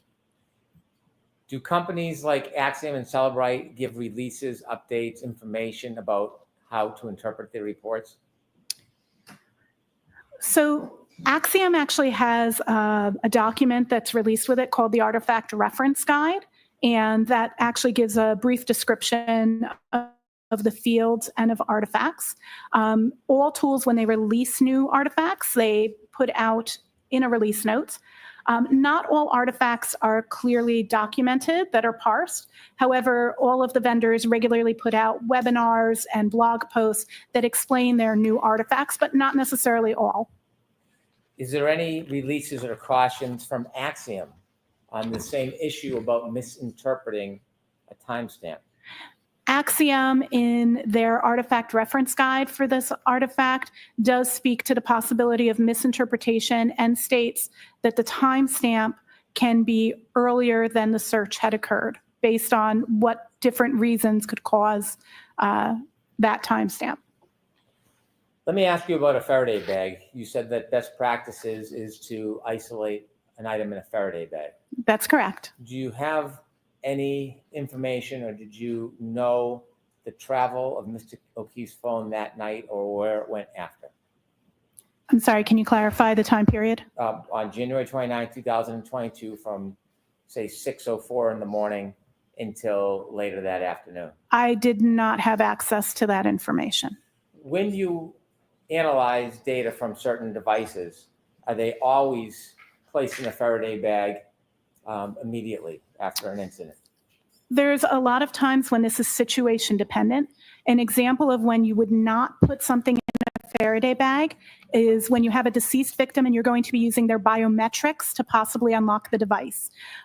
Because a Faraday bag is enclosed and then can't be opened, if your intent, if you don't have the password, is to use a deceased person's fingerprint to unlock the phone, we don't want to put the person's finger in the Faraday bag. So usually those phones would not be Faraday, but they would typically have airplane mode enabled or SIM card removed. But no, SIM card removed doesn't actually work on iOS, so I won't get into that. Understanding or having the opinion that this item was not placed in a Faraday bag at 6:04 in the morning, does that in any way affect your opinions about the data that you analyzed on this phone and the conclusions that you reached regarding Mr. O'Keefe's phone? It does not have any impact on the conclusions other than the fact that it wasn't Faradayed and more data came in. So we have additional data. You were asked a very specific question about History DB, and it was simply whether or not How's Long to Die in Cold, whether it appeared in History DB. That isolated question, does that provide any context for you and your analysis and conclusions about how long to die in cold and that it occurred at 6:23 and 6:24 the next morning? The absence of the history DB artifact doesn't mean that that search didn't occur at that time.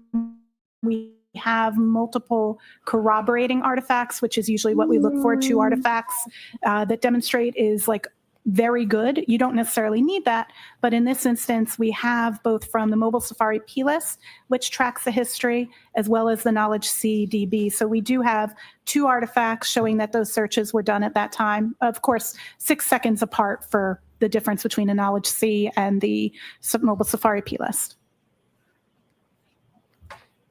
On direct examination, you were not asked questions about Mr. O'Keefe's phone. That is but correct. You were on cross-examination, so let me follow up. You have a report that you authored regarding Mr. O'Keefe's phone, That is correct.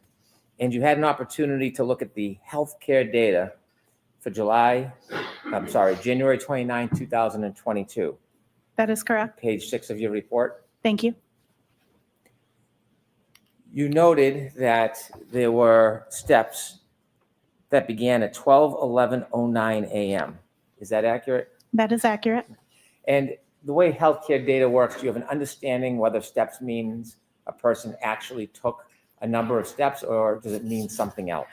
Steps doesn't necessarily mean that you took a number of steps. It's based on the motion of the device.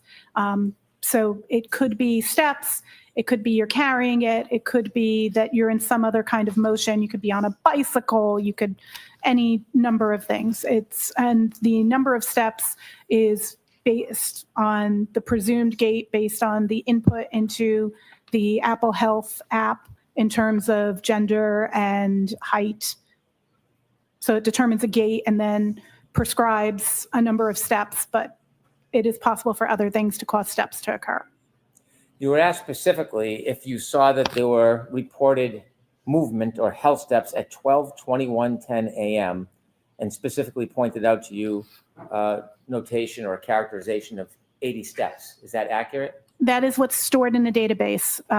I try to clarify, as I did for you, sir, that that's what's stored in the database. I'm not saying that 80 steps were taken. And by the way, in addition to the healthcare analysis, you did some analysis on the movement of a car, didn't you? For Ms. I'm going to deny that question.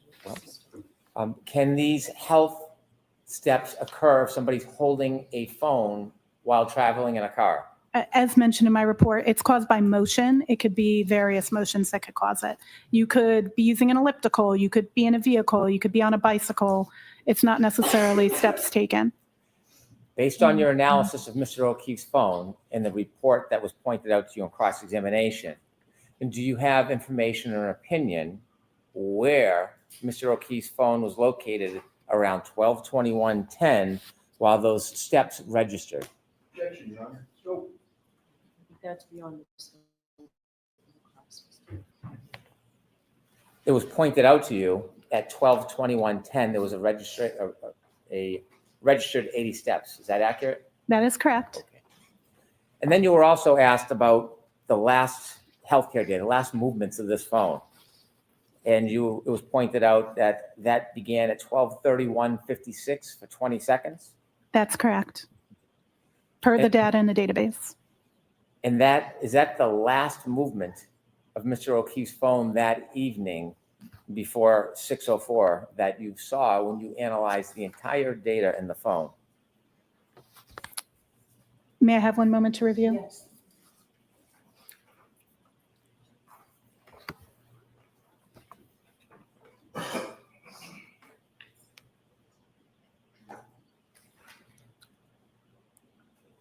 That appears to be the last before the 6 a.m. hour.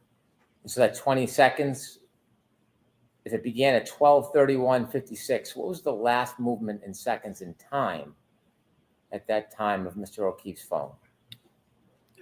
I'm sorry, can you repeat? Yes, if that was a 20-second interval at That's correct. 12:31:56, what was the last second that evening that Mr. O'Keefe's phone moved? 12:32:16. And then when you analyzed the phone and were asked about these times, Is there any movement between that last movement and 6:04:01?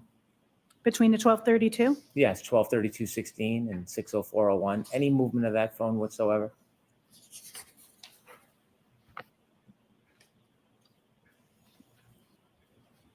I do not have anything supporting that in my report.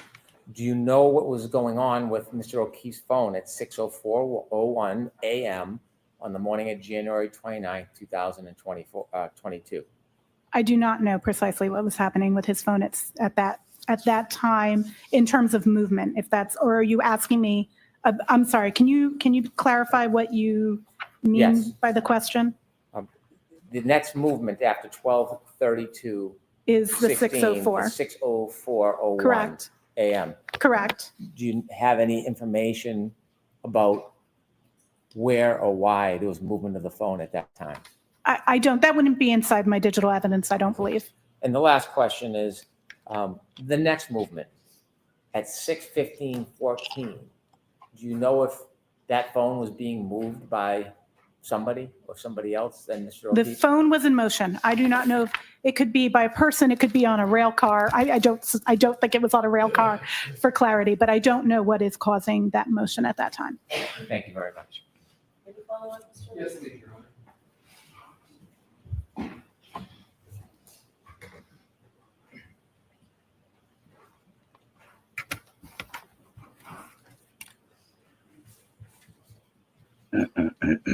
We have a moment, Your Honor. Excuse me, please. Good. I know. Thank you.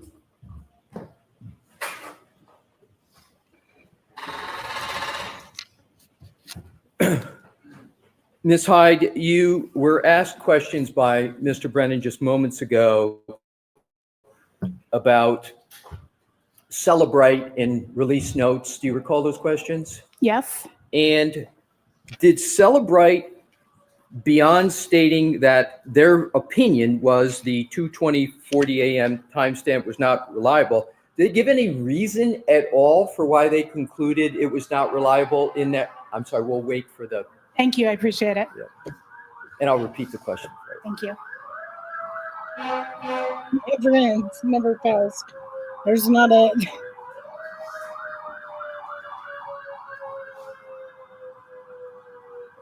There's not a day that goes by.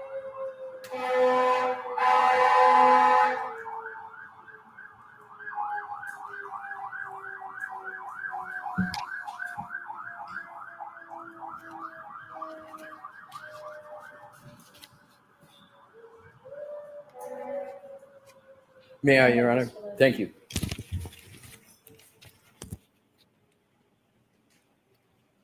In that release note, does Celebrite state any reason for why they wrote not a reliable timestamp? There are other. I'm sorry, my published, but question not is, do they Celebrite? state in the release note whether there's a reason for why they concluded? May I look at the release note again? Thank you, ma'am. Thank you, Your Honor. And please try not to talk. I will, Sorry, Your Honor. Thank you. 2.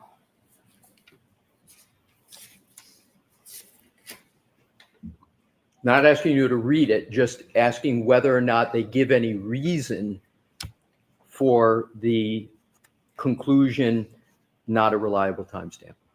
One moment, I'd like to review what they wrote. Thank you. Absolutely. You're welcome.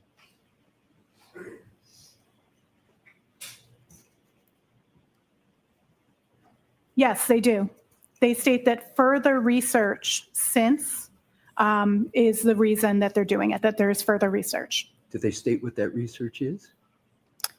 They don't, but All right, but they don't state what the further research is.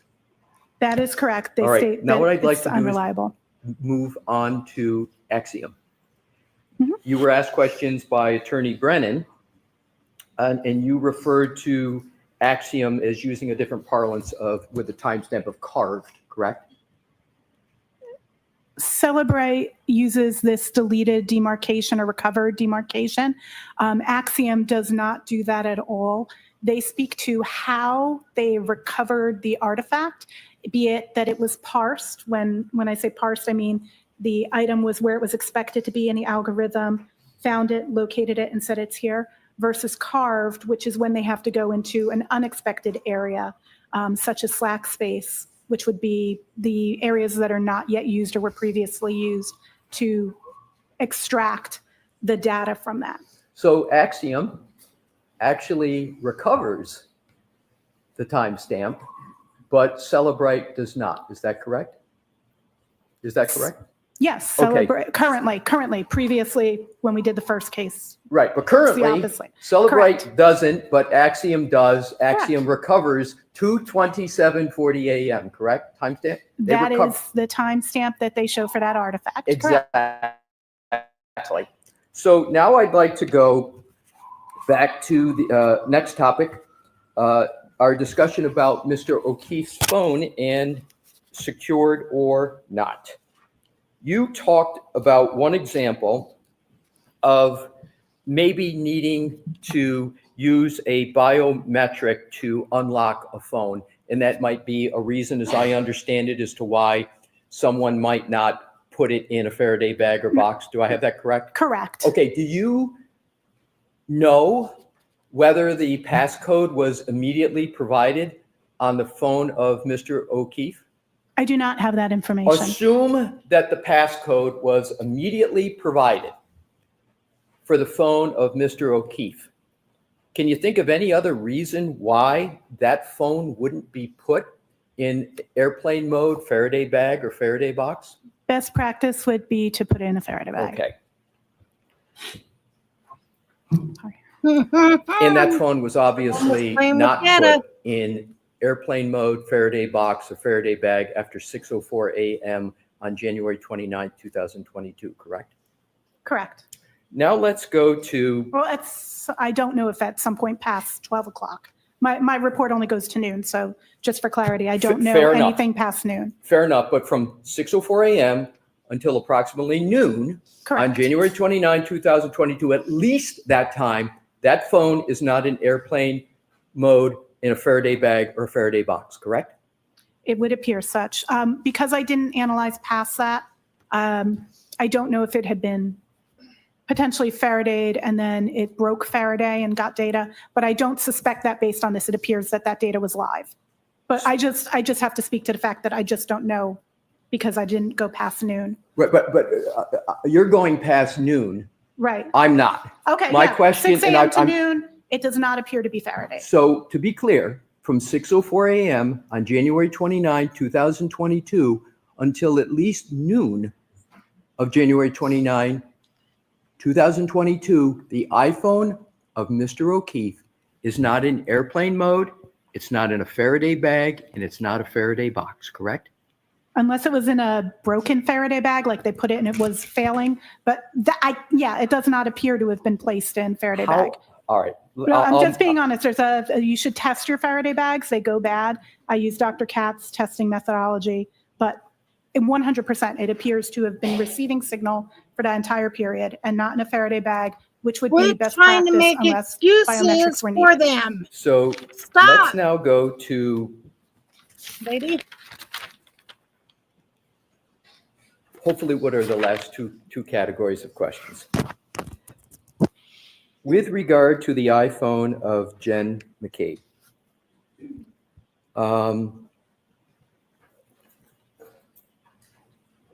do you have any knowledge as to whether over 200 calls were auto-deleted on her phone? You analyzed it.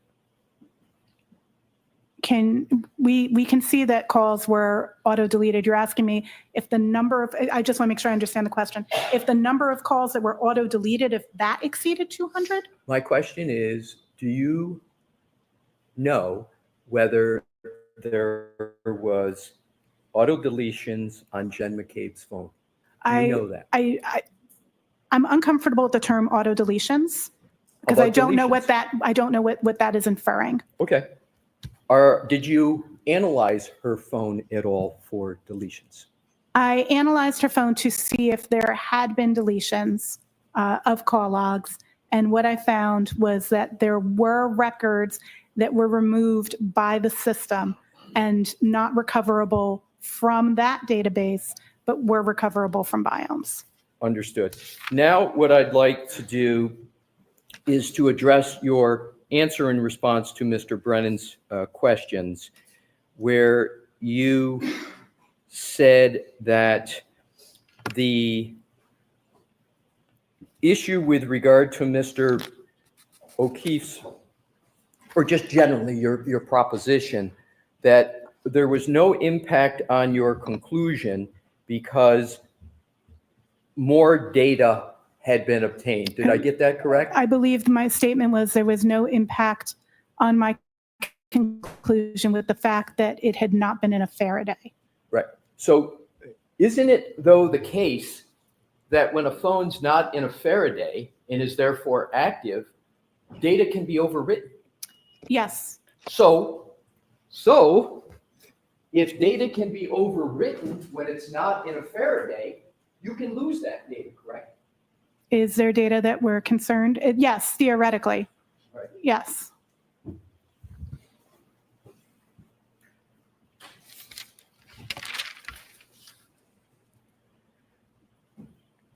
You talked about, in response to Attorney Brennan, the 123156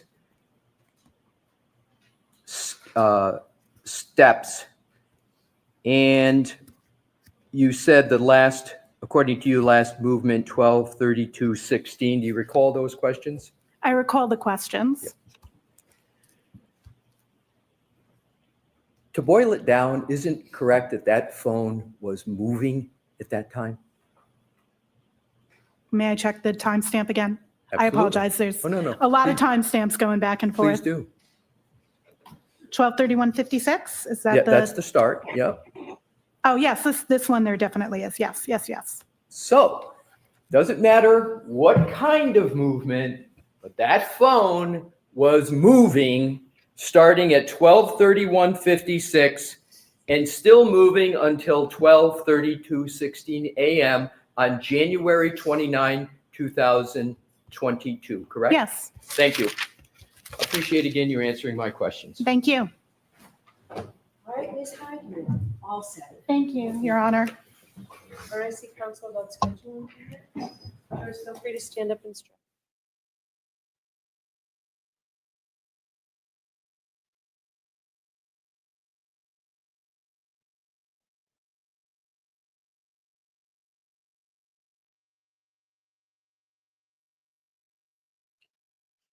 Playing sidebar about scheduling.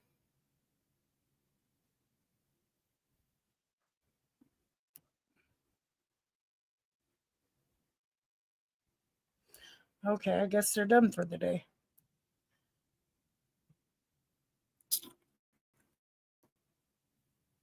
All right. Thanks everybody that came by. Hit the like, shared the live. Subbed if you haven't. I'm on the road to 1K and I really appreciate it. Let the ones you love and care about know that you love and care about them, because tomorrow's not promised. And everybody have a safe and blessed day. I'll talk to you later. Bye.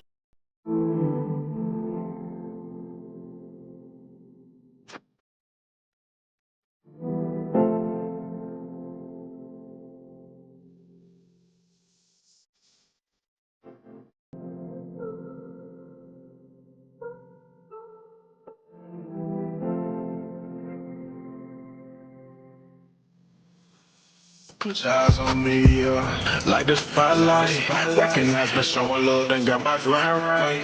Ain't never since day one, the love been on side. And since you got my back, I got your back for life. Yeah, pretty honesty. Know just what it is, I got it on me. And you hold me down, you like my homie. Just know I got you, dog, just what it gon' be. Definition of bestie, definition of friendship, definition of rider, definition relentless. She's a strong woman, she's a sweet lady, she's a great mother. Let your pain get achy. Yeah, I made that girl on YouTube. She never dims my light or put me in her dark mood. And I thank you, you appreciate. You're my favorite girl on YouTube, and I can't fake it. You still got faith in me, make me feel like big. DJ Cali voice, pretty hot. You still got faith in me. Make me feel like big. DJ Khaled voice. Pretty hot, yeah. Met a little shawty. On this show called BDP, you know what I'm talking about? Shit. We been cool ever since, my nigga, you know what I'm talking about? Put your eyes on me, like the spotlight. Recognize me showing love, then got my grind right.